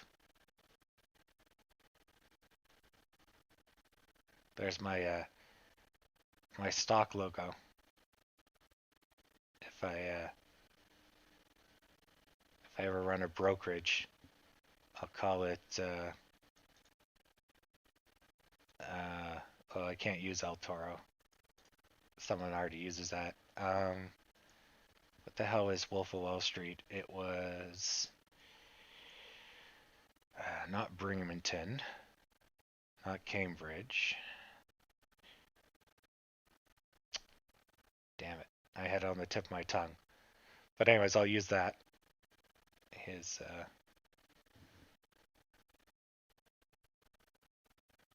no, the Wolf of Wall Street's company was Stratton Claremont, Stratton something, or Stratton Bergmont,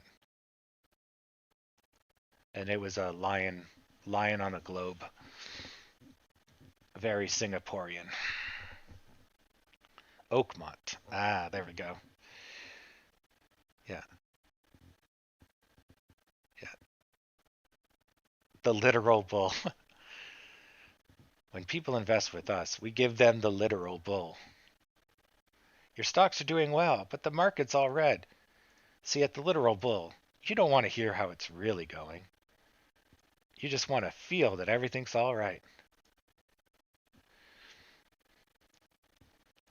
How's my life savings?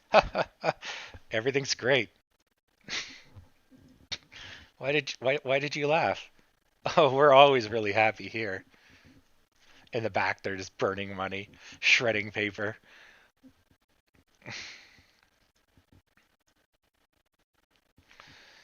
Ah, good times.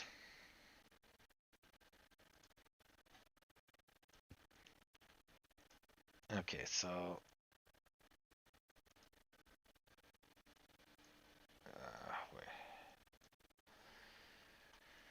good. Oh, there's our takeoff.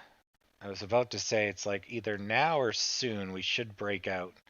We're we were kind of fighting this corner here, but that's I don't know if we have the energy, but the volume kind of came in. So we should be getting out of this funk. So it's good we didn't complete the L crappy crown, but because we didn't have that velocity and it tapered out, I guess that's why we survived. So that's good. Now this is our shoulder. So we might be going into a U shape. We got a shoulder here and here. So this might be too early, and we might be trying to do a parabolic, a U shape.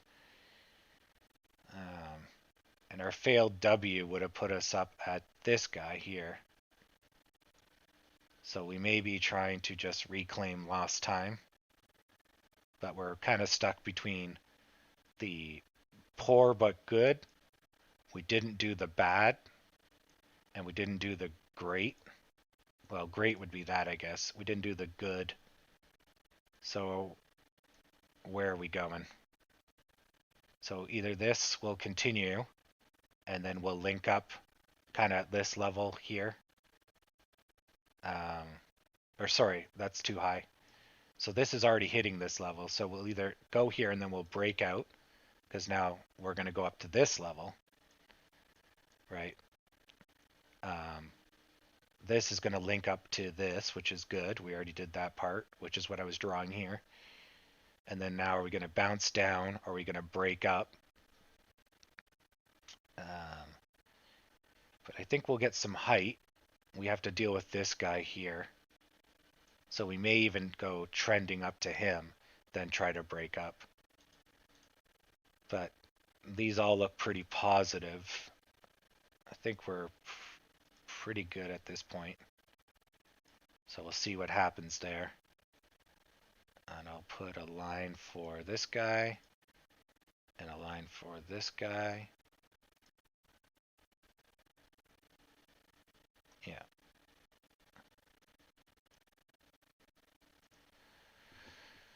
Yeah, so that's good. Oh, that's nice volume. Oh, it just looks big. It's only 7,000. Yeah, it just looks big. I was like, oh, wow. But the volume's like 100. Yeah, disappointment. And this is even sadder. So the minimum's 100. So all these little guys are the minimum. Just nothing, nothing, nothing, nothing, nothing, no, no, no, no, dead. Just dead. Jeez. Yeah. I'm surprised it can stay up. Like, for a stock that's so dead, like you have so many people that are just holding and waiting. And so much so that nothing happens. So it's like, you know, they got some serious patience. It's pretty good. I mean, fundamentally, the stock can only sell off so far because the retail investors do hold a large percentage of GME. So if no one sells, the stock can really only go up. Um, but are we at that point yet? I don't know because no one's buying or selling right now. It's like no one gives a shit. And we're almost done the day. Holy crap, this day's gone by fast. I'm actually like not tired like I normally am doing this. How long have we been running? Oh, almost 5 hours. Damn. Yeah, earnings calls coming. Oh, I guess we're zoomed out a bit. There's still 2 hours. Yeah. Oh, that's really good. So now we're punching this guy here. Excellent. I was expecting this to take a little bit more time. I'm raking in the dollars. Excellent. So this is a good. This is the volume coming in. So this is the buyers basically saying, we're clear of the weeds. I want in. And someone bought in with 7,000 and 6,000, which looks big, but it's not that big. So that's about $100,000 US, although my volume's not correct. So it's probably much more than that. But that's good. At least it means we still have buyers, so we're still dealing with this. Yeah, so as long as we don't lose steam, but a little retraction's good. So we did have a little bit of a retraction there, but it was tiny, 500 shares. The buyers are still pushing. That's why this one has a tail and it got pushed up. Now the sellers are pushing.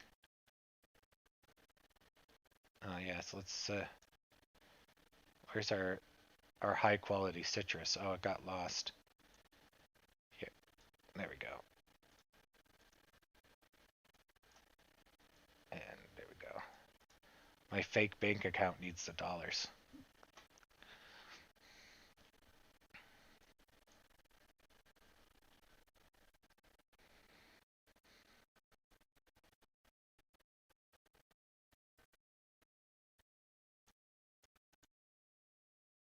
So that's us just bashing against the line. And GME is on the line. Hasn't done anything for 4 minutes. Damn.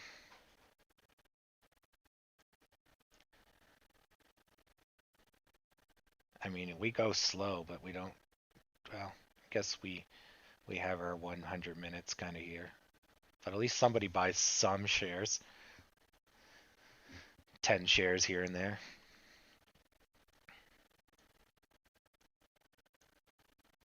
This number has oddly gotten a lot smaller, but we're up here. That's weird.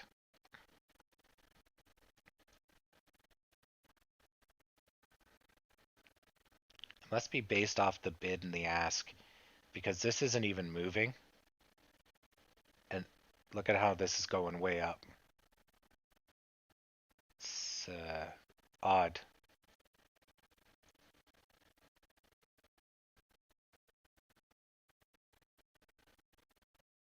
Yeah.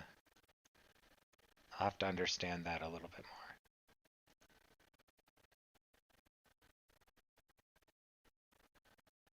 more. No. Yeah. Yeah, I'm not gonna fake my position because it's right here.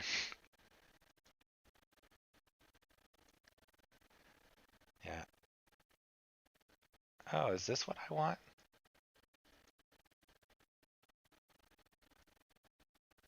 Nope.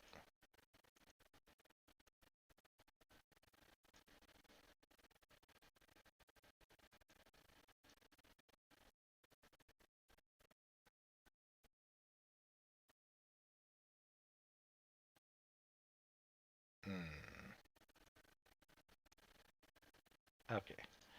Obviously not.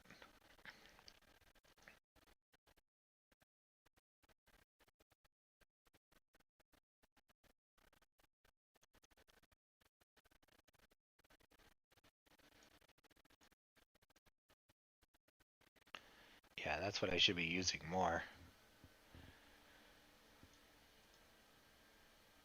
Then you can.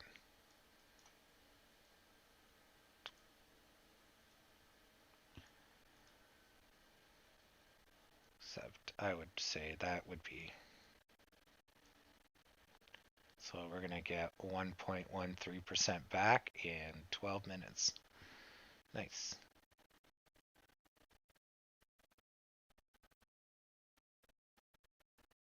Confused? No, I'm buying and selling shares. Option calls are buying calls. You can buy calls and sell calls, and you can buy puts and sell puts.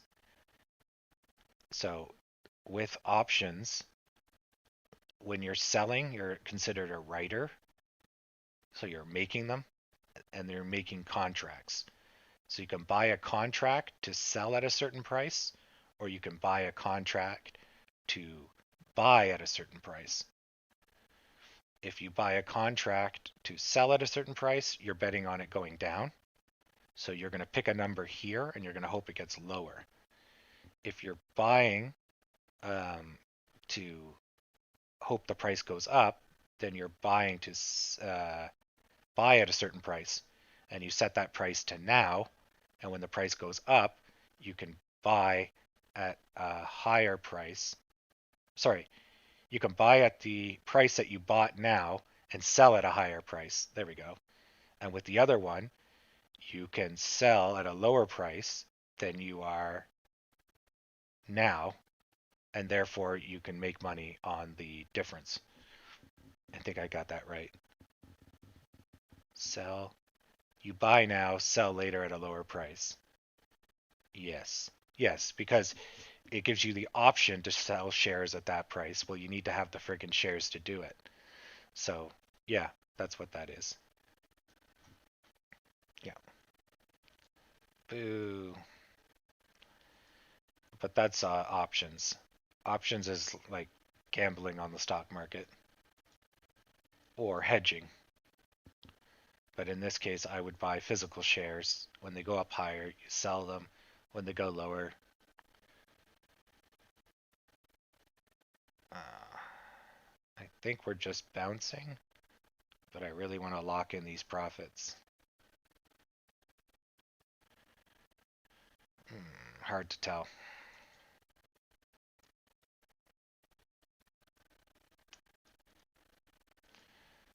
GME bounced real good.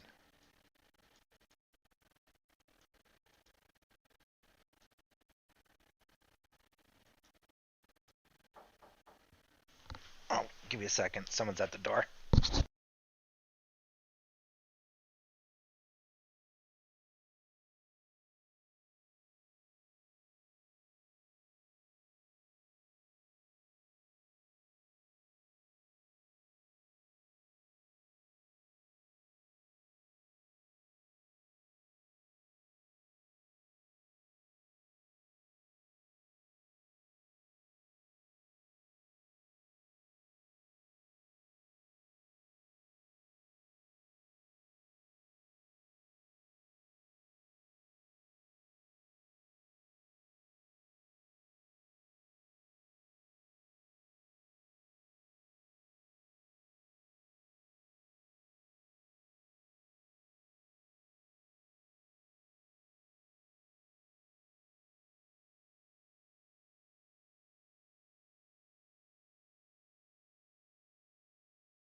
Sorry for the delay.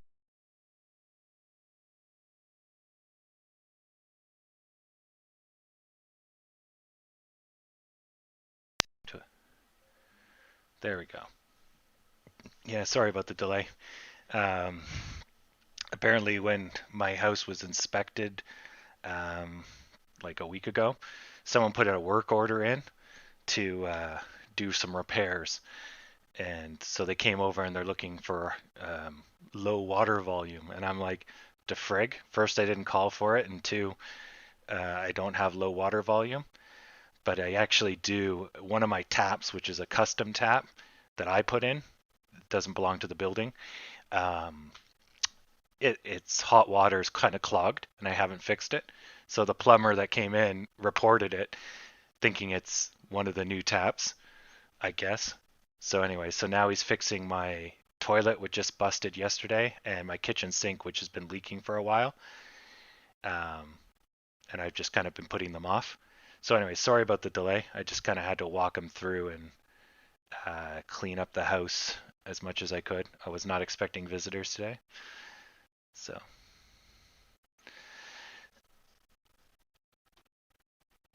oh, ahoy, James. Yep.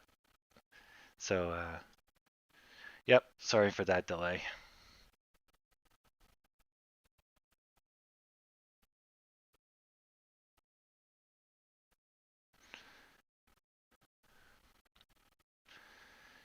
Yeah. So this is my. If you're just tuning in, James, these are. This is my fake paper trading.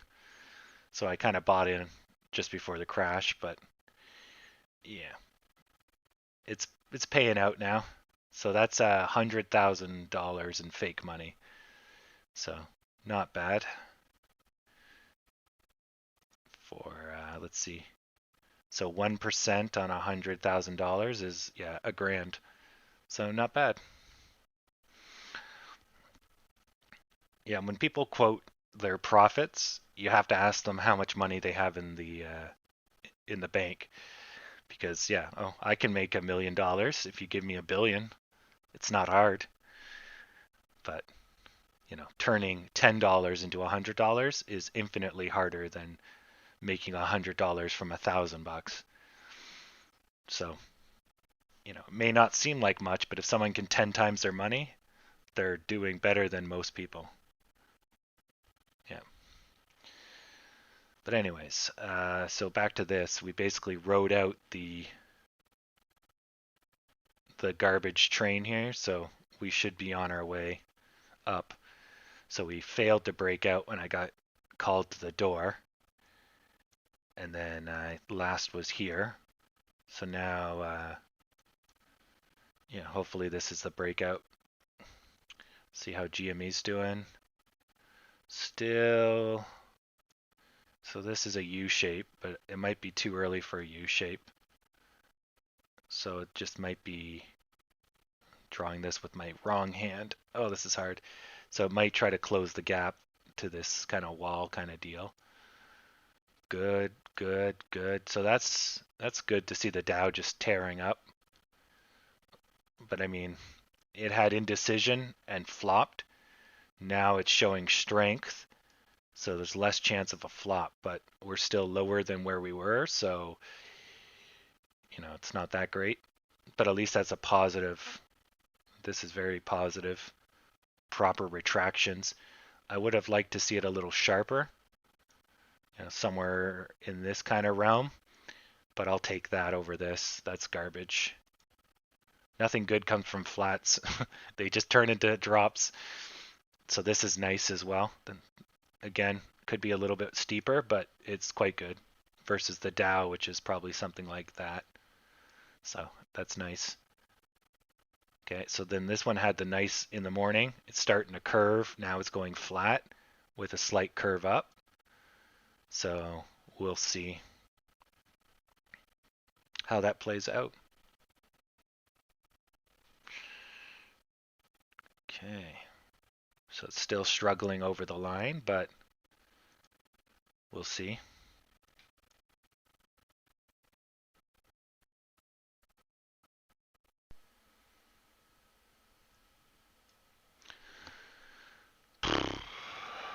All right, still good.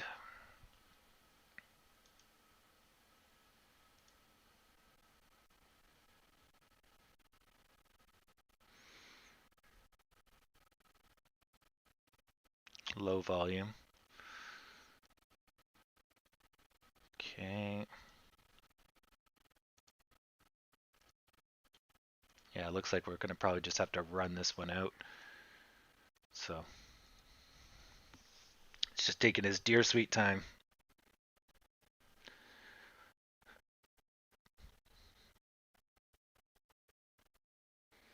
But yeah, overall today's been a pretty relaxed day. Normally we have about 700 viewers by end of day. We're just hitting 700 viewers now, which is good.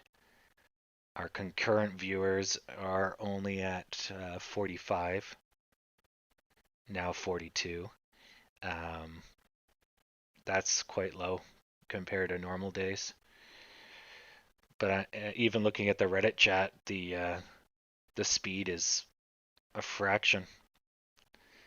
So I wonder if people got scared off.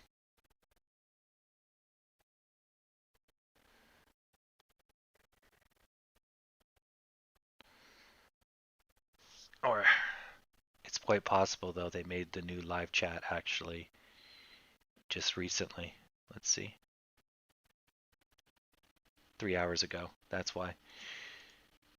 All right, let me update it. Yeah, I don't know why they update the live chat like halfway through the market day. Like, just stupid.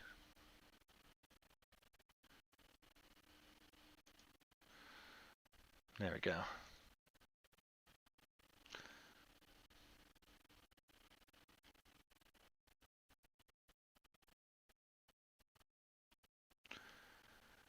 Better. Okay, so we're still doing good here. So we got some indecision kind of here, which generally means we're going to go down for a bit. So I'm going to take my profits. If we get to 36, I will take my profits.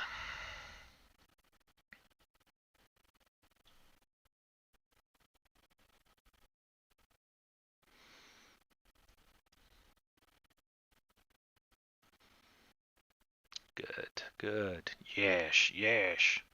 Let the hate flow through you. So we did have a bunch of indecision and we gapped down. Now we kind of charged right back up. All right, so I'm going to reverse my position. And I'm going to try to catch the slight down on this. See if I get this right.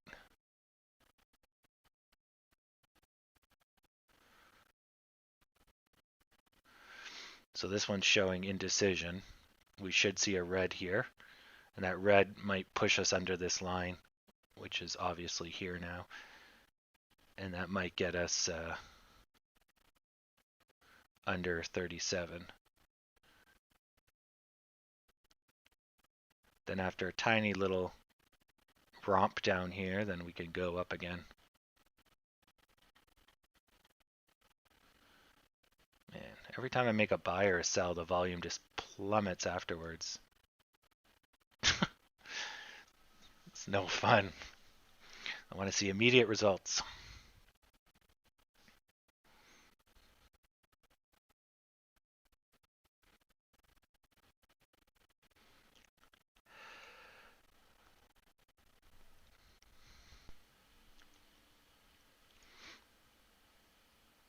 Okay, so it gapped up on 200 volume. There's 10 seconds left for this absolutely zero volume up. So if there was demand to go up, the volume would be higher. So it gapped up at the end on 100 volume. So I'm expecting a large red. But then there's no sellers either, so it's quite I got large numbers coming through here, but I guess no one's doing market orders or all the trades are at 38. Yeah, there we go.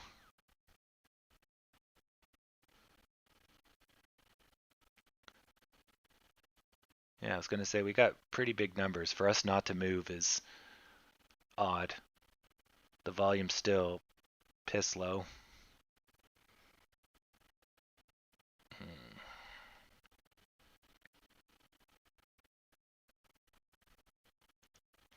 Let's see who's doing good today.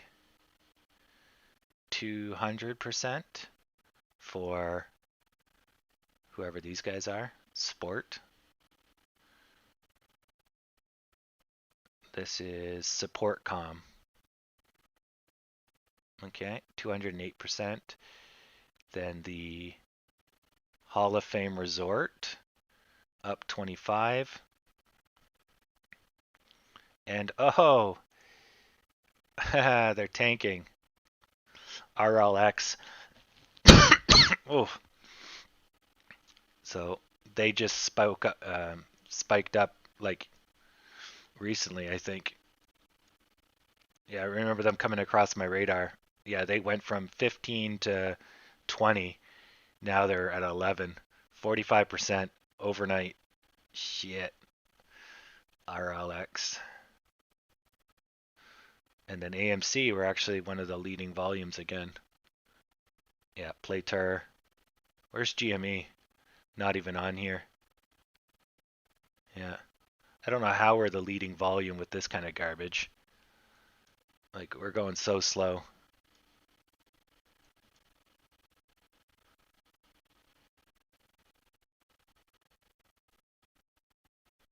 So who's the biggest losers today? ODT. Ordinate Therapeutics went down basically 80%. RLX 45. Silverback Therapeutics also RIP. Pharmaceuticals, hospitality.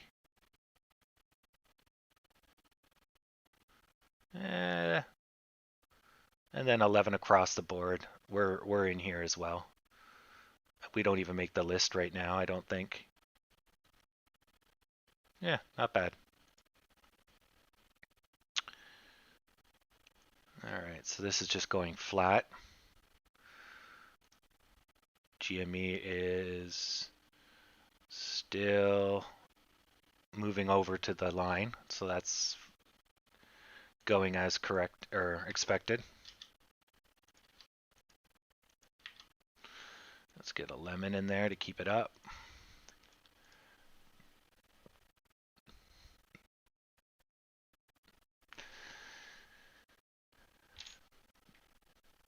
You can't win them all, really. Like, I hate when this day is slow because we get a slow day, I can't make much profit. So it's just kind of crappy. Although it's kind of nice that it marks my buys and my sells. That's nice. Then I can review if I made the right decision. Yeah, nice. I like that. I'm just trying out the paper trading today instead of real money since we're 11 in the hole right now.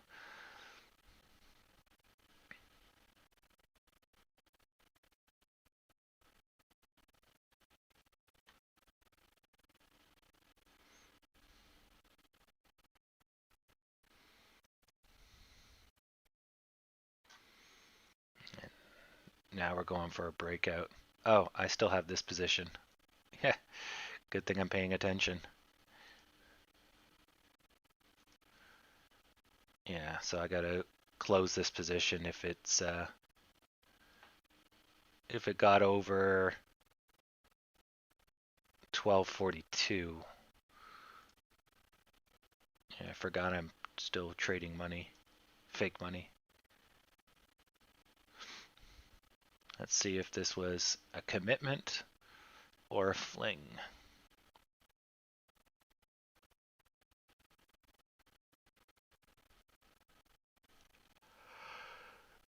Excuse me.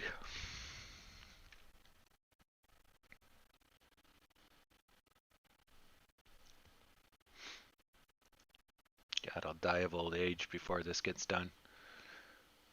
So it's just continuing the trend.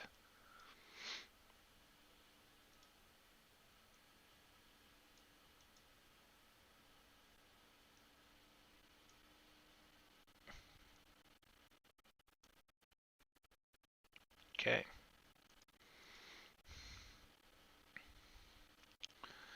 This hasn't moved. No, it's usually not how it works. So if you hold a bazillion shares, you want it to go up so you can sell, right?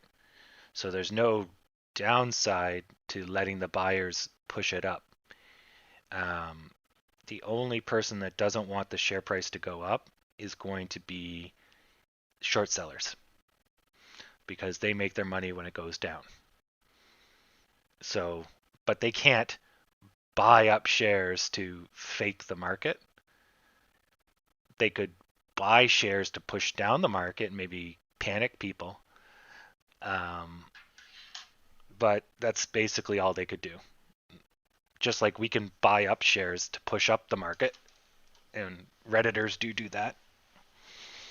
Um, but it's temporary at best.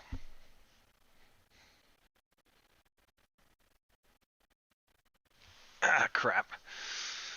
All right, it's going to go for a technical breakout if it doesn't come right down. Oh, well, let's hope this isn't. Let's hope I didn't jump the gun early on that one.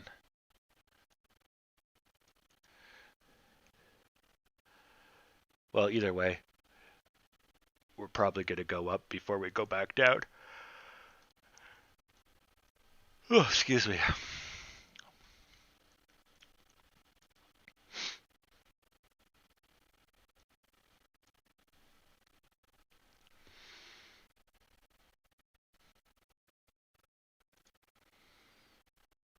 But to be 100% accurate, anything is possible in the stock market. Whoa, look at it go. Look at the volume. Yeah, there's definitely some commitment now. I think this thing's delayed in its updates. Or the chart draws slower than my price updates at. I don't know. So the chart hasn't moved. I wonder what this bases its price off of. It's weird.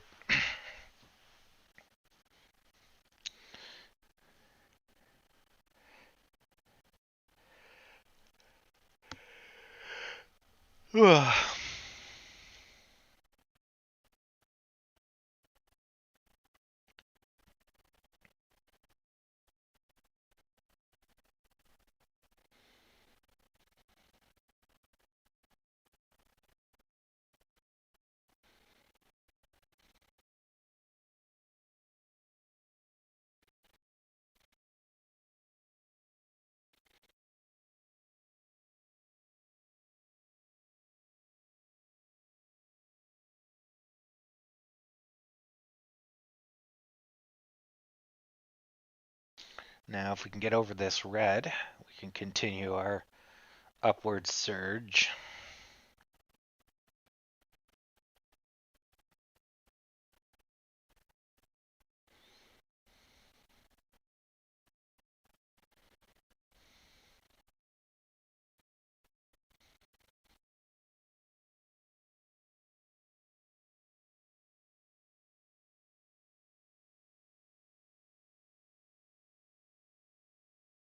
Excellent.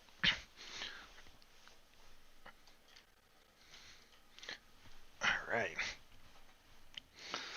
So that's good. So we need to finish over this line, and then this is going to give us some resistance. So this, when it gets up to here, I'll sell unless we punch through this line. And we'll see in a second.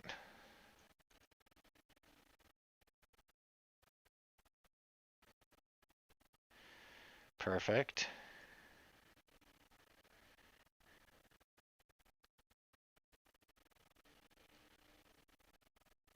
All right, so it's stalling. I'm going to close position.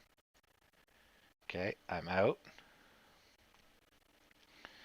Then I'll set up an order to buy back in.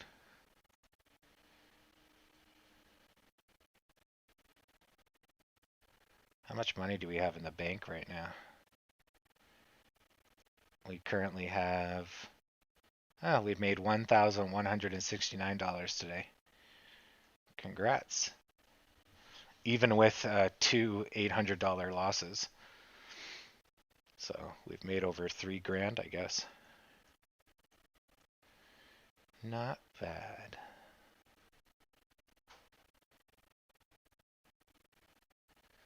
So just wait for this to run its course. So if this gets past this line, it's going to go even bigger.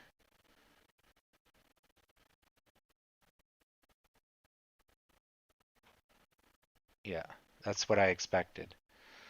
250, 249, or 1249, sorry, is going to be you're going to hit the black line and bounce basically. So for a host of reasons. Let's actually move that up a little. There you go. So this is probably as far as it's going to go, but it's going to hit this line again, and I don't know if we're going to make it through. So I'm going to buy in. Yeah, come in.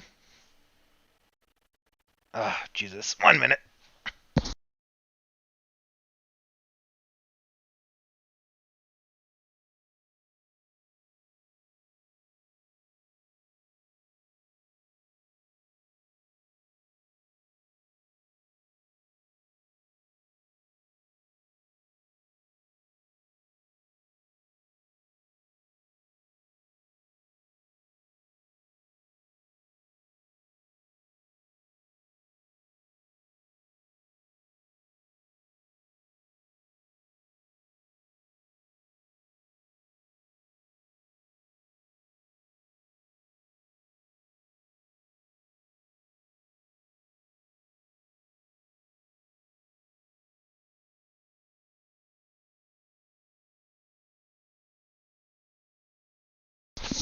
All right.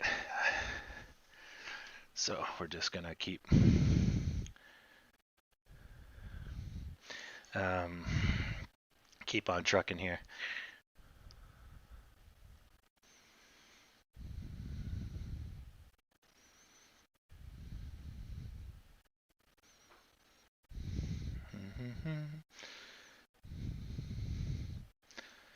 Just taking a look at my messages. All right. Thank you to Lauren who subscribed. All right.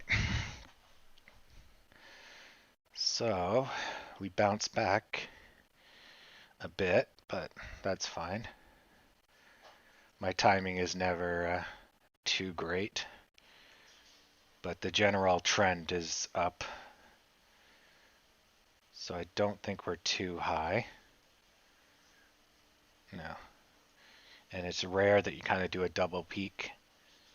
So yeah, I think we're going to break through. And this is a nice upward swing. So basically we're just charging up for an upward swing.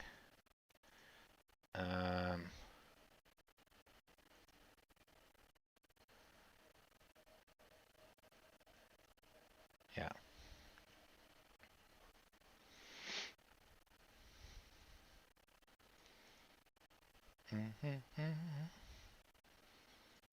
Okay, GME is always doing everything the weird way. So it's still going towards the U shape. So there'll probably be a few more ticks into here. And then depending on how the U is supposed to be, because who knows, then they'll line up properly. And that's good. Dow. So it's still in the upper channel now. DAX, Nikki is offline. This one went up 35%. And this one is doing what? It's at 70. Yeah, I'm waiting for this one to crash. All right, so back to the 1 day. So we're just going to break out of this channel and then we're clear to probably 13.15. So once we get, it might be a little bit of a tough one to get out, but we should be able to.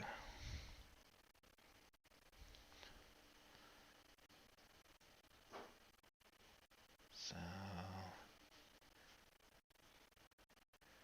that's still going along.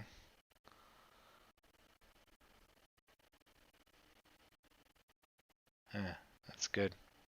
We gapped up.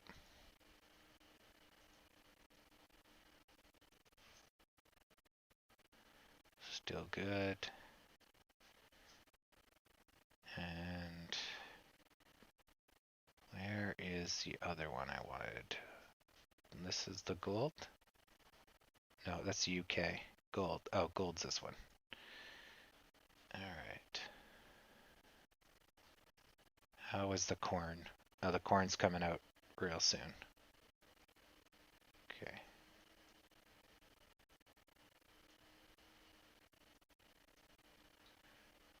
Oh, this is the beef. Where's the corn? Corn was earlier today.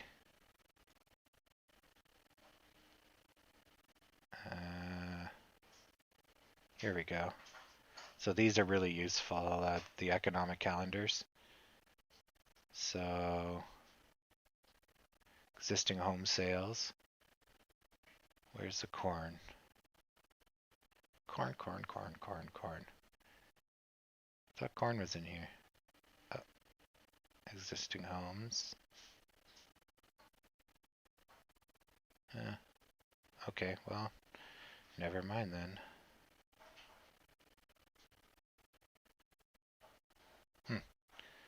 Anyways, don't care about this. I want, which one's my watch list? Up one more. Good. Let's get back to AMC. Now, does the calendar change if I'm looking at AMC? No. No, it's giving me the economical calendar. As it should. Okay.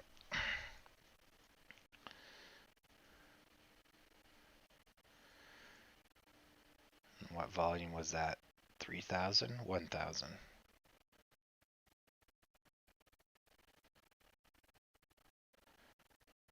Nope, that was 3,000. Yeah. Low volume.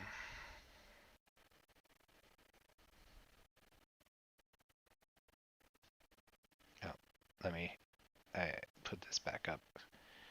I forgot the stream doesn't work if I minimize the window. It goes all wonky for you guys.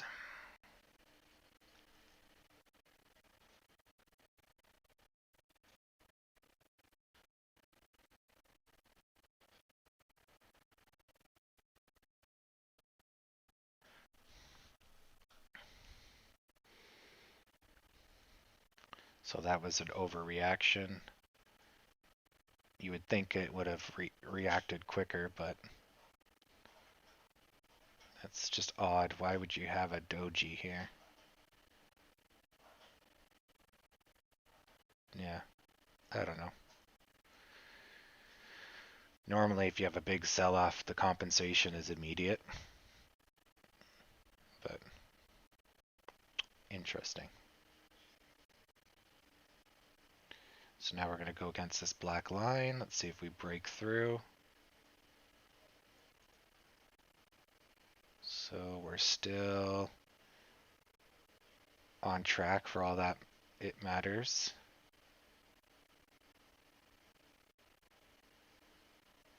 And here's our attempted breakout. So it's, no, don't be shy. We got 1 hour till close. Let's do this.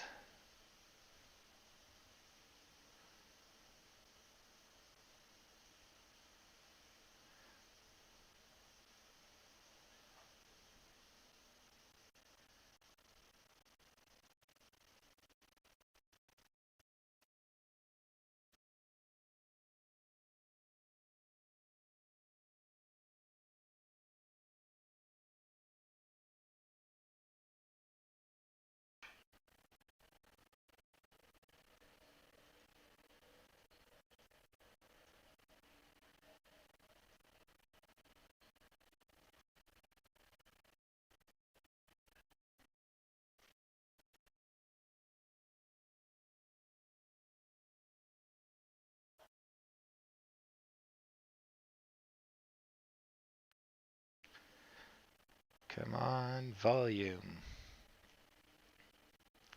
So we're at 73 million volume today.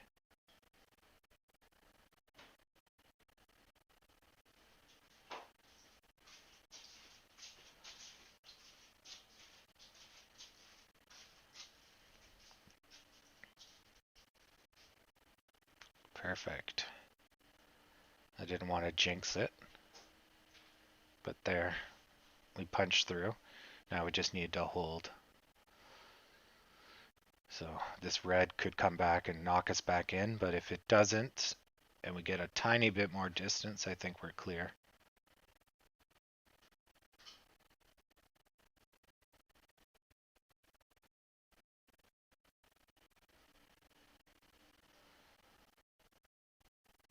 Yep, that should be it. So that's good. So our next stop is 1312. So we're right here, and we can just go up this mountain. Maybe 1265, 1258. We might have a breather, but it's relatively open country. And just because I want all my money back, let's just throw a bunch of lemons in here.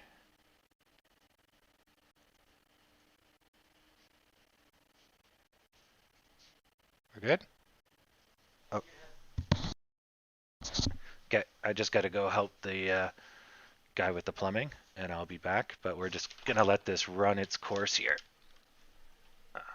Since there's not much to do but wait. But I'll be back before close.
All right. Sorry about that. We just had to move some furniture. Where is my Popski? Okay. Ah, wasn't here to give it lemons, and look what it did. Tanked my money.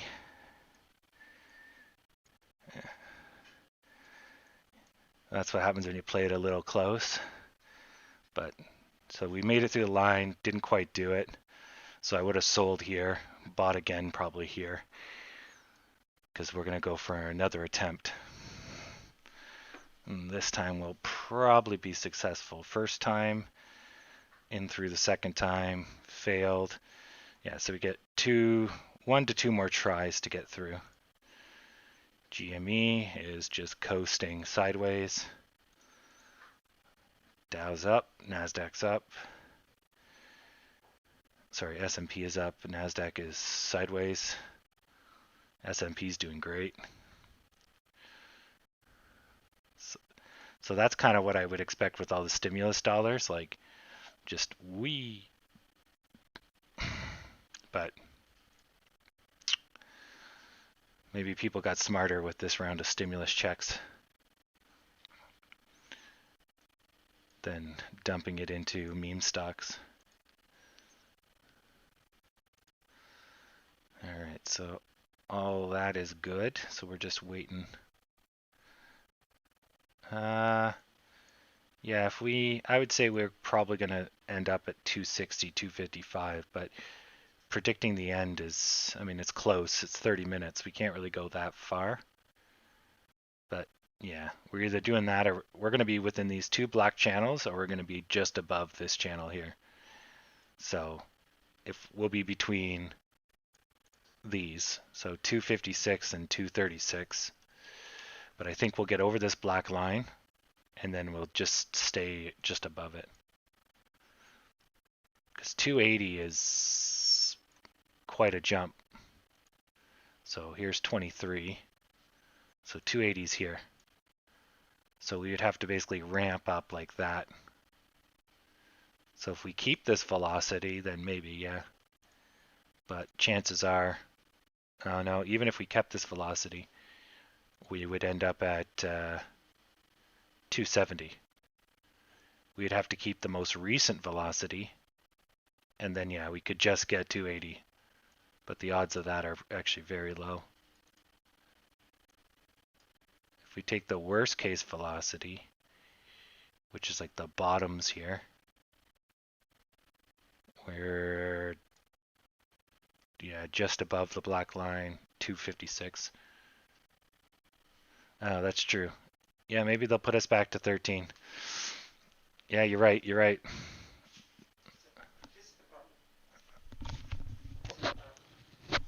Oh, okay. That's what I thought happened. Okay, good. So you want me to put in one or? No, if it's fixed, just leave it. Saves you the trouble. Yeah, yeah. Sweet. Yeah. Turns out I did break the toilet. Good. One of my chemical things got stuck in the lifter mechanism. So good. One of those 1,000 flushes. That's what I thought happened because a toilet doesn't just break. But yeah, it works. Too many. No, that's the bowl of the toilet, and it's definitely seen better days. Those hot dogs, wooey, ran them through. I'll let my viewers go down by half. Yeah, just like what? Yeah, if you weren't around for the hot dog days, I was eating nothing but hot dogs for about a week straight, and by the end of the week, it's not good on the gastrointestinal tract, to say the least.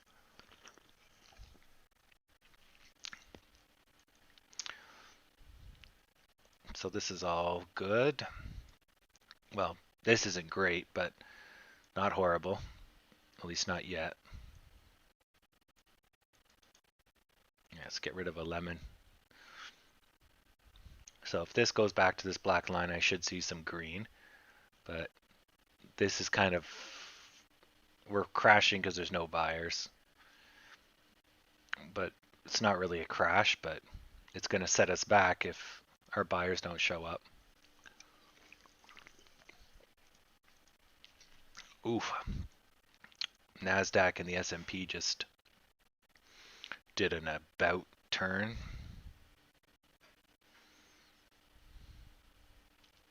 Not horrible, but they were just roaring along and then like, but it might be just another dip here. If these are green, we're good. It looked a lot worse when I've zoomed up. But the NASDAQ's been going kind of flat all day, so it doesn't really matter for them.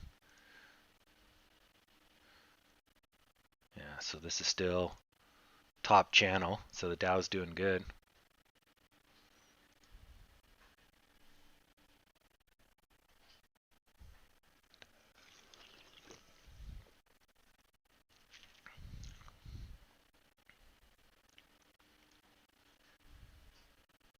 Yeah, so I want to see it bounce here.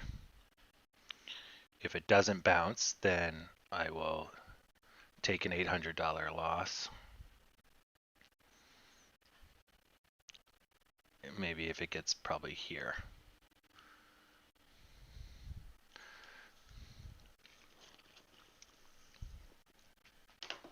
We'll see.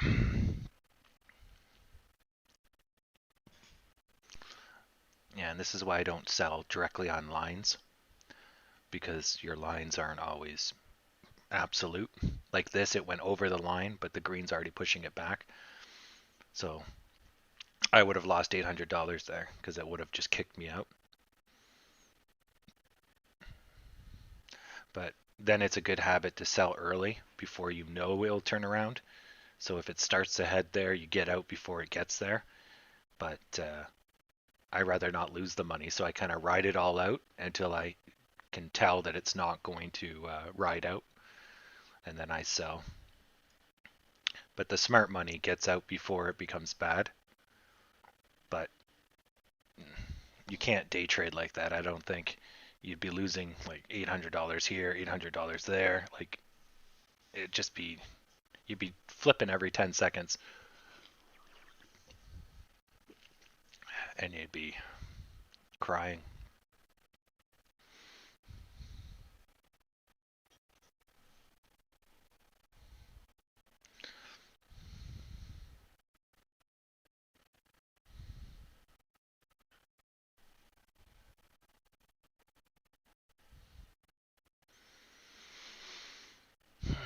Well, at least we didn't crash further, so that's a good. Overnight crew might completely clean us up. So we basically made a giant U. We survived the worst of it. So we're looking pretty healthy. Yeah, I really like this buy sell. You can look back and it's kind of cool. Excuse me. And I could set up my own custom indicators. So maybe eventually I can program the machine to look at how I look. And yeah, that'd be cool. Nice long-term project for this channel. See if the robot can beat me. The automated lemon stand attendant. That's what I'll ship it as.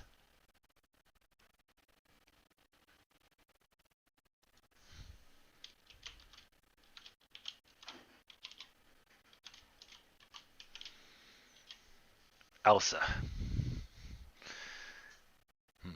Oh, the electronic. That could be Elsa. Yeah, the lemon stand attendant. Nice.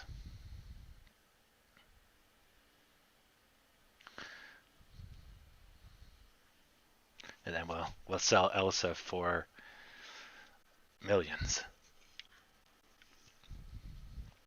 Yeah. No, wait, you'll subscribe to Elsa's OnlyFans and she'll show you the latest trends. Oh, these graphs are outrageous.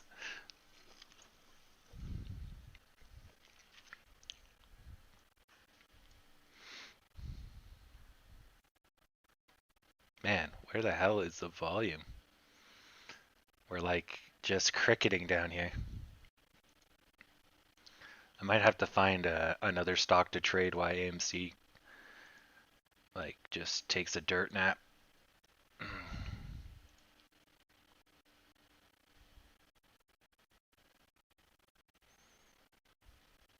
The, well, I could technically short sell GME. I could do that, but yeah. So the Nasdaq's starting to turn, S&P's recovering. The Dow had a little bit of a tickle.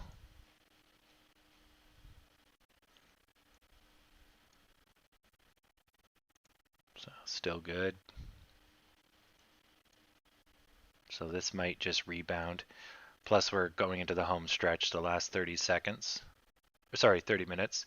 30 seconds. So we might get a kick up there.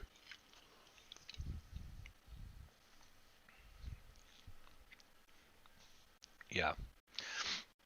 Yeah, we need a fallback stock. This one here is my gambling stock, which I was hoping would not gain any more money because I want to buy into it, but it's too expensive now.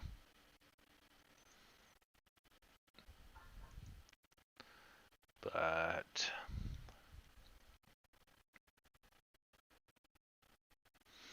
yeah. This one I don't think I can day trade though. Well, maybe I can. It's all pennies. Yeah. Oh, OTC? Okay. Can't do over the counters. Um,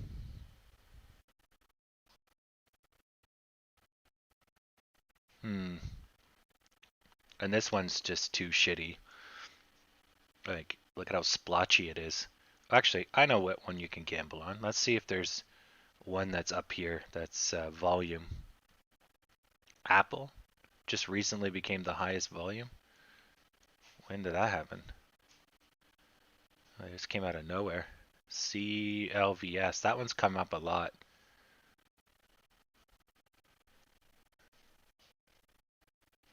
He's got it. Okay.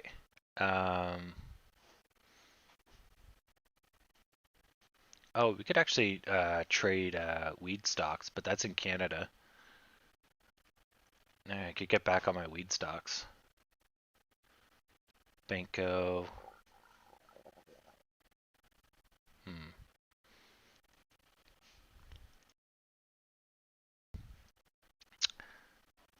Yeah, because we want something with high volume. At least I do, because that's where I make my I can play. If we're looking for long-term holds, then we just find something that, oh my God, this one here has gone down 78%. It's not stopping. Jesus. Rip everyone's money that's in there. Which watch list is the top one? There we go. Yeah. No. Looks like I missed my point to sell.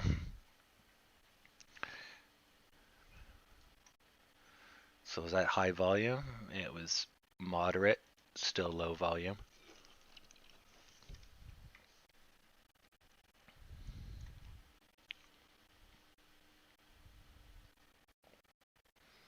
Yeah.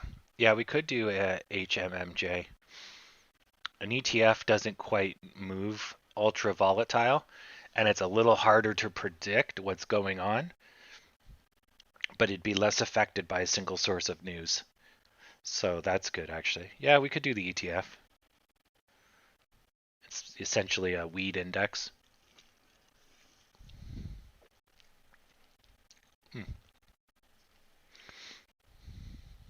It's actually probably a smart idea.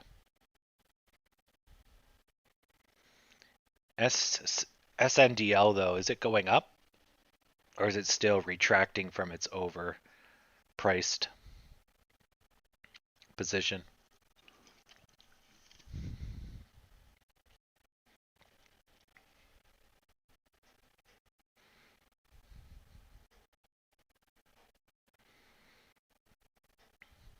Well, actually, why do I ask these questions when I have an entire stock machine in front of me?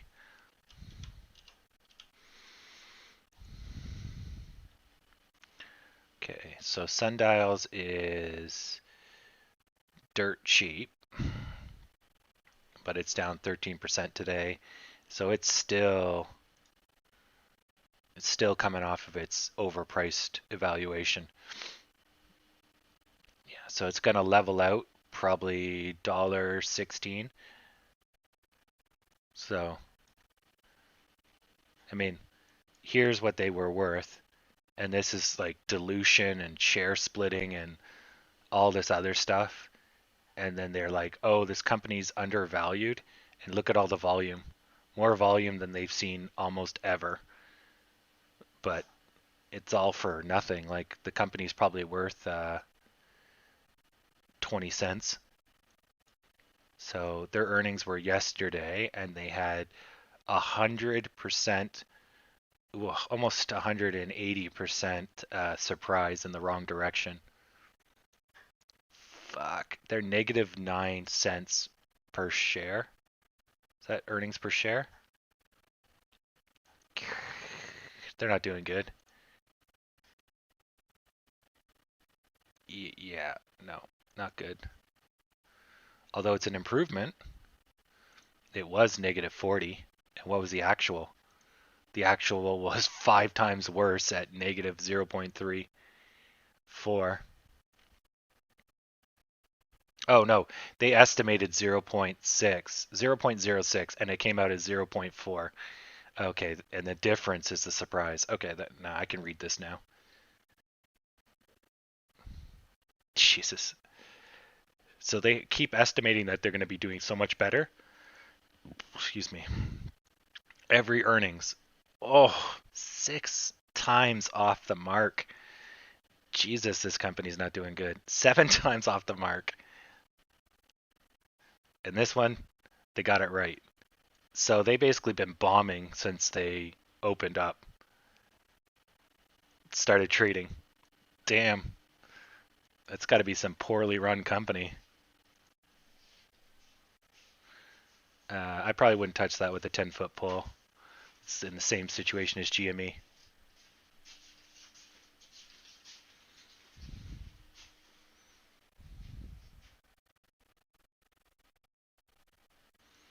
Okay, where are we? Good. Still croaking around here.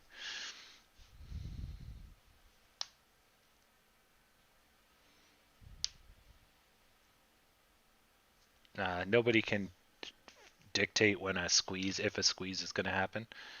So if we have negative days like this, the squeeze keeps getting put off. Sure. How much time do we have left? 30 minutes. Okay, I don't want to get too far away from the stock. Why Village Farm? So this is them on the NASDAQ. They trade on the TSX though.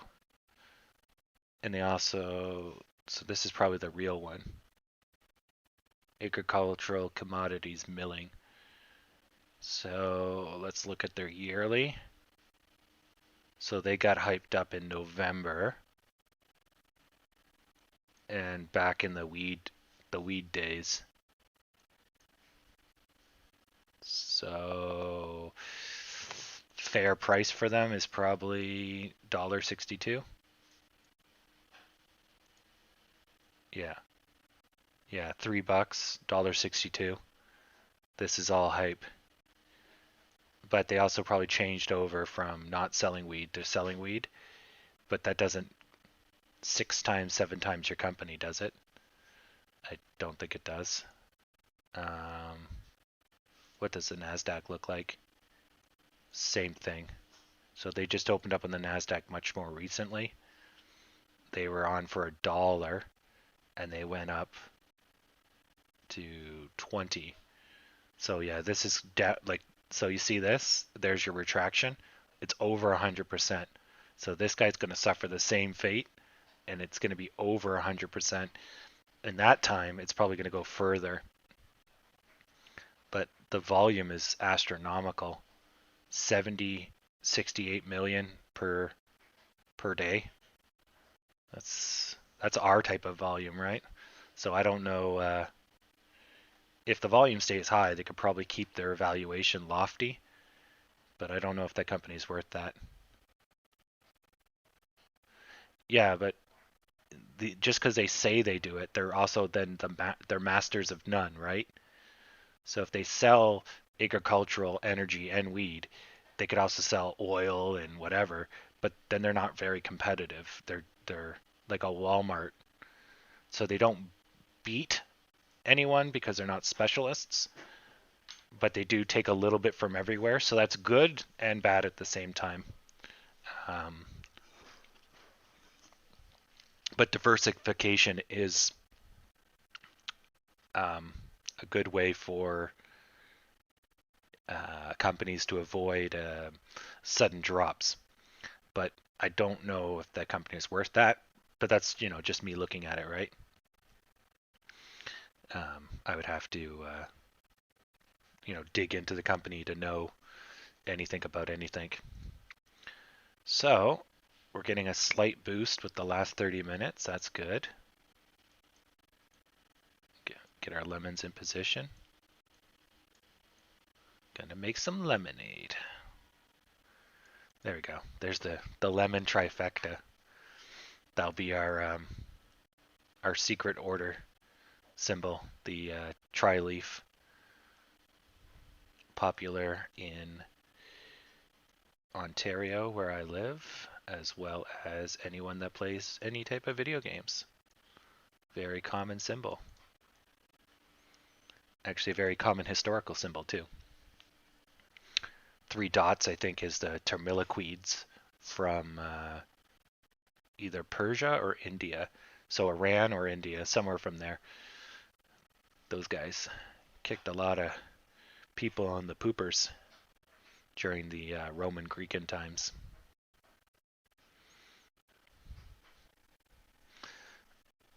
They had 3 dots for their logo.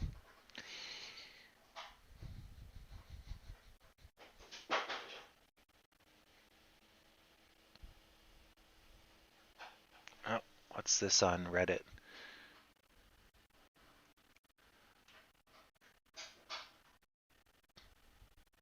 Okay, so apparently there's some issues with Robinhood. Oh, okay. No, it was talking about some people got and some people didn't get the shareholder emails. I should have got a letter. That's how mine get transported to me. But that means if I was in the market at that time. So I may have not gotten the shareholder papers. But it's kind of cool. They mail you a giant book explaining everything they want to do.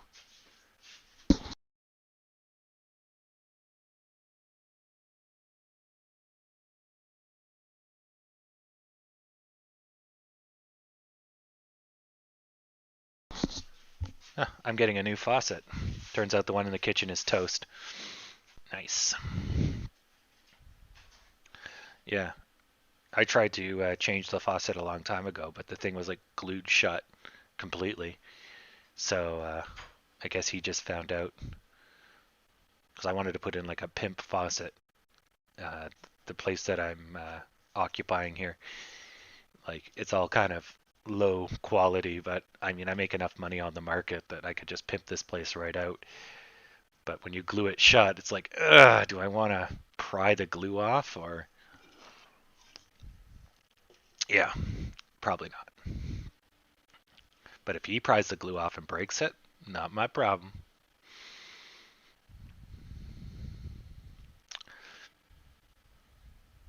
Yeah.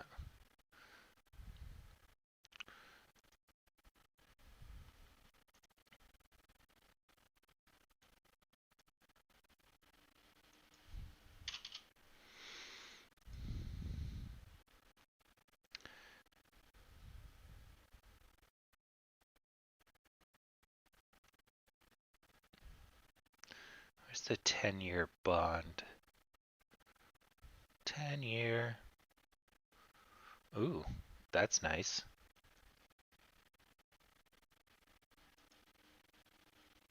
barely see it.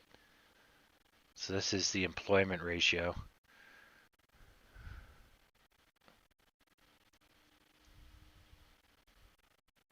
Wow, employment's been good even through 2018. So we had a financial crisis, but not an unemployment crisis. I can't even see that. Holy crap, is that hard to read? Now I wanted to see the 10-year. Oh, fuck, it's the first one on the top. Yeah, this is why no one buys bonds. Like garbage. 15% back in 81. This is why old people like bonds, because they still remember getting 15% every year from a bond. Fuck, those days are dead. So we're basically debating between 0.4 and 1.7. So where's the financial crisis? 2000 was here. Bonds went up. And then we had oil crisis was what, 70s? So it'd probably be somewhere in here. And then what's this? 81, 82? Is this Vietnam? War, maybe? But then if that's the case, 2000 to pretty much here would have also... Yeah. There's probably a reason for why it's so high there. But this is what's pretty much screwed us recently.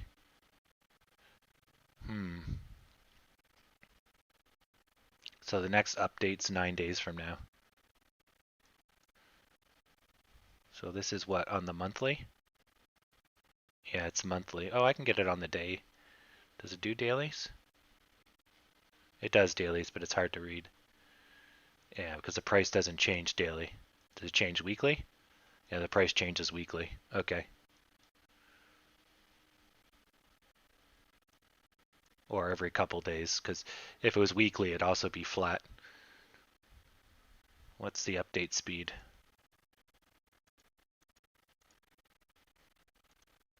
Yeah, it doesn't say. But anyways. Alright, so we basically rode through this, and then this is what's screwing us, this ass piece here. But it doesn't look like there's any chance of it slowing down. But then I don't know exactly where the yield's supposed to go to. They want to do what, 2% inflation? But what's the direct ratio to the treasury bonds? I do not know. I know if the treasury yields are too high, then no one puts any money on the stock market because it's not worth the risk. And I know if the yields are too low, people would use the stock market because 2% isn't worth the time and effort. And then, what's the other one? There's also the money market, which is Forex. And that one is the most popular for day-to-day liquidity. So you just keep your money in there if you're going to need it tomorrow or a week from now. Because stocks, you might not be able to pull your money out immediately. And a bond, you definitely can't. I think treasuries also go up when... So they're offering basically a loan to the government for a price, but it's 100% guaranteed, backed up by the government, right? So there's like zero risk. So as risk increases, they have to offer a higher price because why do I invest in the US when I could invest in China? Yep, come in. Yeah, good. So why invest in like the US when you could invest in China or Finland or some other country that's paying a higher amount, right? But then you like the US because short of nuclear war, the thing's going to be standing at the end of the day. So I guess as things get more volatile and scary, you would have to raise the price to get people to buy, but at the same point, you would lower the price because everybody wants you. So it's probably a careful balance, and obviously people that do bonds I don't know much about bonds. Like I understand them, I understand what they do, a coupon and and your rate of return and all that sort of stuff. But I don't understand the real drive. Any book I've read has always been like, it's for locking in your money for guaranteed returns, but 2%, like holy crap, like some banks will give you 2% for money just sitting in a checkings account. It's not worth it. So, but a lot of those books were also written when bonds were 10, 15. A 10-year bond was like, I think 12 or 15 on the last book I read. So nowadays, I don't know anybody that buys bonds. There's really no reason for it. But yeah, there might be some corporation reason. But I mean, at that point, just buy some like gold. Like, buy something. It doesn't matter what you buy, but buy something that at least isn't locked in.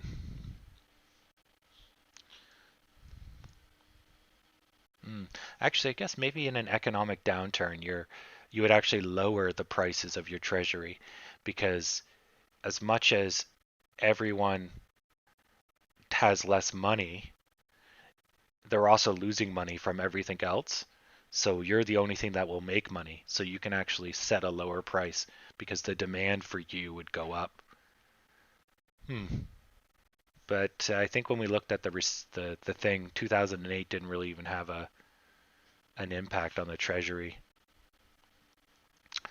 Man, look at her go. Doesn't look like my lemons are going to hold it up today. So I was hoping this would just rebound here while I was talking. But yeah, it looks like we're collapsing, which is not good. Because I can see us being a little low till we go through again. This was expected. This little red here, I wasn't expecting. Because we don't want to open up a new low here. Right? See, this is what's going to happen.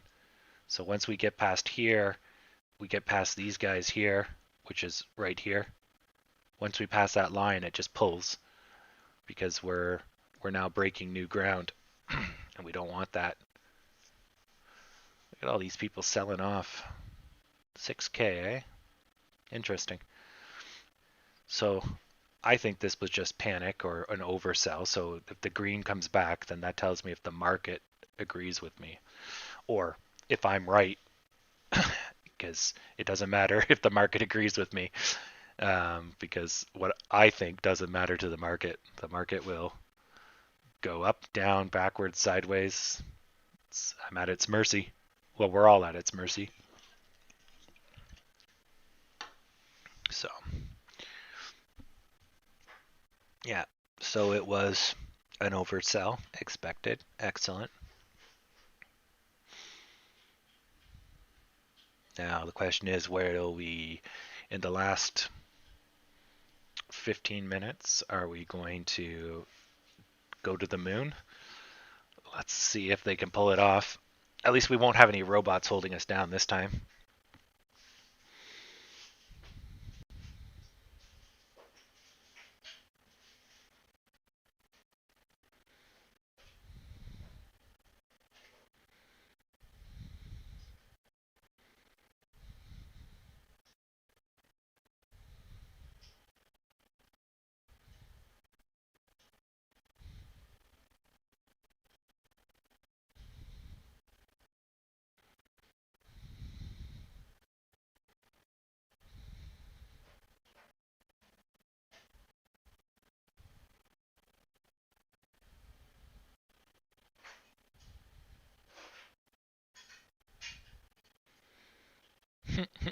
Just reading the Reddit chat here, why this keeps on putting along. People are like, why are we having a dip? Consolidation, hedge funds, manipulation. It's just a discount. Who knows? Maybe it's the news. And then, of course, this person's a newbie and is asking, how do they manipulate? And it's like, oh God. Don't open that can of worms.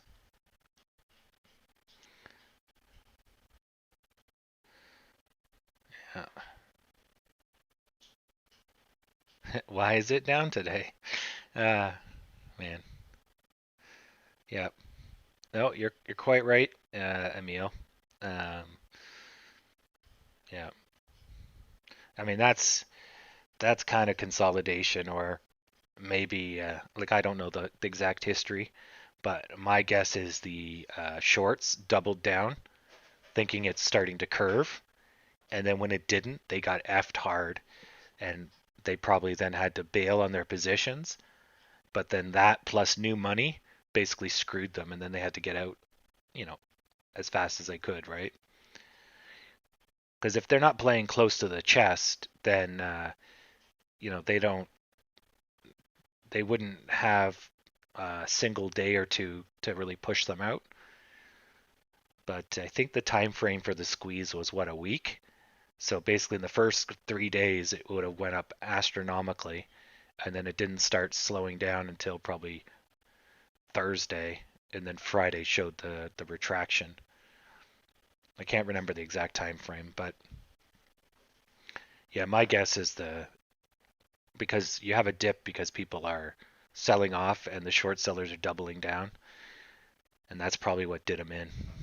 Normally, a short squeeze is like flat, and then it goes up, up, up, up, up, up, up, up, and then it just speeds up because the short sellers don't have time to get out normally, and then it gets squeezed out.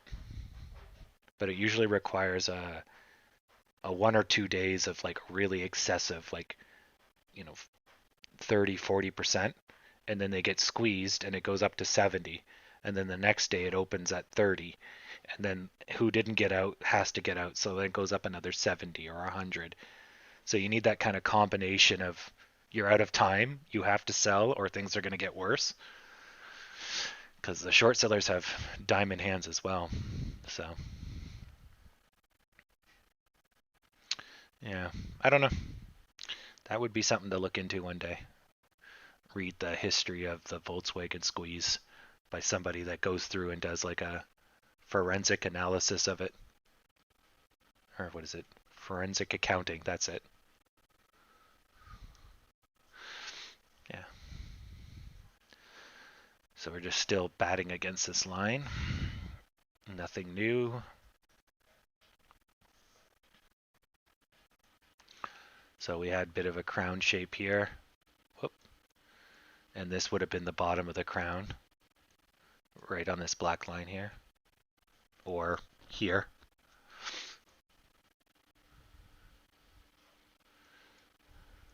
But at least we're going for round 2 against this line. We got 10 minutes on the clock.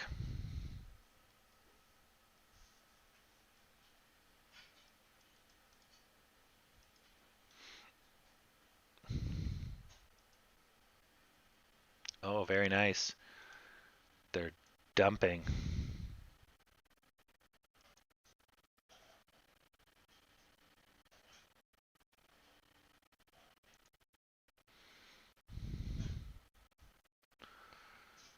Good, good. Well, I just went from losing what, 2 grand, 1,400, something like that, now to not even that.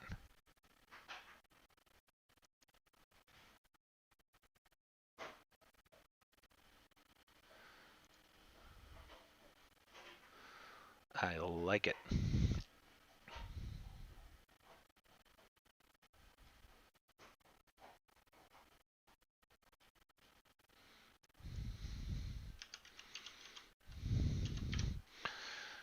But as fast as we go up, we can go down if we can't get the support.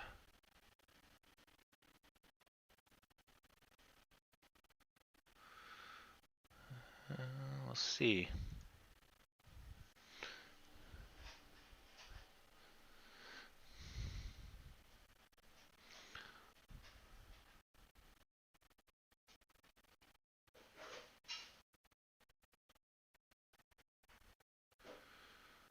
We will see.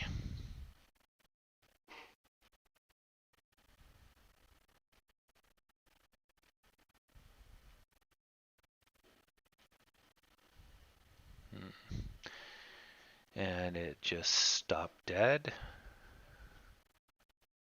Come on, you can do it.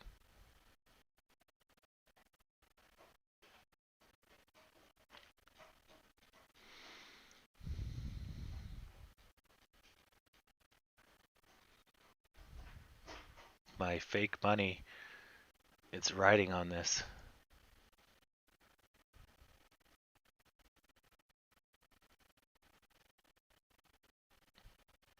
Do I want to flip?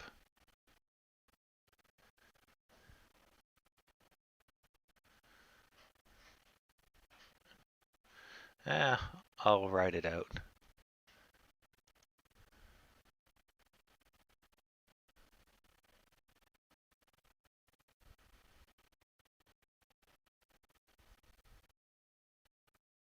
Yeah, I made the right choice.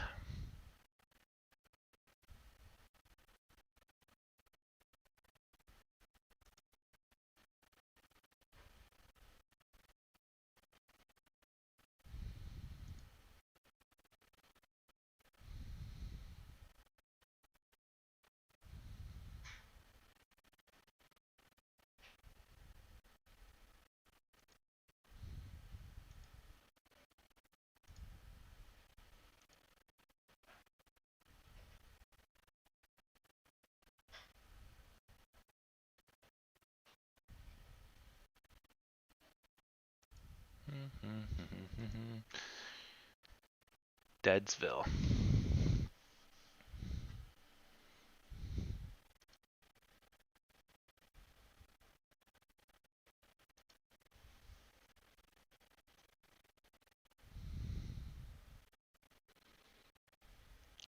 I don't know what commensurate means. I actually have to Google that word. Express or feel sympathy or pity. Huh. That's a commiserate. Oh, yeah, misery. Miserate. Cool. That's a word I've never used. Well, you can see the value on here. My real money position. Yeah, sure. Let me take a look.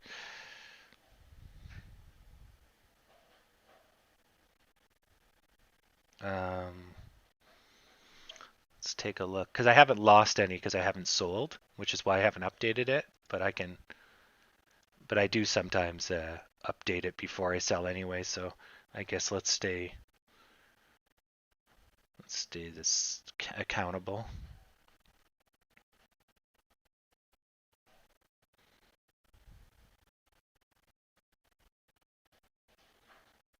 So we are negative 6,447.99 at 11.5%.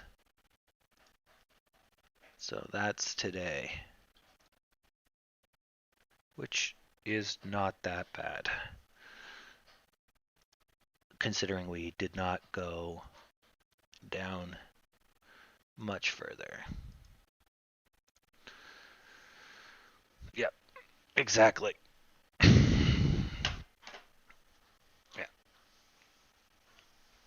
So right now I'm just kind of weighing it out. As for positives for today, I guess we didn't go down as hard as well, we went down harder than I expected, but once we went that far, at least we didn't go any farther. So that's good. So, could have been a lot worse, but we managed to the market managed to calm its tits, I guess. So,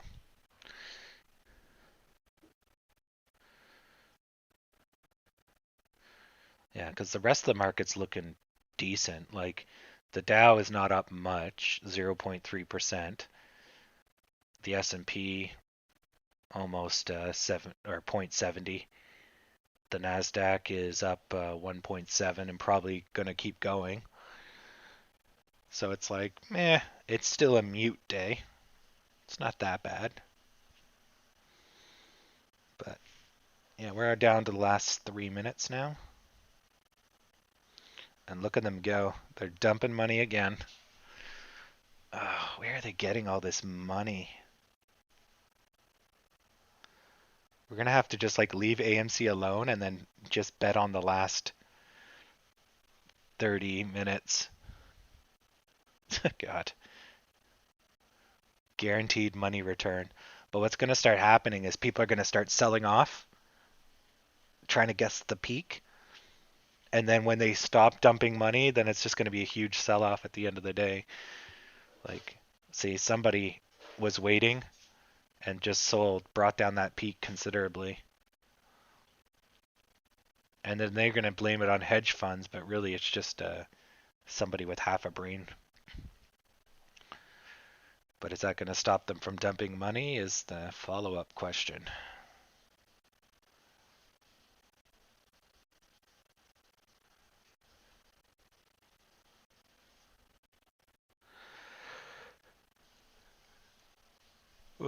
Okay, 2 minutes left. 120 seconds to go.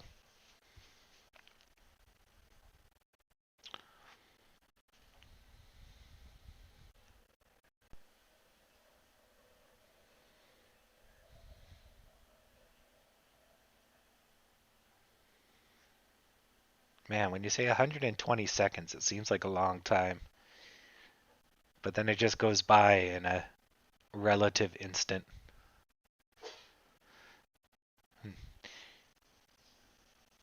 Well, we got pretty good stability at 1236. I would have liked to see us higher up. I think we might gap up overnight. Like, I mean, that might be a little too optimistic, but we really took the news of Europe closing really well. Like, we took a 15% hit and we came back to 10, like I was saying in the morning. I figured we would go up about 5% today. So we did about 4% maybe, because this is technically 11 if you round down. So yeah, that's good. At least we're showing positivity. We're out of the weeds of this crap down here. Like, I would not want to be here and close the day. But the fact that we're up here, that gives us at least a little bit of room. And then we can work on this. That's fine. I mean, that was us riding high. That's pretty much almost an all-time high for the near future. I just don't want us to go back down to 1120 or some other garbage, or we'll be in trouble. So, yeah, I think we're okay. Not yet a bail and panic. So, hey, last minute, finally get my money back. And the market is closed. Oh, come on. Let me close my position. Oh, last minute sell off. 1245. Where's that? Wait, why the hell did I lose all that money? Okay, that just got to be a glitch.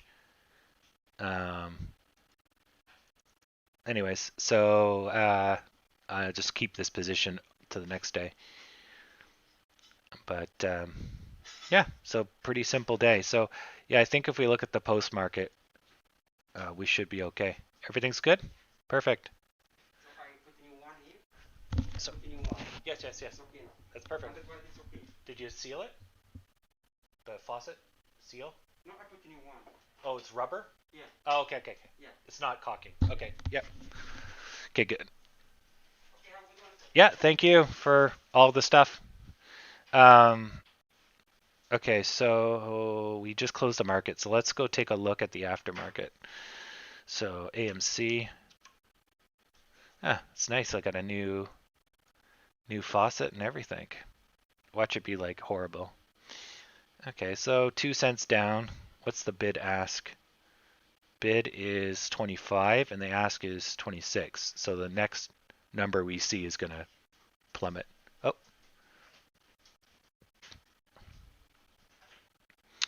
So bid ask. Does this update in real time? I don't know. Okay, so volume at the last minute was 600. Yeah, that's a lot of volume. So yeah, nothing really to write home about. So this, I'd prefer to see this going up. But if we look at this little mini chart here, we're still not doing too bad. This is going to spook us probably for a couple of days. Whoops. Can't click the mini chart. But we're still, yes, see, we're still doing great. We're way up here. This could have been a lot worse. Like we could have gotten into the 11s, the 10s. Yep. And then that could have got us down into the 8s. Like just stepping stones to failure, right? Which, you know, we've already experienced back here, I guess. No. Where was it? Yeah, I guess it was there. Yeah, here. So anybody that bought in a little late already experienced that, right? So I think this is good. This will at least give us, as noted earlier, the kind of the retraction for the slope. You can kind of see the slope's aggressive and should put us up at 16, you know, sometime next month or even a couple days from now. But we're basically just doing the opposite of one of these. So instead of exuberance, we have one day of sadness, if you will. So, or something like this actually. So we're going from 10 to 8, and we went from 14 to 12. Yeah. So I think we're good. So we might have to wait it out. It might take 2 or so days, but then we'll eventually punch up. I hope it doesn't take 2 weeks like this, but I think we're much better position than back here, because we were really worried we were going to go under 5. Then it was we couldn't get over 8 for some reason, and then once that's that's only the start of this month, but it's a distant memory now, right? So yeah, I think all in all we're good. It doesn't matter now because we're either in or not in the stock price, at least. I should have switched to that. Yeah, so any questions before we disconnect for the day? Because yeah, I think this was just a waiting day. Not every day is going to be amazing, but the days that are, we're going to be chuckling all the way to the bank. No. Yeah, well, yeah, I hope we don't gap down.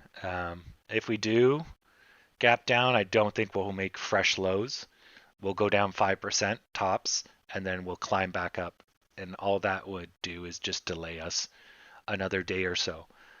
But I'm still, a little leery. I'm still worried that, the pandemic news will worsen or has a greater effect we haven't seen yet.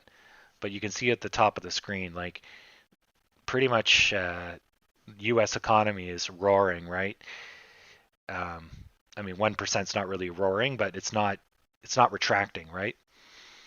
And gold didn't go through the roof, and people aren't panicking. So I think we're just having a day to absorb all the negativity of Friday, basically. Oh yes, it definitely does, Howard. So when you break new ground, it's both easy and difficult. You have no support, but there's nothing in your way. So definitely the psychological of 12 and 16 and all of those are going to be support and resistance lines coming up. But we don't have to worry about those until we get past 14. If you remember me drawing all those lines, but it doesn't matter if that stupid robot's there. Hopefully by the time we get back there, which might be end of the week, we're not dealing with that robot again. But definitely. And if you go further back, the fact that this was a $30 stock at one point also adds to it. So you have all of that slow burn off, right? And that's going to make it harder to go up, but it also supports our position, because now you can say, well, it was a $30 stock. Maybe it'll be $30 in December. But if the stock has never reached that price, you're always wondering where the top's going to be, because you have no what the hell would it be, goalpost or field post to base yourself off of. No, what is it called? It's anchoring based on landmarks. That's what they're called. So it's called landmarking, and you anchor yourself to a landmark, and it's a key thing in psychology. If you know something to be true, then you can base all your stuff off of that. And so if we know 30 by December is a high possibility, then we know 16 is coming and 15 is going to come. When we see 40, we know we're probably too high. Like, it gives us something to base off of. So it's all I trade mostly on momentum. So if it was 30 tomorrow, I would sell, or wait a tiny bit and sell, because that's way too friggin' high and way too early. Um, I think the only time that would happen is maybe if the pandemic spontaneously just dissolved. All the viruses just went inactive for some reason. But then I would be really scary that, something's going to come out of the woodwork. It's like it's too good to be true. This has never happened before. That's probably going to spook the shit out of the market, right? But be a great day to trade. So, yeah, it's all about momentum. If we get there by December, sure. The fall, probably won't sell if we got there by the fall. But if we're there by uh, summer, yeah, probably. Like, this company is still got a bunch of debt. It's still got problems. It's not horrible, but shit, she ain't gonna be 30. Yeah, yeah. I would say the percentage of a short squeeze right now is probably zero. If we can have consecutive days of 30%, then it increases with each day. But I don't know how close the shorts are to folding. My guess is that they got in on the recent peaks, or they're holding from when it was 30. So we will have a short squeeze, if any, before it's 30, because they'll be losing their money. But if all of them are piling in when the company started doing bad, most of them are in at 26, 25, and they've been riding it all the way down.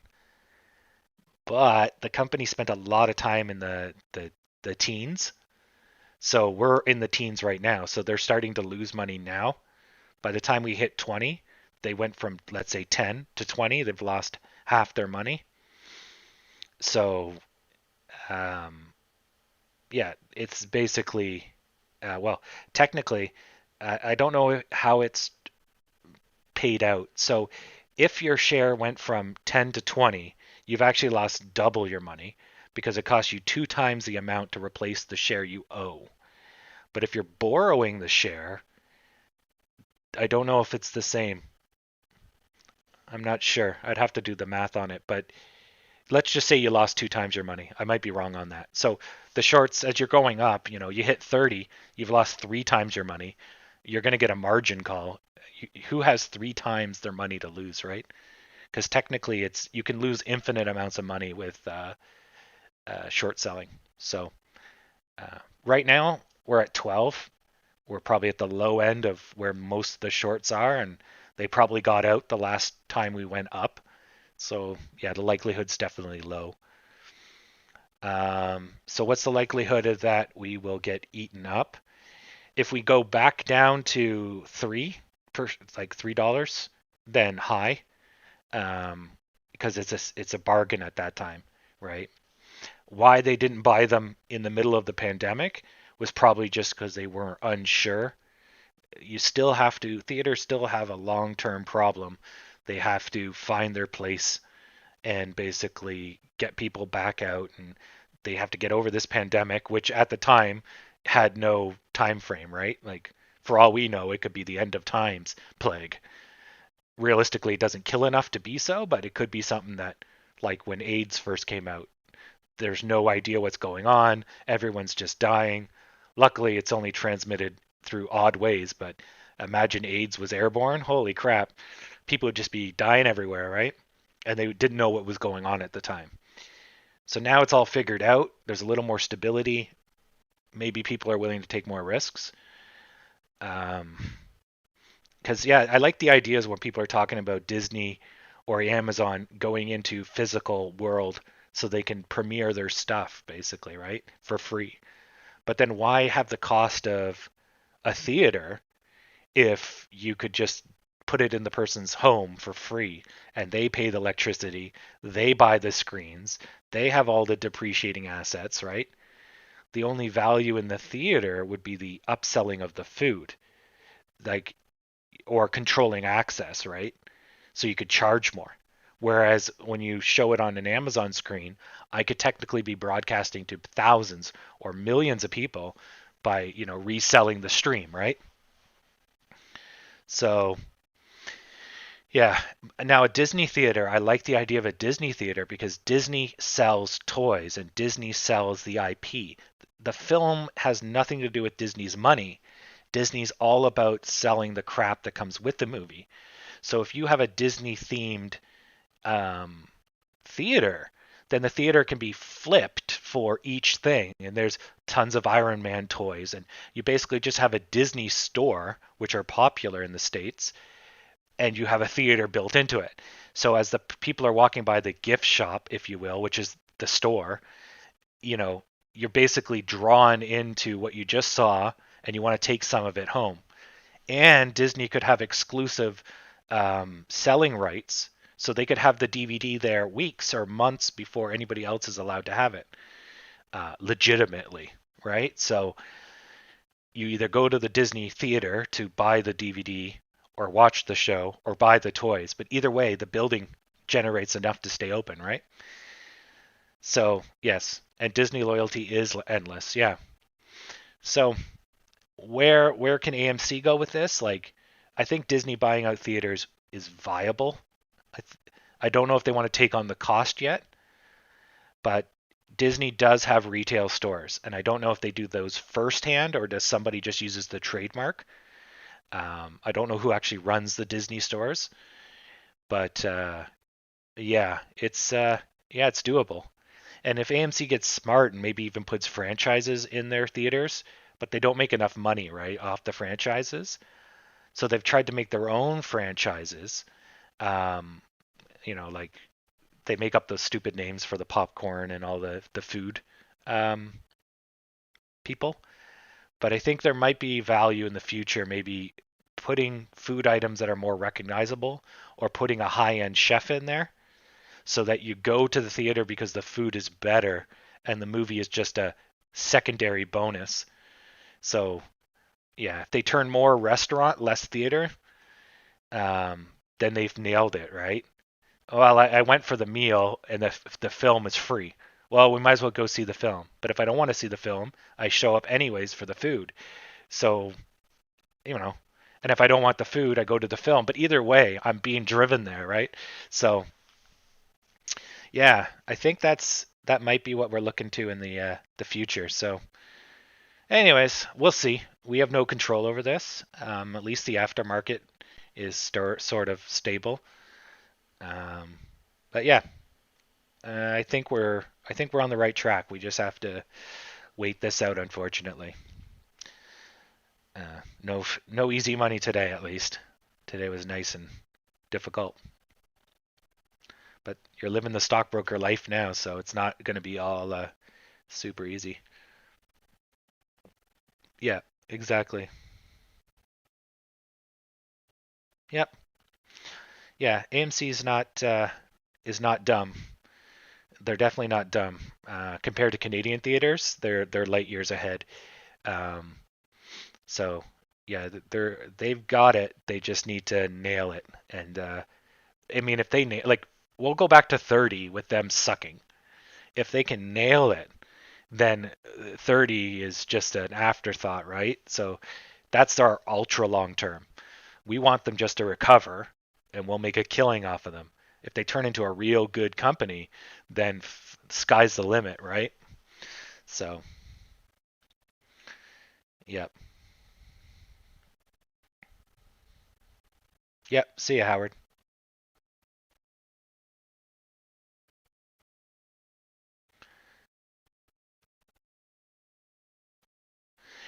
So AMC needs the money. So when you make 500 million extra shares, that allows you to sell 500 million extra um, dollars times whatever price you sell them at. So chances are you're going to sell them below market price. So you're going to hand out these shares to your debt holders, whatever, whoever, and you'll give it to them for 10 because you can do that. And so it dilutes the share price because now there's a whole bunch of shares for $10 and there's a whole bunch of shares that weren't there. So all of our shares become less valuable. But considering how many shares move daily, I don't know what the float is, but you could just do the math on the float. I don't know where it is on this, so I won't look for it. But anyways, the long story short is if you do 10 times 500 million, then you're coming out with what? $5 billion, right? So that's $5 billion that you don't have to be accountable for either. So it's not like a debt or a loan or anything. You're basically saying, I'll give you this piece of paper, which may or may not gain value.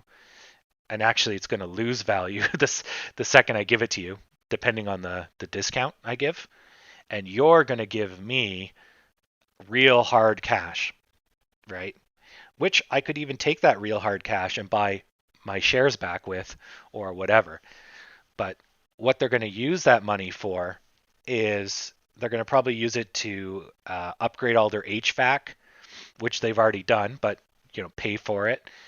They're probably going to use it for everything they have to do for the pandemic.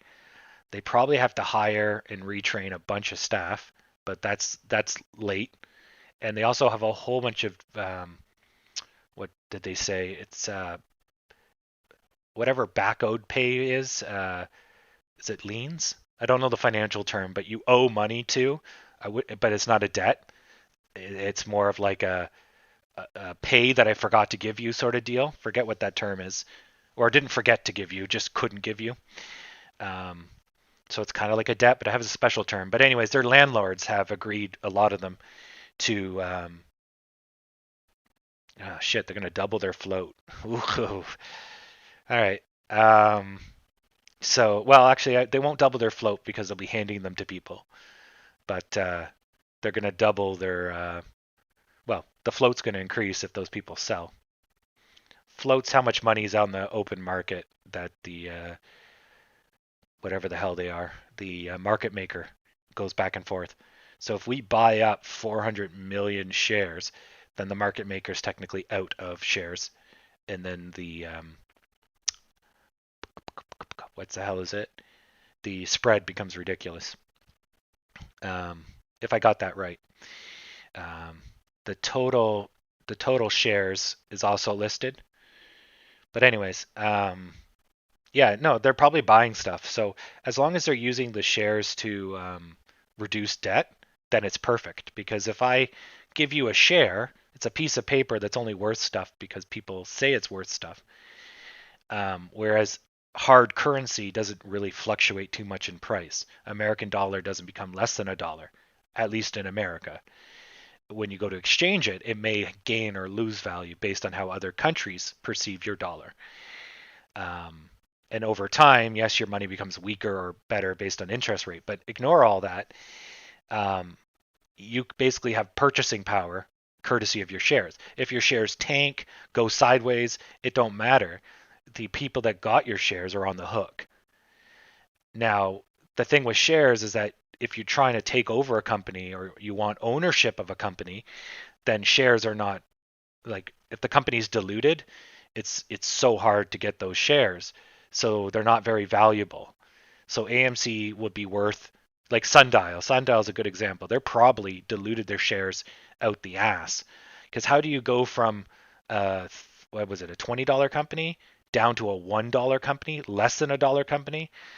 So you must have so many shares out on the market because you're constantly trying to generate money, but you're losing the money because you suck. So basically your shares go from whatever you sold them at to less than what they're worth. Then when you try to sell new shares, they're worth less, and then they're worth even less later.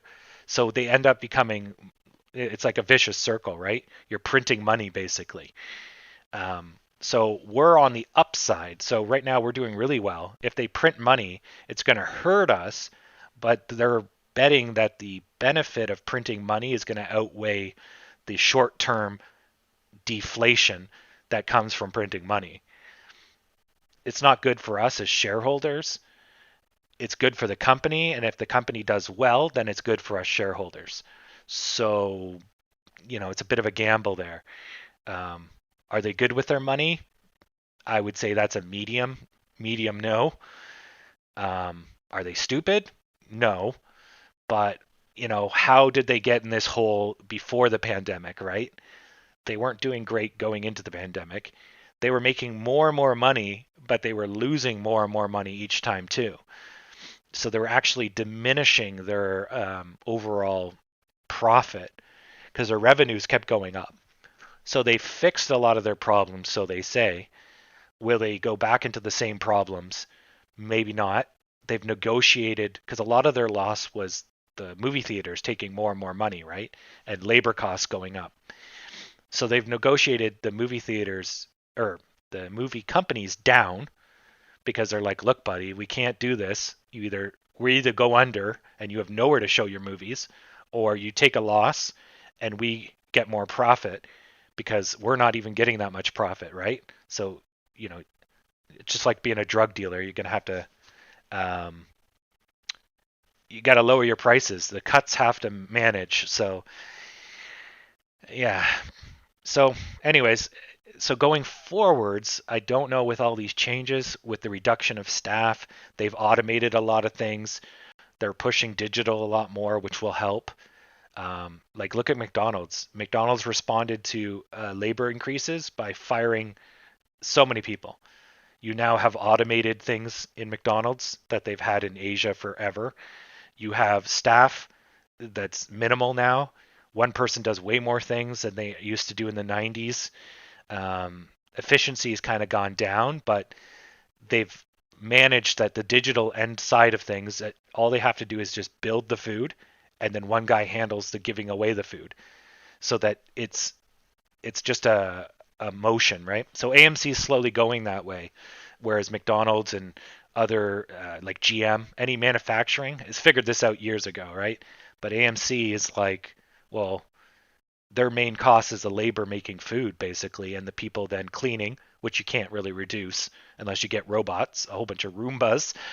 And then you have, but what they may do is make it quicker. So they may actually be able to spray down their theaters with like alcohol or something and just flood the theater, and like it pours down into a drain instead of cleaning row by row, right? So the turnover is faster, requires less people or no people. So anyways, yeah, there's a lot of possibilities here, but I don't think we're going to see that come to fruition until the pandemic's over. But we did have a guy tell us the other day, he was, well, not the other day, let's say a month ago, in the Reddit chat, and he was rebuilding the insides of the AMC, and he says they're really friggin' good. So AMC spending a lot of money, apparently. We know that they've rebuilt their HVAC, which is like their roofs, on the roof and in the top of their theaters. So they're probably taking that time too to reface with all this extra money they've got to, rebrand themselves. So this money here is probably to either continue that or hold off the pandemic, or as one person might have mentioned, this amount of money might even be to stop. They're going to dilute themselves and put money in their war chest to stop themselves from being bought out.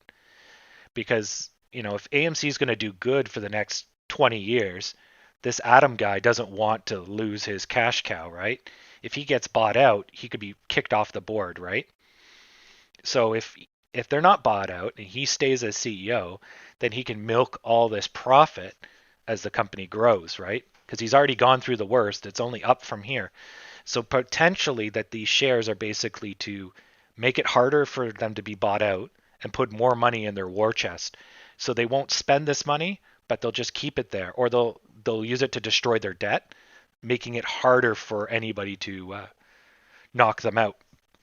Because even Wanda was trying to take them over. Wanda's a Chinese. I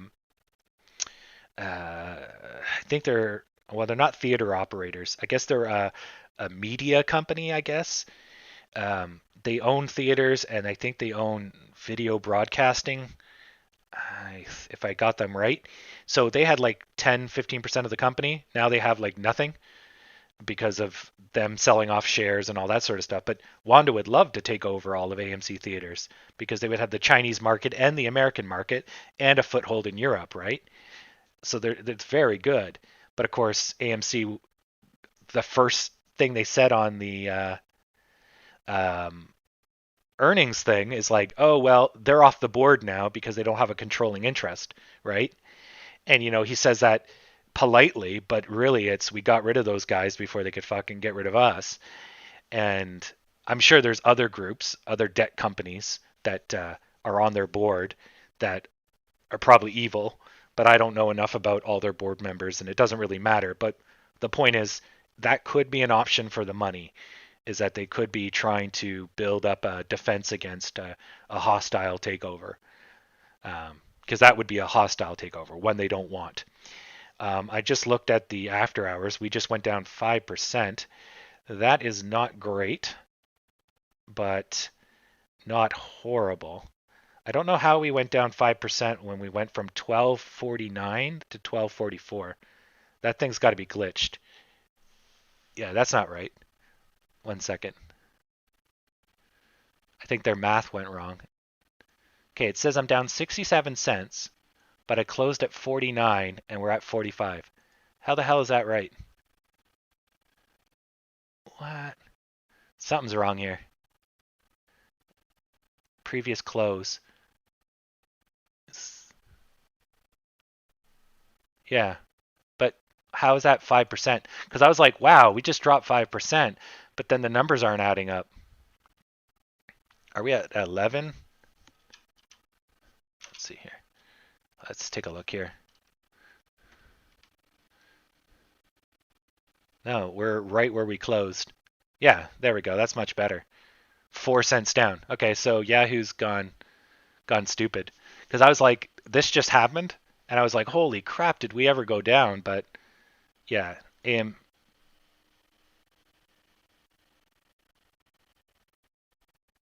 yeah, it would be a 60-cent drop.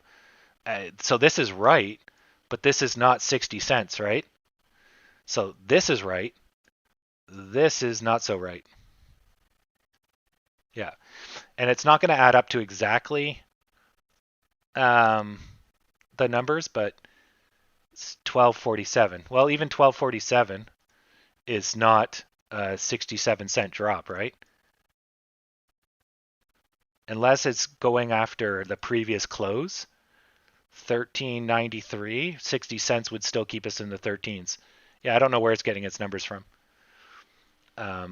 But yeah, right here, we're still neutral. We closed at 1249 or somewhere around that.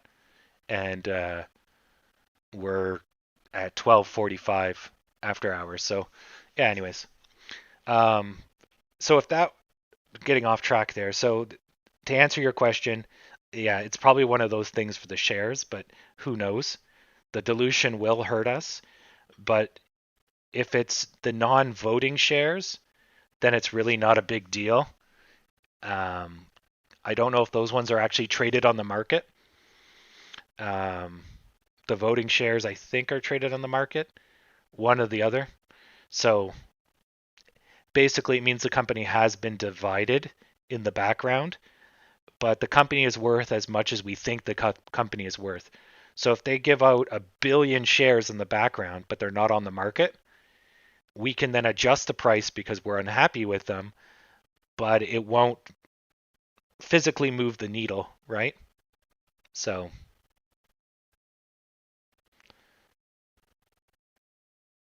yeah, okay.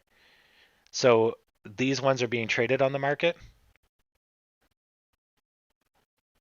If they're going to be traded on the market, then the dilution will hit us. But if they're not, then the dilution hits us, but not actually. Yeah, okay. So then this will move the needle.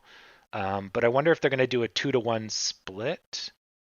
No, they wouldn't do a 2-to-1 split. They're going to print more shares. Yeah. So if they print more shares, we all get divided. So if we hold a position, no, would that be a 2-to-1 split?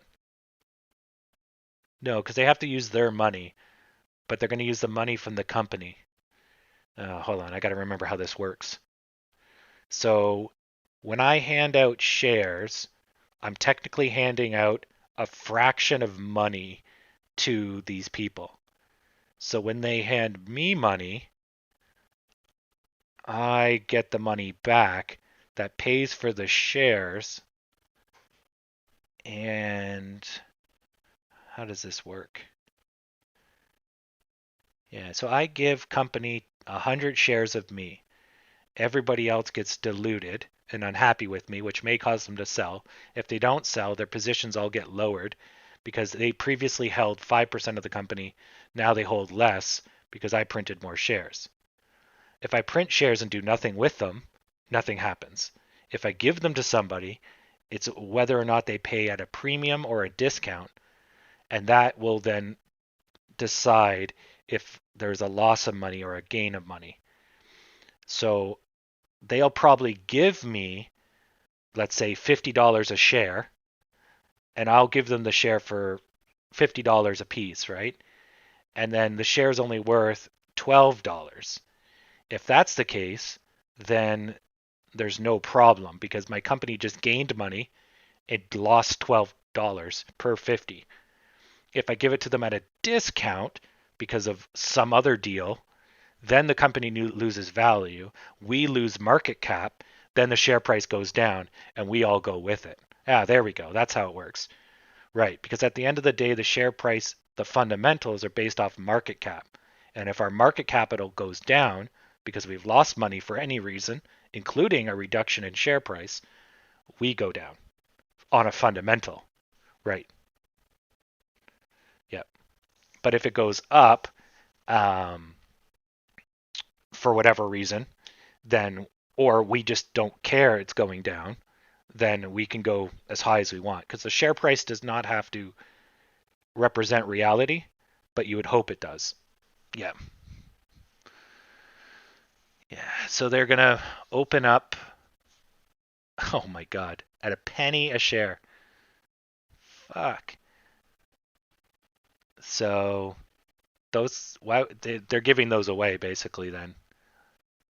That seems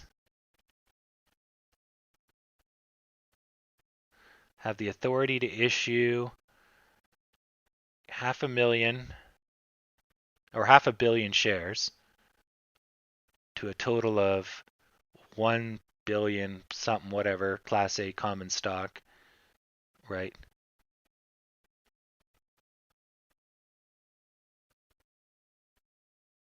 Oh, I could be wrong. I thought the par value meant equates to. So the equal price. But yeah, you might be right. It might be par. And yeah, okay. You might be right on that one. So if that's the case, then they're just making more shares. And the only reason you would do that is because too many people are gobbling them up. So that's not a problem. If they're not giving them away at a discounted rate, if there's no, it's that's just a printing more. Now, I wonder that doesn't affect our market capital, but because our shares are divided, does that mean the share price would stay the same, but our accounts would weaken? I don't know. No, we were just talking about the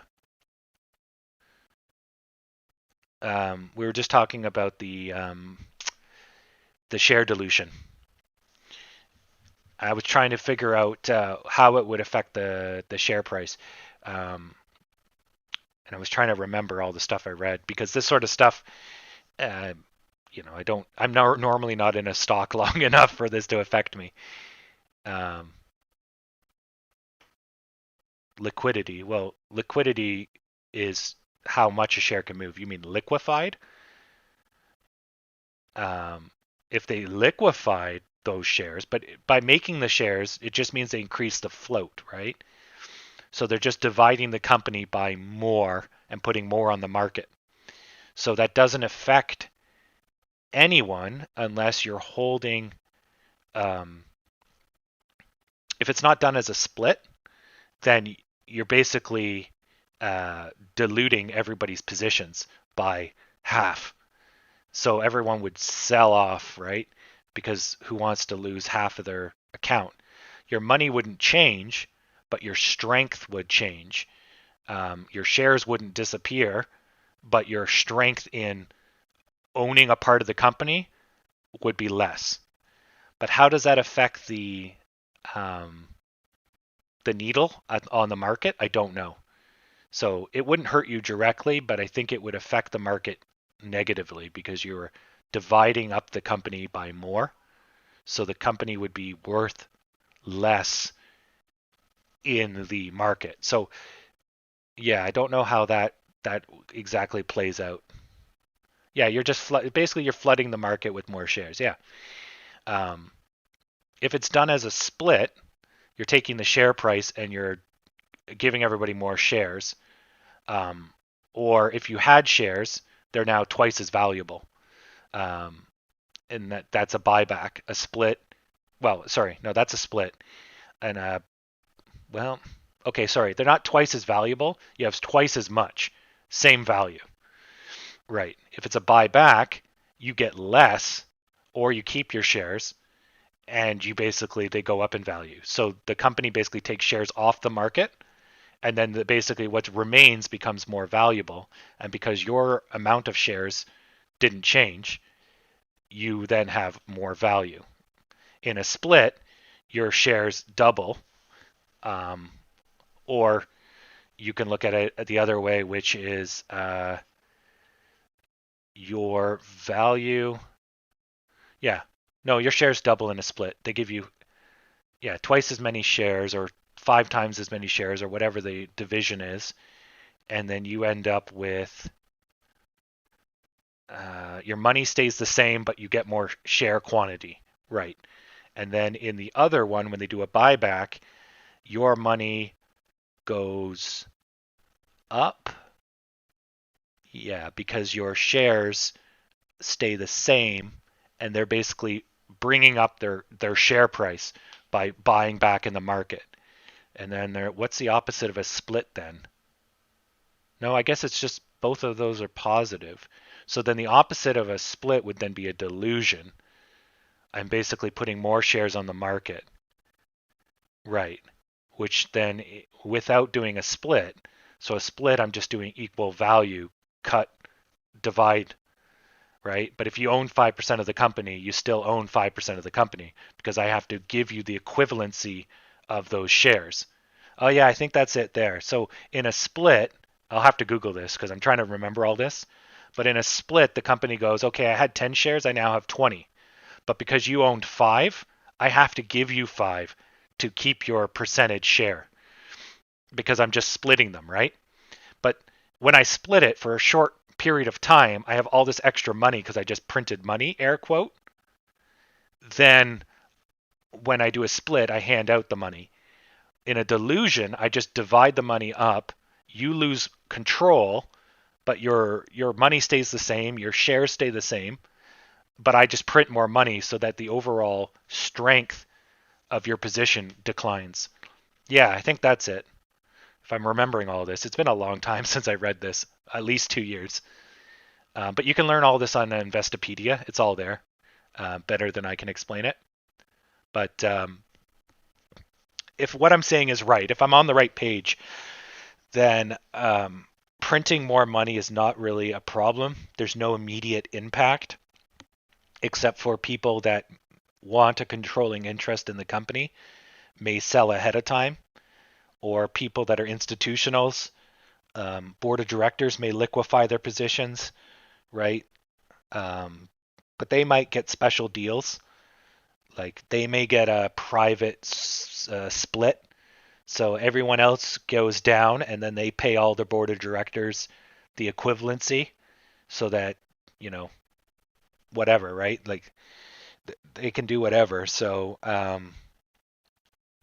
don't know how this would affect, because you would want to bribe all your major debt holders, because you're basically just nullifying their debt by printing more money, but they're owning control in your company if they have shares. So you basically just make them more worthless, right? Um, because they're using control of your company as a means to solidify their debt. So even though their money that they hold in the shares hasn't changed, the value or the quality of those shares has been diluted, watered down.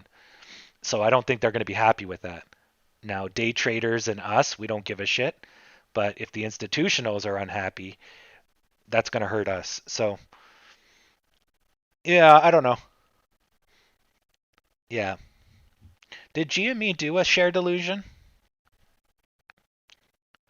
Um, I bet they did, probably frequently, because look at how their company, the price of their company was like just oblivion before this kick up. So if we go back and we look at the 1 year, and yeah, so they clearly were having an unhappy time. Um, yeah, here's what I wanted to look at. So once we get rid of that giant uh, thing that adjusts the chart, you know, they basically went their entire history, right? So I would expect maybe here they might have done a delusion. Like things are going great here. Maybe they diluted, oh, actually, here we go. Do they pay dividends? Okay, interesting. So they're paying out 28 cents on the dollar, or on the share, I guess, actually, I should say. Then they started paying more dividends, and that wasn't even enough to stop people from bailing ship. Did they double down over here? 3.6. So they had to dial it back. Was it 3.3 back here? Where was it? 3.3. So actually they started dialing it up. Okay. 3.7. Is it still, when did they cancel the dividends? Right here. So their last dividend was 3.8 on March 19th, and then they said fuck it. And as soon as they did that, they basically solidified this death. But lucky for them, right around the corner, a year and a bit later, or is that 2 years at that point? Anyways, so yeah, I don't know if they had a stock split or a buyback, it should be at the bottom here. But I don't know if delusion is shown here. Because if it was, it could be the possible trigger for some of these. Why were they doing so well in 2008? In the midst of a recession, where they just like everyone was playing video games and people still use stores, I guess. Yeah, maybe that's it. People still use stores. Amazon wasn't the thing it was. And then the 2018 recession, they're pretty much fucked. Yeah. No, the 500 million shares would not stop the squeeze. It has no effect on short selling. Well, I shouldn't say no effect. It would have limited effect. But what it would do is stop the stock from being a liquid. So you know how like I talk about a thin market or after hours, how it moves up a lot in price? That's essentially what would happen if everyone stopped buying and selling, for starters, or we ran out of shares to buy and sell. So if we just had buyers and very limited sellers, or our sellers always outnumbered the buyers, so we could have all the sellers in the world, but if there's a buyer that just keeps eating everything, then eventually the share price starts to become very erratic because it can fly up and down because there's nothing for it to. If you want to buy, you have to buy at a really high price, and if you want to sell, the next buyer is either in the clouds or down in the dirt somewhere. So the price is going to fly all over the place. So what that means to short selling is that if the price can rapidly jump up because it's thin, a thin market I would say would contribute quickly to a short squeeze because you start jumping up and they start freaking out. By having more shares, we currently trade on the pennies. We would probably trade on the tenths of the pennies now, or half a penny we could trade now because there's so many shares. There's so much more room for a tinier spread, right? But I don't know why they're doing it. Like, to me, a high share price is good, but as you saw with some people that follow this feed, they don't want a high share price because when they get that high, they don't buy, right? So I don't know. But the end of the story is that AMC will get money in their pocket for diluting their shares. And the only real risk is that institutionals and whoever has a controlling interest is going to lose out controlling power, as far as I know. Um, Other than that, I think, we're fine. I don't think it affects us. It probably will make the price negative, like a couple of down days. If this vote passes, we might see like a 1 day drop as some angry people sell whatever, right? Like you saw here with the dividends, as soon as they stopped, it was like, burnt. So they probably announced that the dividend was going to be up. So people piled in for that. And then as soon as they got locked in, they sold off. Then they got their dividend. And then they never came back because that was the last dividend, or they announced that there would be no more. And then boom. Actually, that might have been when they announced there would be no more. Their earnings came back positive and they still crashed into oblivion. Yeah. So, anyways, so if it's gonna do anything to us, it'll be, you know, something like this, and then we'll come out of it. I don't think it's gonna be this astronomical, but it is a high number. But they wouldn't be sinking themselves. Why would they shoot themselves when they're on the quest to make a ton of money, right? There's no point in really ruining this trend. So, yeah, it'd be nice to know the reasoning behind it, but they should explain all that if you get the. They should mail out a prospectus kind of thing. I forget what it's called, but going into a shareholder meeting, they usually hand out a booklet. They go over their financials. They explain all this, um, and basically, yeah. Actually, that would be kind of interesting. You can email the investor, whatever. They probably won't respond because your email is not, important. But you could email the investor relations and say, look, I invest, make up some amount of money as a retail investor, and then, you know, I want to know what's going on here with this dilution because I don't understand it. Um, well, as a shareholder, you could ask, but the company doesn't have to respond to you. The company's only purpose as a corporation is to generate profit for the shareholder, or in actuality, profit for the company. The shareholder is technically supposed to get is supposed to be tied to the growth of the company, but I don't think legally. I think the stock market enforces that, but I think legally a corporation is just driven to produce value for itself, and then the shareholders leech off that value based on owning shares of said company. And then those shares are because they want to generate money. By printing more shares, they can generate money. Once it's on a market, we can trade those shares amongst ourselves to get more or less control of a company. Nowadays, we can use that as a vehicle for wealth because who the hell cares about owning a company, right? But that's the original idea, but it's now completely bastardized. So we can hold a part of the company, and as the part of the company grows, we grow with it. And that's, the idea. And if we cared, we could own so much that we take over the company if we care. Um, but anyways, that's a little sidetrack. Um, but yeah, I don't know if the company cares enough about its small-time shareholders, because you don't have a controlling interest. You have barely any voting power.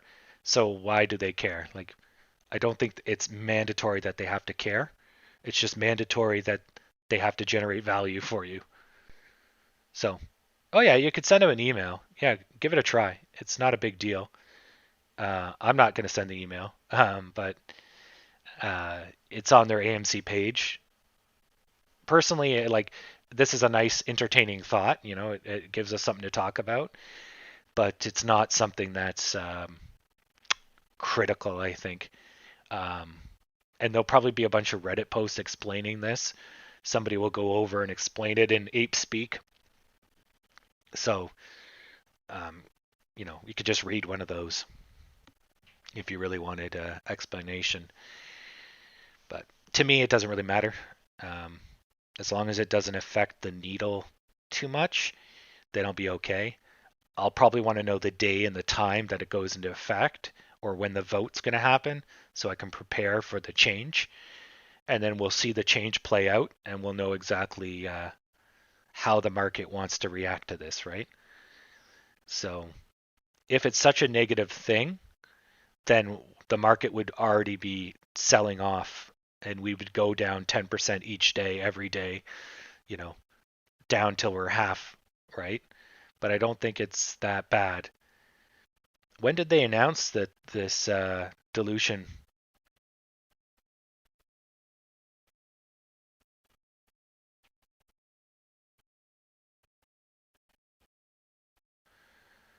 Yeah.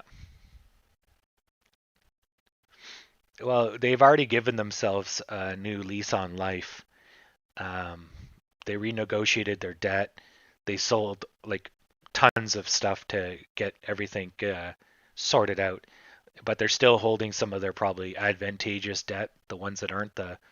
Because when you sign debt when you're a shitty company, the debt loaner gets to set the terms. It's like negotiating with your bank, and the bank comes in and says, well, all the banks are giving it out at 2%, but you know you're going to get 1.8.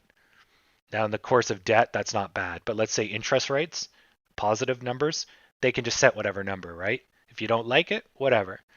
If you go and negotiate a loan, they're like 20%. And you're like, that's too high. The other bank's like 19, you know.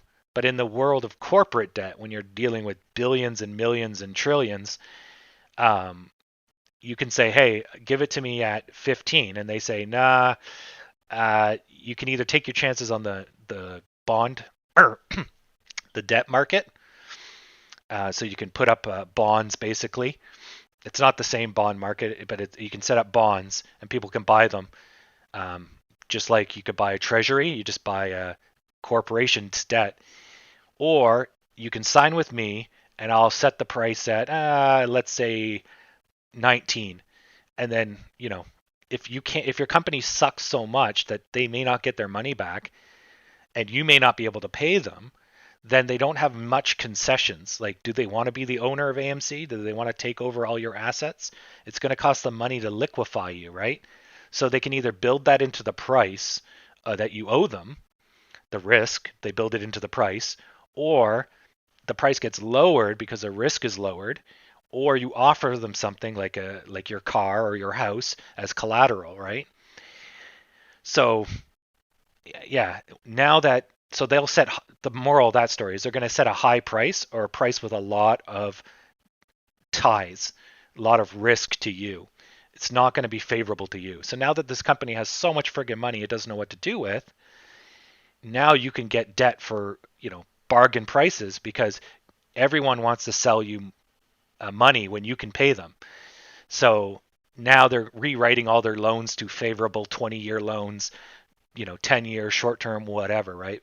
They still have a bunch of debt they can't get rid of because the terms, but by having a lot of money, the company is mobile. They can solve problems.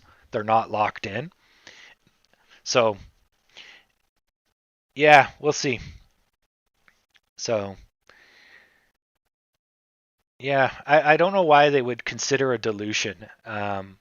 Like you feel like that would just be like a poison pill, right? You throw it out. It doesn't come with a good connotation, but maybe there is some type of corporate fight in the background Maybe they gave those Silver Lake people too much control. They want to get rid of them. Maybe they want to cut down the amount of board of directors. So maybe they're going to put it to a vote, and then the shareholders say yes, they can just knock off half their board of directors and stop paying them a gazillion dollars. Like, I don't know. Um, I don't know what the power play is. Plus, you would figure if the CEO tries to get rid of the board of directors would have a no confidence and get rid of him. So, like, I don't know. It's kind of like a whole Batman style. The Wayne Corp is sort of evil, and they basically they can't get rid of the CEO, but they're gonna try. So the best thing you can do is get them before they get you, kind of deal. So I don't know. I don't know enough to answer that question.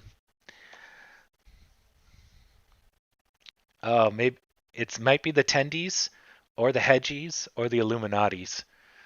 It's only the three reasons why anything gets done. Yep.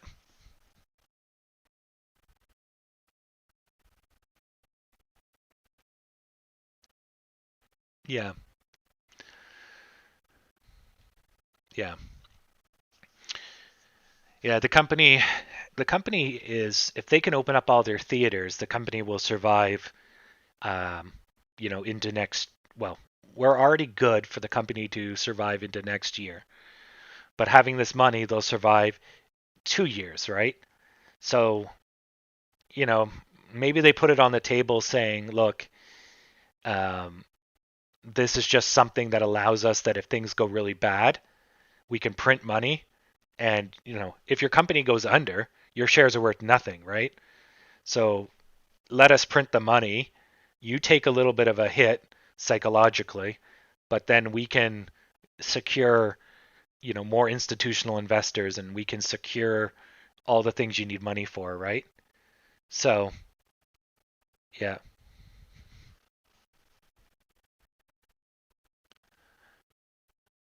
Um, no, I wouldn't say the justification for its evaluation is not necessary. Um, because basically you're like, oh, I need to get so much money, which a share dilution would not do, to justify the $12 lofty price. Well, if that's the case, Tesla would be, doing the same thing, right? So that's trying to bring up the floor to meet where the share price is. But we know the share price is stupidly high. Um, but eventually the floor will meet the share price at some point in the future, right?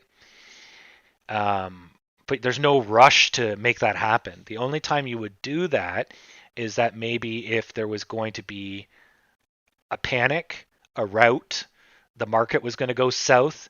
So people then take out their risky bets first, and your company gets bombed because um, you're basically a risky bet. So they stop betting on you, right? But they've already mentioned that in the shareholders call, which is why it was so good. Is they basically said they raised all their money and they're fine. Yeah, the share price might be high, and they got like $900 million from the friggin' share price, but they're good to go basically, with or without the Reddit um, push. Now, if they spent all of their money, if the share price goes down, they're technically in negative dollars because the shares are worth less. So if their company went to $0, let's say, like their bank accounts were all zeroed, everything was zero, then when the share goes down, they would start losing money because they're getting negative money from the shares. But everyone's shares would be worthless, so the share price should go to zero, because everyone would just sell and the company would be bankrupt. But but it doesn't have to, because the share price is based on supply, demand, and how much people want it. So the share price could be 99999 and the company could be a box in a desert. It doesn't matter, right? So, you know, I mean, the fundamentals will crash the stock eventually, but look at Bitcoin. It technically is worthless. It doesn't have any intrinsic value, but yet it does. So, yeah, I don't think they're in a rush to stabilize. Because if they were, they would use their money to buy back shares. They would strengthen their hold. They would try to become more private, less public. They would buy back as much as they could. And then that would give them more strength because they have more voting power. They don't have to ask the shareholders, do you think this is a good idea, right? So, yeah. But I guess, a lot of this is um, we're guessing, you know, but we'll see what happens, right? The company knows what they're doing. They're going to try to do what's best for everyone. So until we don't think that's true anymore, we have to kind of let them do their job, which is good because I don't want to run a theater chain, even though I'd be making a killing. It's much easier to make money off of them than to run the chain. So I guess with that, if there's no more questions, I think we covered pretty much everything I can think of, which was good. Stimulating talk. Um,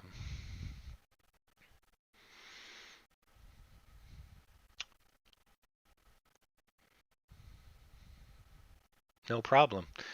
So if there's no other questions, I will end this stream. I have to play some acquired video games, but at least still looking at the post market here, it looks good. So everything is going up positively, I think. Yeah, no problem. If I don't die in my sleep, I'll see you all tomorrow. If I die in my sleep, well, it was a good run. Yes, and that's true too. We do have the SSR in effect for tomorrow. So that should help. Not that it's going to do much, but at least we won't have, angry people driving us down. I'm still quite concerned about this 14. If the robot's still there, but I think it's going to be at least probably 3 days till we get there. So we had today. Let me just zoom out here. So we had today. We're not gapping up, but maybe tomorrow we'll do like this, and we'll get into like the 13s. Then going into the next day, we'll basically do another 5% jump, maybe whatever, and then that will get us, I think we'll probably bridge the last bit. It'll probably be a really big jump. So if it doesn't happen, on the 23rd, 24th. So if it doesn't happen, it would happen on the 25th. So yeah, it happened by Thursday. So then Thursday would then be the jump up. So if the 24 might get us close to like 1360 or whatever, maybe it peaks at 1380, but then comes down to like 13 something by the end of the day. Then it'll be the jump from 1340 to 14 will happen in one day. I think it's the likely scenario, pending we keep going up. But I don't think it's too far-fetched to think we'll do a couple kind of blah days, but we'll keep trending upwards, and then we'll have a spike, crazy buy-in from all the crazy Redditors. But once we get back to this 14, I don't know what's going to happen. But let's just hope it continues to be positive, that the spook is over and we're not going to go nosedive because of the stupid pandemic scaring people. But yeah, if people are willing to put their money in when the stock was $5, then they're willing to put their money in when the stock is $13. We're in a much better place than we were back then. Back then, AMC was like days away from bankruptcy. Every single day, it could be under. So, all of that is technically gone. This company will not go under for 2 years. So it's like, okay, the pandemic hurts us in the short term, but can this company recover in 2 years? Yeah, I think so. If this pandemic goes on for 2 more years, I think a lot more companies are going to be out of business. And then AMC might not even have competition. The competition might go out of business before AMC does. And then all of a sudden it's basement bargain bin and our share price goes through the roof because they own half of or 90% of all the theaters in the world kind of deal, right? Um, anyway, so I think we're good. Yeah. Yeah, and I'm on every day, so I'll see you then. Well, exactly, right? Like if you're going with worst case scenarios, AMC could probably they can hold off 2 more years, right? With nobody going to the theaters because they got so much money now. So, okay. So what's the worst? Like they start shutting down their theaters, they got to pay rent, they got to pay heat hydro. Okay, but they got 2 years of worth of that, right? So, yeah. Um, I think we're going to be good by December, but everybody's going back into lockdown and all that sort of crap. But that might be just them trying to kick the outbreaks. So they're just basically saying you guys are idiots, and we know you're going to go out in the warm weather and be idiots. So we're just going to reduce the idiot population so that when you become idiots, it will be less idiotic. Although that doesn't stop people from having giant rallies. But you get the idea, right? So the lockdown might be less of oh shit, oh shit, oh shit, and more preventative, right? Because if it's them panicking, then we're in trouble. If the vaccines don't work, if the vaccines don't deal with the new strains, if some super bug comes out, AMC is pretty fucked. Especially if it's a new bug resistant to bleach, we are seriously fucked. Um, but as long as it's still COVID, yeah, 3 months, summertime probably, we'll be in laughing. Yeah, exactly. But of course, we're dealing with the share price on the day to day, right? So if we're in the market, who wants to wait 2 months to get their money back, right? So it all depends on your time frame, your perspective, right? So yeah, if you're a short-term investor, this is probably bad news for you. All of this is loomingly bad news. If you're a medium-term investor, the pandemic's a bit of a worry. If you're a long-term investor, who gives a shit about the pandemic? Now that AMC has so much money, you don't have to worry about them going bankrupt for 2 years. If you're an ultra long-term investor, you're going to still be watching things because you don't know what's going to happen after 2 years, but everything looks good. So there's really no immediate scariness, right? Um, so yeah, I think we're good, but we'll have to see, right? Because it doesn't matter what we think; it matters what the market thinks, and more apt institutionals think. If we're a value deal, they'll pile in. If we're not a value deal, we're going to get no support, and it's just going to be us. So then our price will slowly deflate back to when they think is a value deal, right? So if you're in the market, that's great. Sorry, that's bad. If you're out of the market, that's great. But that's the game, right? So, anyways, I think that's good because I need to eat some food. So I'll see you all tomorrow if I make it through the night.